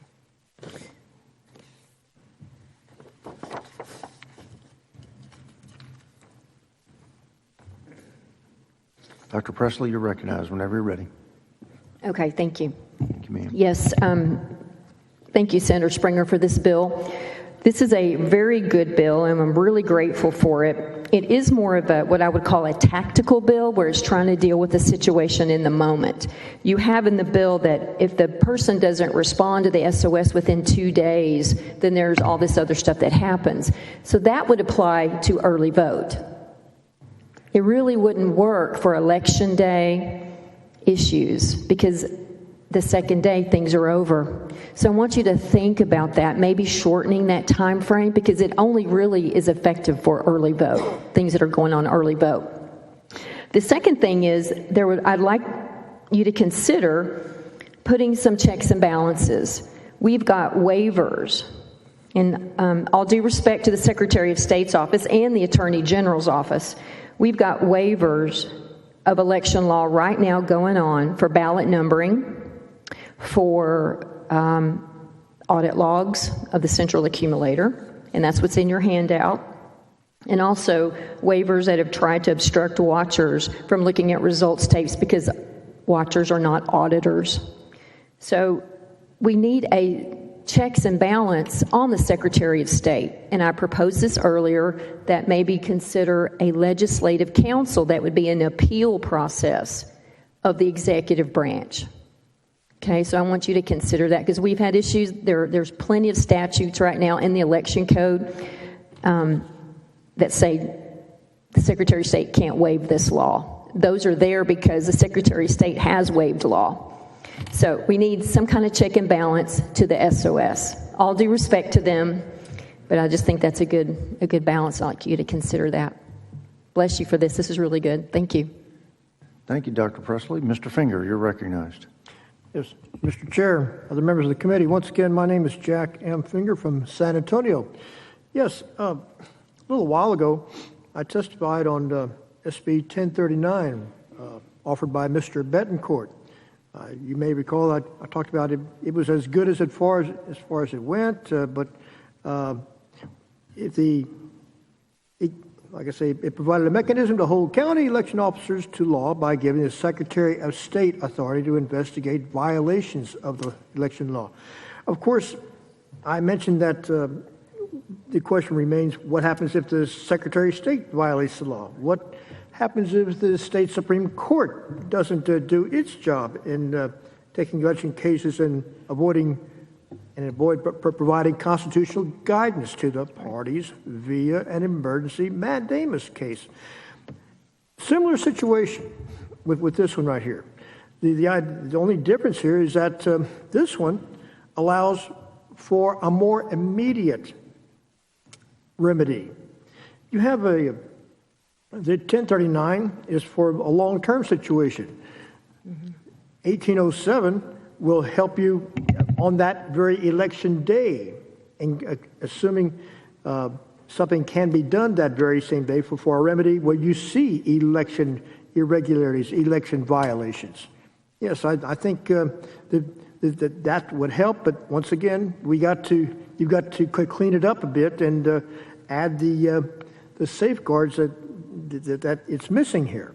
So basically, I just want to tell you that they're almost exactly the same thing, but this one has its role in that it is more immediate. Thank you. Thanks for your testimony. Senators, any questions for the witnesses?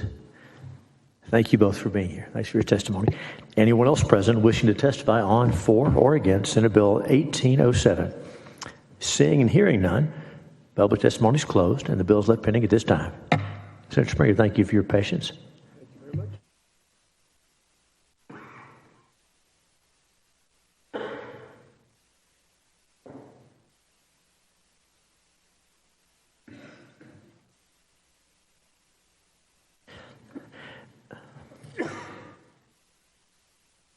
The chair now lays out Senate Bill 1705, and recognizes its author, Senator Middleton, to explain the measure. Thank you, Mr. Chairman. We do have a committee substitute as well.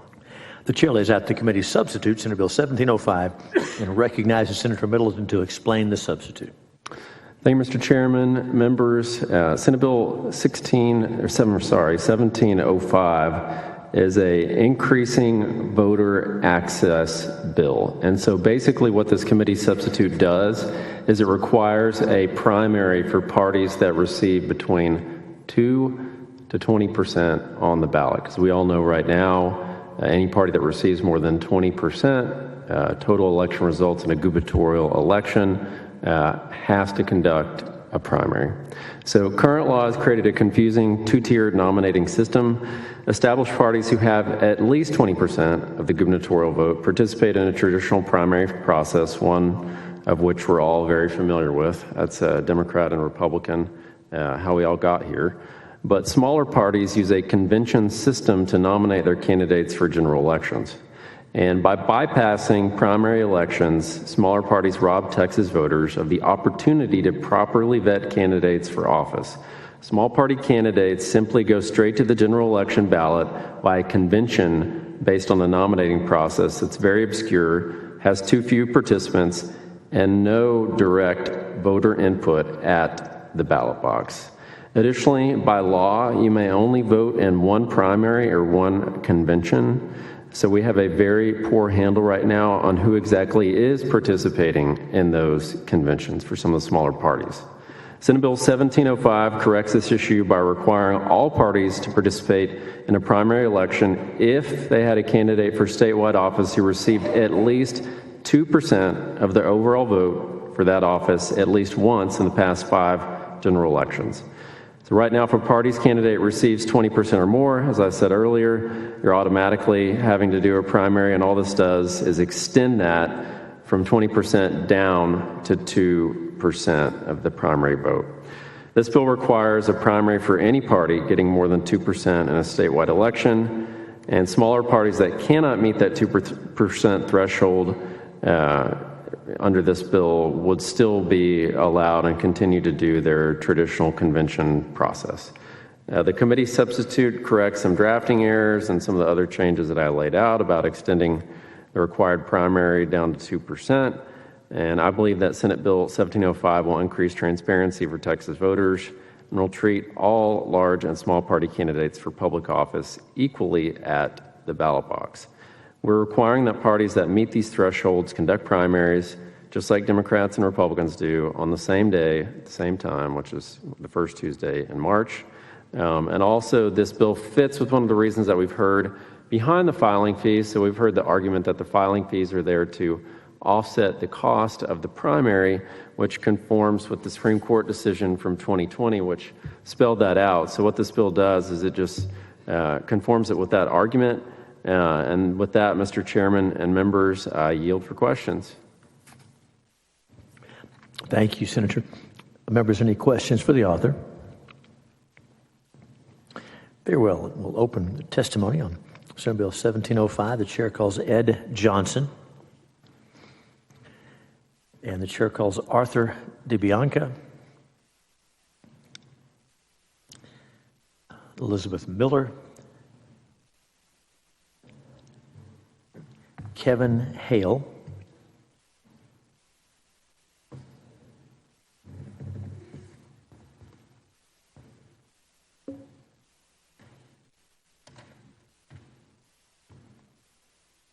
And the chair calls Linda Curtis. Linda Curtis.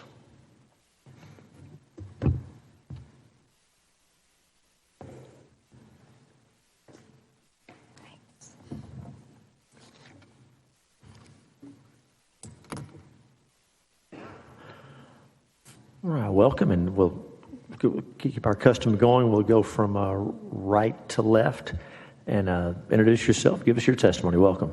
Thank you, Mr. Chairman and committee members. My name is Arthur DeBianca. I'm representing myself and the Libertarian Party of Travis County, and I'm speaking against the bill. I should say that I did not have information about the committee substitute, so I'm not clear right now on exactly what applies to what, so I'm going to give my testimony based on the original version of the bill. The Libertarian Party has been on the Texas ballot since 1986, and we have always made our nominations by convention. And just to be clear, we do want to keep making our nominations by convention. We do not want to be required to use primary elections. In some other states, the Libertarian Party is required to nominate by primary election, but in those states, the primary process is very different. The state government administers everything, and the political parties have minimal duties. In some cases, the candidates even file directly with the state government. Now, in Texas, the political parties themselves are responsible for administering and even financing the primary elections. It's an enormous administrative undertaking, and it requires a lot of resources, to say the least, and many, many experienced personnel throughout the state. The Libertarian Party is simply not in a position to manage a primary election. We cannot do it. We are a much smaller organization, and we have far, far fewer personnel than the Republican and Democratic parties, and none of our personnel have any experience managing a primary. In addition to placing this burden on the smaller political parties, this bill would increase the burden on Texas taxpayers, and it would also lead to new logistical problems. For example, I understand that there are polling locations that do not have the physical space for 3 or more groups of primary election workers. So, respectfully, we ask you not to support the bill, and thank you for your attention. And thank you for your testimony. Welcome. Introduce yourself and give us your testimony. Thank you, sir. Thank you, Chairman Hughes and members. My name is Linda Curtis. I'm speaking on behalf of the League of Independent Voters of Texas. I am on the bill, and the League of Independent Voters is a 501c4 membership association for non-aligned voters here in Texas. The self-identified independents are approximately 3.8 million voters. Frankly, we don't really understand your legislation. Respectfully, Senator Middleton, though we do have sympathy for trying to treat all political parties equally. It's not a bad idea.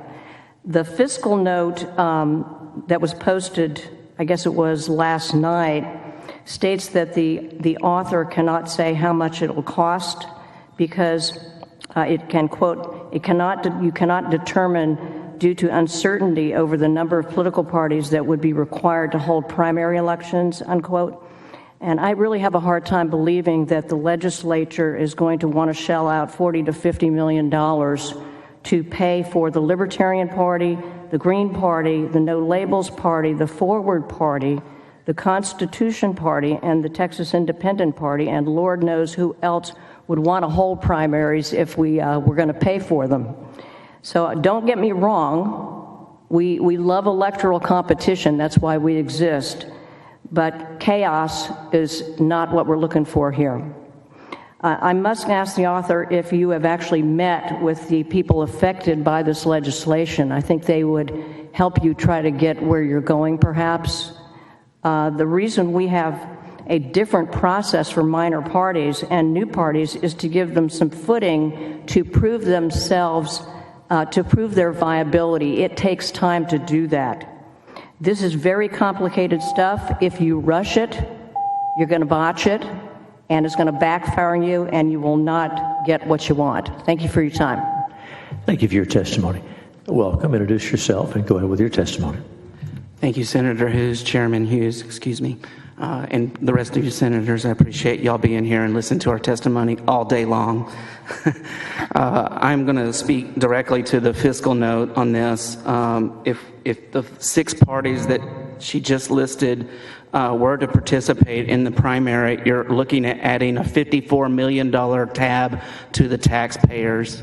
And I don't think that's fair that you're burdening taxpayers with private political organizations' operations.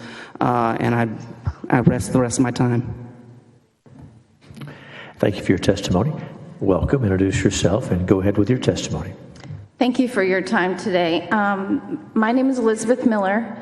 I am testifying on my own behalf. I happen to be a lawyer, and I happen to be somebody who's volunteered with ballot board and signature verification committees. I also happen to be a member of a minor party, the Libertarian Party of Texas. In that process, I've learned, I'm not an expert on the Texas election code. I don't know who is. It's pretty complicated. But I have had some benefit of that experience, and then I have some people I can call on that I did call on to ask them, what would this look like, right? I talked to Democrats, Republicans, Libertarians, and then apolitical people at the county who administer our elections. And I guess if I could summarize their response, it would probably be this: how's that going to work? And I think I share their concern. I think there's transpartisan concern about making this work. As you guys know, but some Texans may not, administering elections is very complicated and expensive. And even with their sheer size and strength and money, Democrats and Republicans struggle to pull it off, to staff, to find locations. And I think this well-intentioned could create a lot of chaos in trying to pull it off. In Tarrant County, we're great. We have great talent, but it's still hard to pull off, and we would need to spread that equipment out. We would need to spread all the manpower out. And I think this would, we heard today from somebody on the countywide voting that we didn't quite think it all the way through last time. And I fear that this idea isn't quite ripe. Its time has not quite come from talking to people who administer these things that this hasn't been thought through. It could be a real problem. Thank you for your testimony. Mr. Johnson, welcome back. Introduce yourself. Go ahead with your testimony. Yes, Ed Johnson. I'm here testifying for myself, and I'm for the bill 1705. So one of the big problems that we always had in the Harris County Clerk's Office was when you have these conventions after the primaries, you end up with people that have participated in a primary participating in a convention too. And that person is actually voting twice because you can only vote in one political party's convention/primary. Unfortunately, a lot of these candidates get on the ballot with petitions, and many of these petition signers come from the convention, and they would be removed from the ballot after the ballot's already been made, which causes a huge problem. Then, secondly, actually candidates from both of these parties sometimes vote in one of the two primary elections, and we have to end up removing candidates from the ballots. If all of these were at the same time, it would solve the problem of, having people being able to vote twice or be able to participate in two different systems at the same time. The financing or running of this election would be real simple.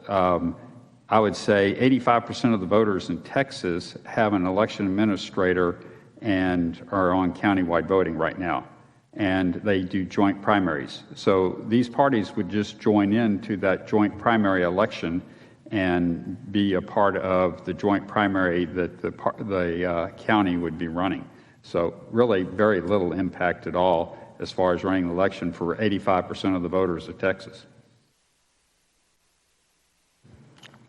Thanks for your testimony. Senator Middle, do you have questions? Yeah, thank you, Ed. Yeah, so with the committee sub, it significantly reduces the cost because it only includes a mandatory primary for the existing threshold to be on the ballot. So, in 2019, we lowered that from 5% to 2%, which I supported. So this just matches that 2% number as the trigger to be listed on the ballot and to statewide ballot, and also to have to run a primary. But the estimate that I saw, which would only apply at this point, the bill would only apply to the Greener and Libertarian parties, is about $10 million. Okay, I think you could probably do it for less than that because, like I said, election administrators, most every election administrator I know requires a joint primary.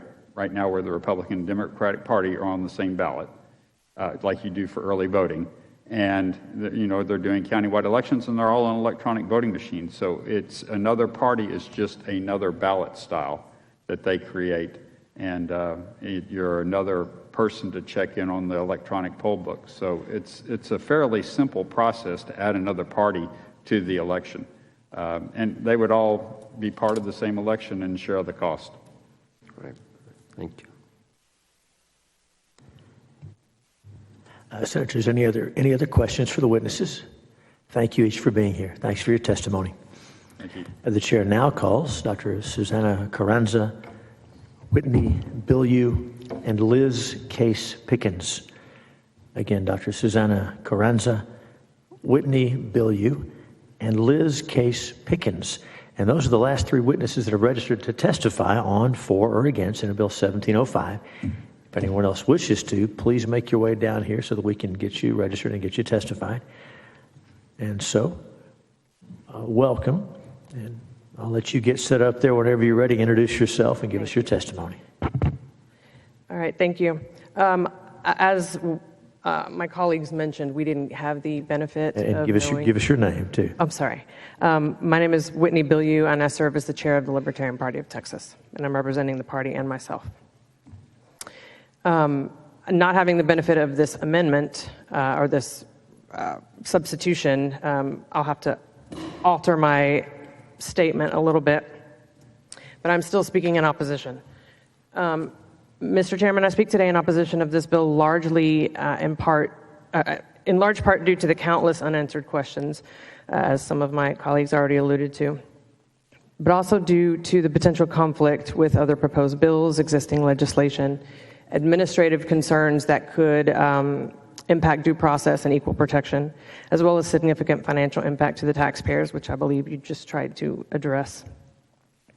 I would also like to note that no one associated with this proposed bill consulted or even contacted me, the chair of the largest, third largest, and fastest growing ballot qualified political party in Texas. This move without conference is gratuitously disrespectful. The Libertarian Party, LP Texas, has been a political party since January of 1972 with consistent ballot access since 2004 and most of the time prior. We are ballot qualified through 2032 as it stands now under current laws that were just enacted 4 years ago. We've been nominating our candidates for the general election without the state's help for half a century. There are administrative concerns here. I know that you guys just tried to address some of those, but you did mention that this would require all of the primaries to take place on the same day at the same time. So probably then joint ones. And I have concerns about who would be appointing the election judges and clerks and whether or not the Libertarian Party would be able to truly be represented there. Mr. Chairman, I'll close by noting that political parties are private organizations. They are not organs of the government, at least not in this country, and therefore the government should not be dictating their internal operations or nomination processes, and taxpayers should not be paying for them. Thanks for your testimony. Members, any questions for the witness? Thank you for being here. Thank you. And that's the last witness we have registered to testify on, for, or against Senate Bill 1705. And public testimony is closed. Bill's left pending at this time.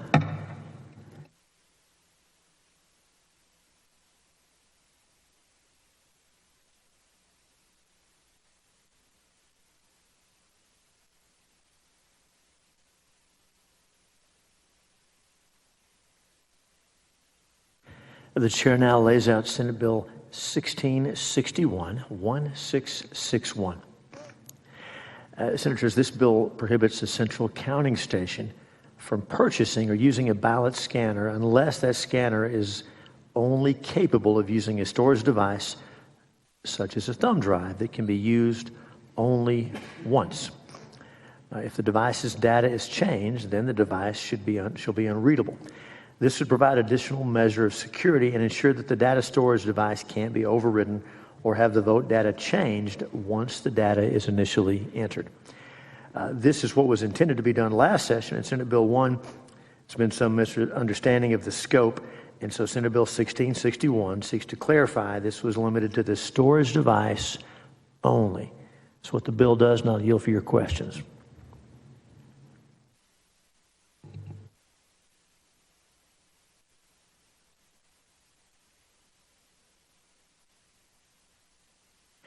Christina Adkins is here. Does anyone need to hear from her as the resource witness from the Secretary of State's office?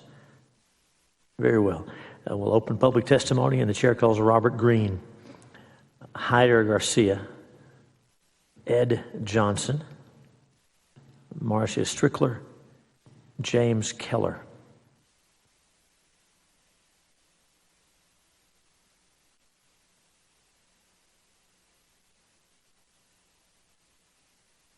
And the chair calls Dr. Laura Presley,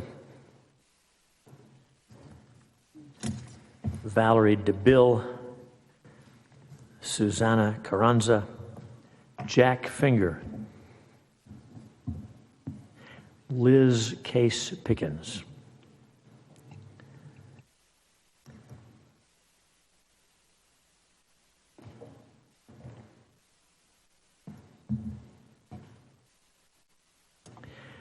All right, welcome. I think it's welcome back for everyone.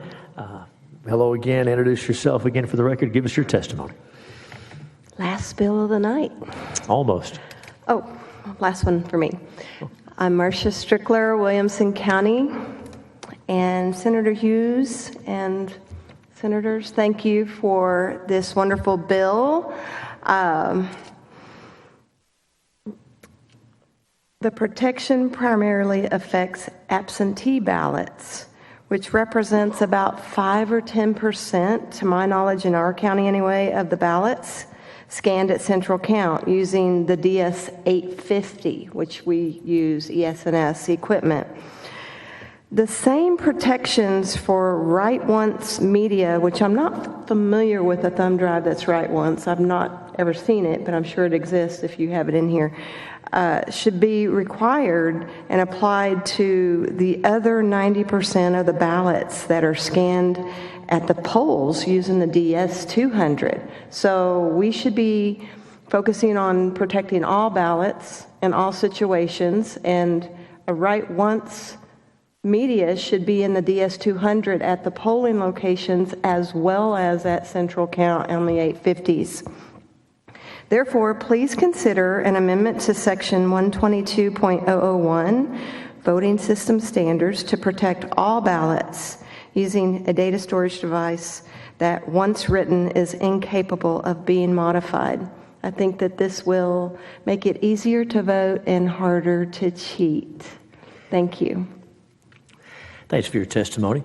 Mr. Garcia, welcome back. Introduce yourself and go ahead. Thank you. Again, also last bill of the night for me. Hyder Garcia, testifying on behalf of the Texas Association of Elections Administrators. We just want to go on record, say we support this bill, and we appreciate the clarification of the language that was, we believe was really needed. Thank you. Thank you very much. Mr. Keller, welcome back. Introduce yourself. Give us your testimony. My name is James Keller from Hays County. What do we love about paper records? They're tamper evident. And it seems to me that maybe this write once media is also tamper evident. So why not apply it to all of the records in our elections? I think it'd be fantastic. This moves the electronic ballot record into a higher tier of security. What's not to like? I have one question, and it actually triggers memories of weird situations around the state with regard to these so-called security serial numbers. We got this tape that has some unique serial number on it, and it's tamper evident. You put it on the machines to seal them to show you that no one has gotten in. And I say, what's to stop a crook from saying, hey, give us 4 copies of every serial number? And that way we can take the thing off, we can open it up, alter the votes, put a new one on with the same number, and who's to know the difference? I don't know what can be added to this to beef up that aspect, but I feel that the so-called security seals are worthless. Thank you. Thanks for your testimony. Dr. Presley, welcome back. Introduce yourself again and go ahead with your testimony. Thank you. Thank you, Senator Hughes and senators on this committee. Thank you for all your effort tonight and today. And I'm in concurrence with Ms. Watson here. If you think about the scanners at Central Count, those are the absentee scanners, and that's about 5% to 10% of the total ballots cast in an election. The other 90% are cast at the polls during early vote and election day in person. So our recommendation is that this Write Once media also applies to those ballot scanners that are the other 90% of the vote. And I've got a picture in here because I know it's sometimes hard for people to understand that are not at Central Count what those scanners look like versus the scanners at the polls. So I've got a picture here. Both systems should have this protection, especially the 10% and the 90%. We've got a recommendation for modifying and adding an amendment to this. And this should just be in the voting system standards section of the code where it says it can only use Write Once media for all ballot scanners. That makes sense.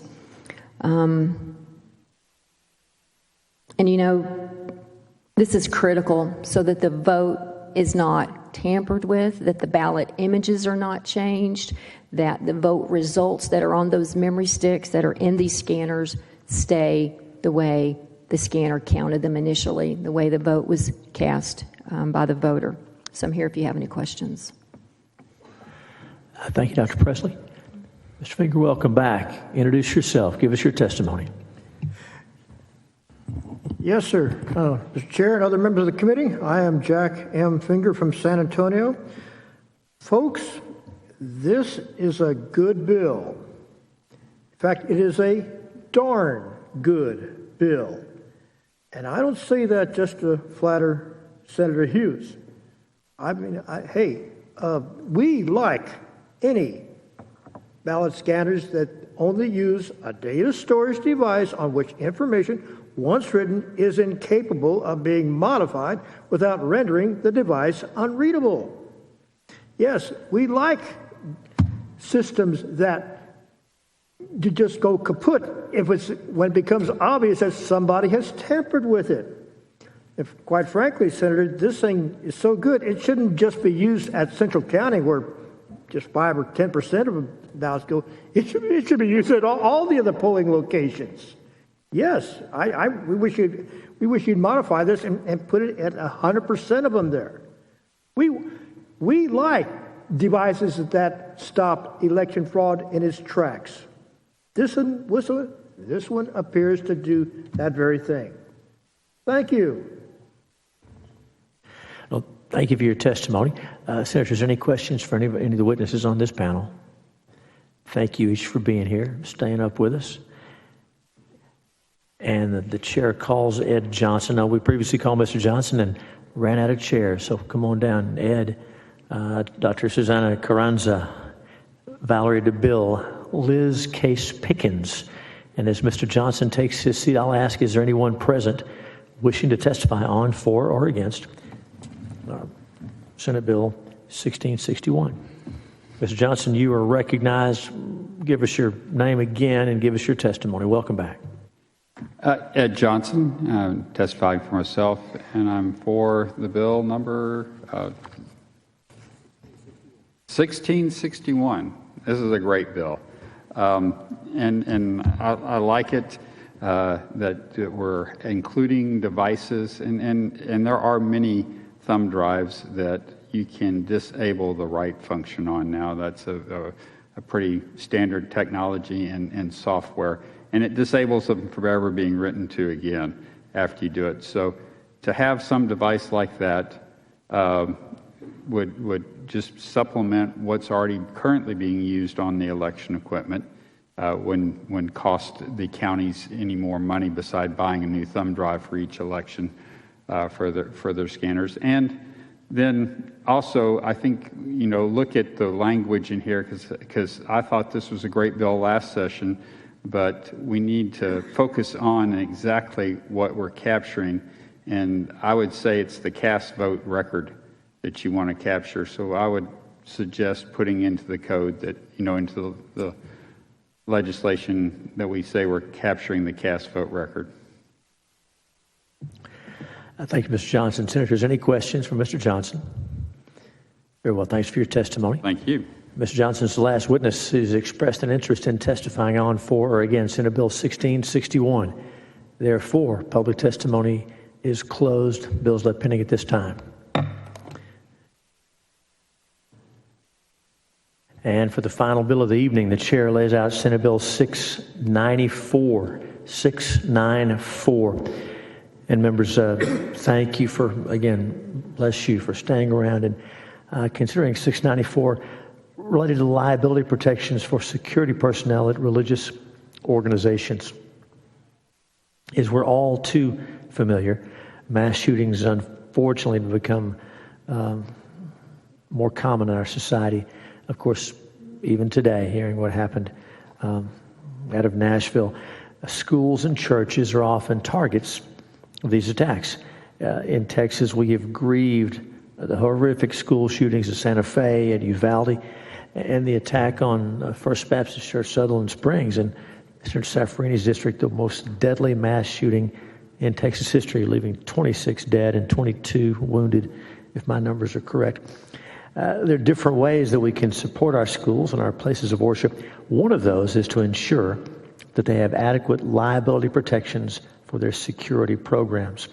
Last session, we passed House Bill 1788 by Representative Hefner. That was the companion to my Senate Bill 534 to clarify liability protections for public schools that use safety programs. This bill, Senate Bill 694, strengthens liability protections for religious organizations. Volunteers at religious organizations now have immunity from liability for actions in the course and scope of their duties. That's current law. Senate Bill 694 would extend these protections to those employed by the religious organization for security purposes. And I ask for your favorable consideration and yield for your questions.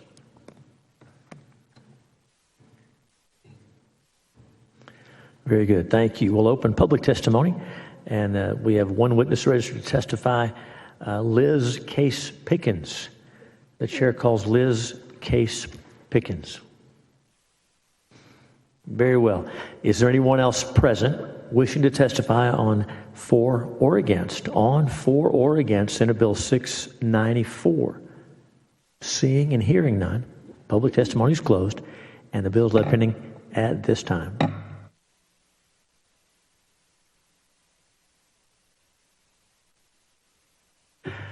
Senator Saffarini, you are right. We do have a quorum, even at this late hour. That's impressive. Thank you each. Members, we do have motions in writing from Senator Perry, Senator Saffarini, Senator Schwartner. Without objection, those will be adopted. Is there any other business to come before the Senate Committee on State Affairs? In that case, the committee stands in recess, subject to the call of the chair. Good night.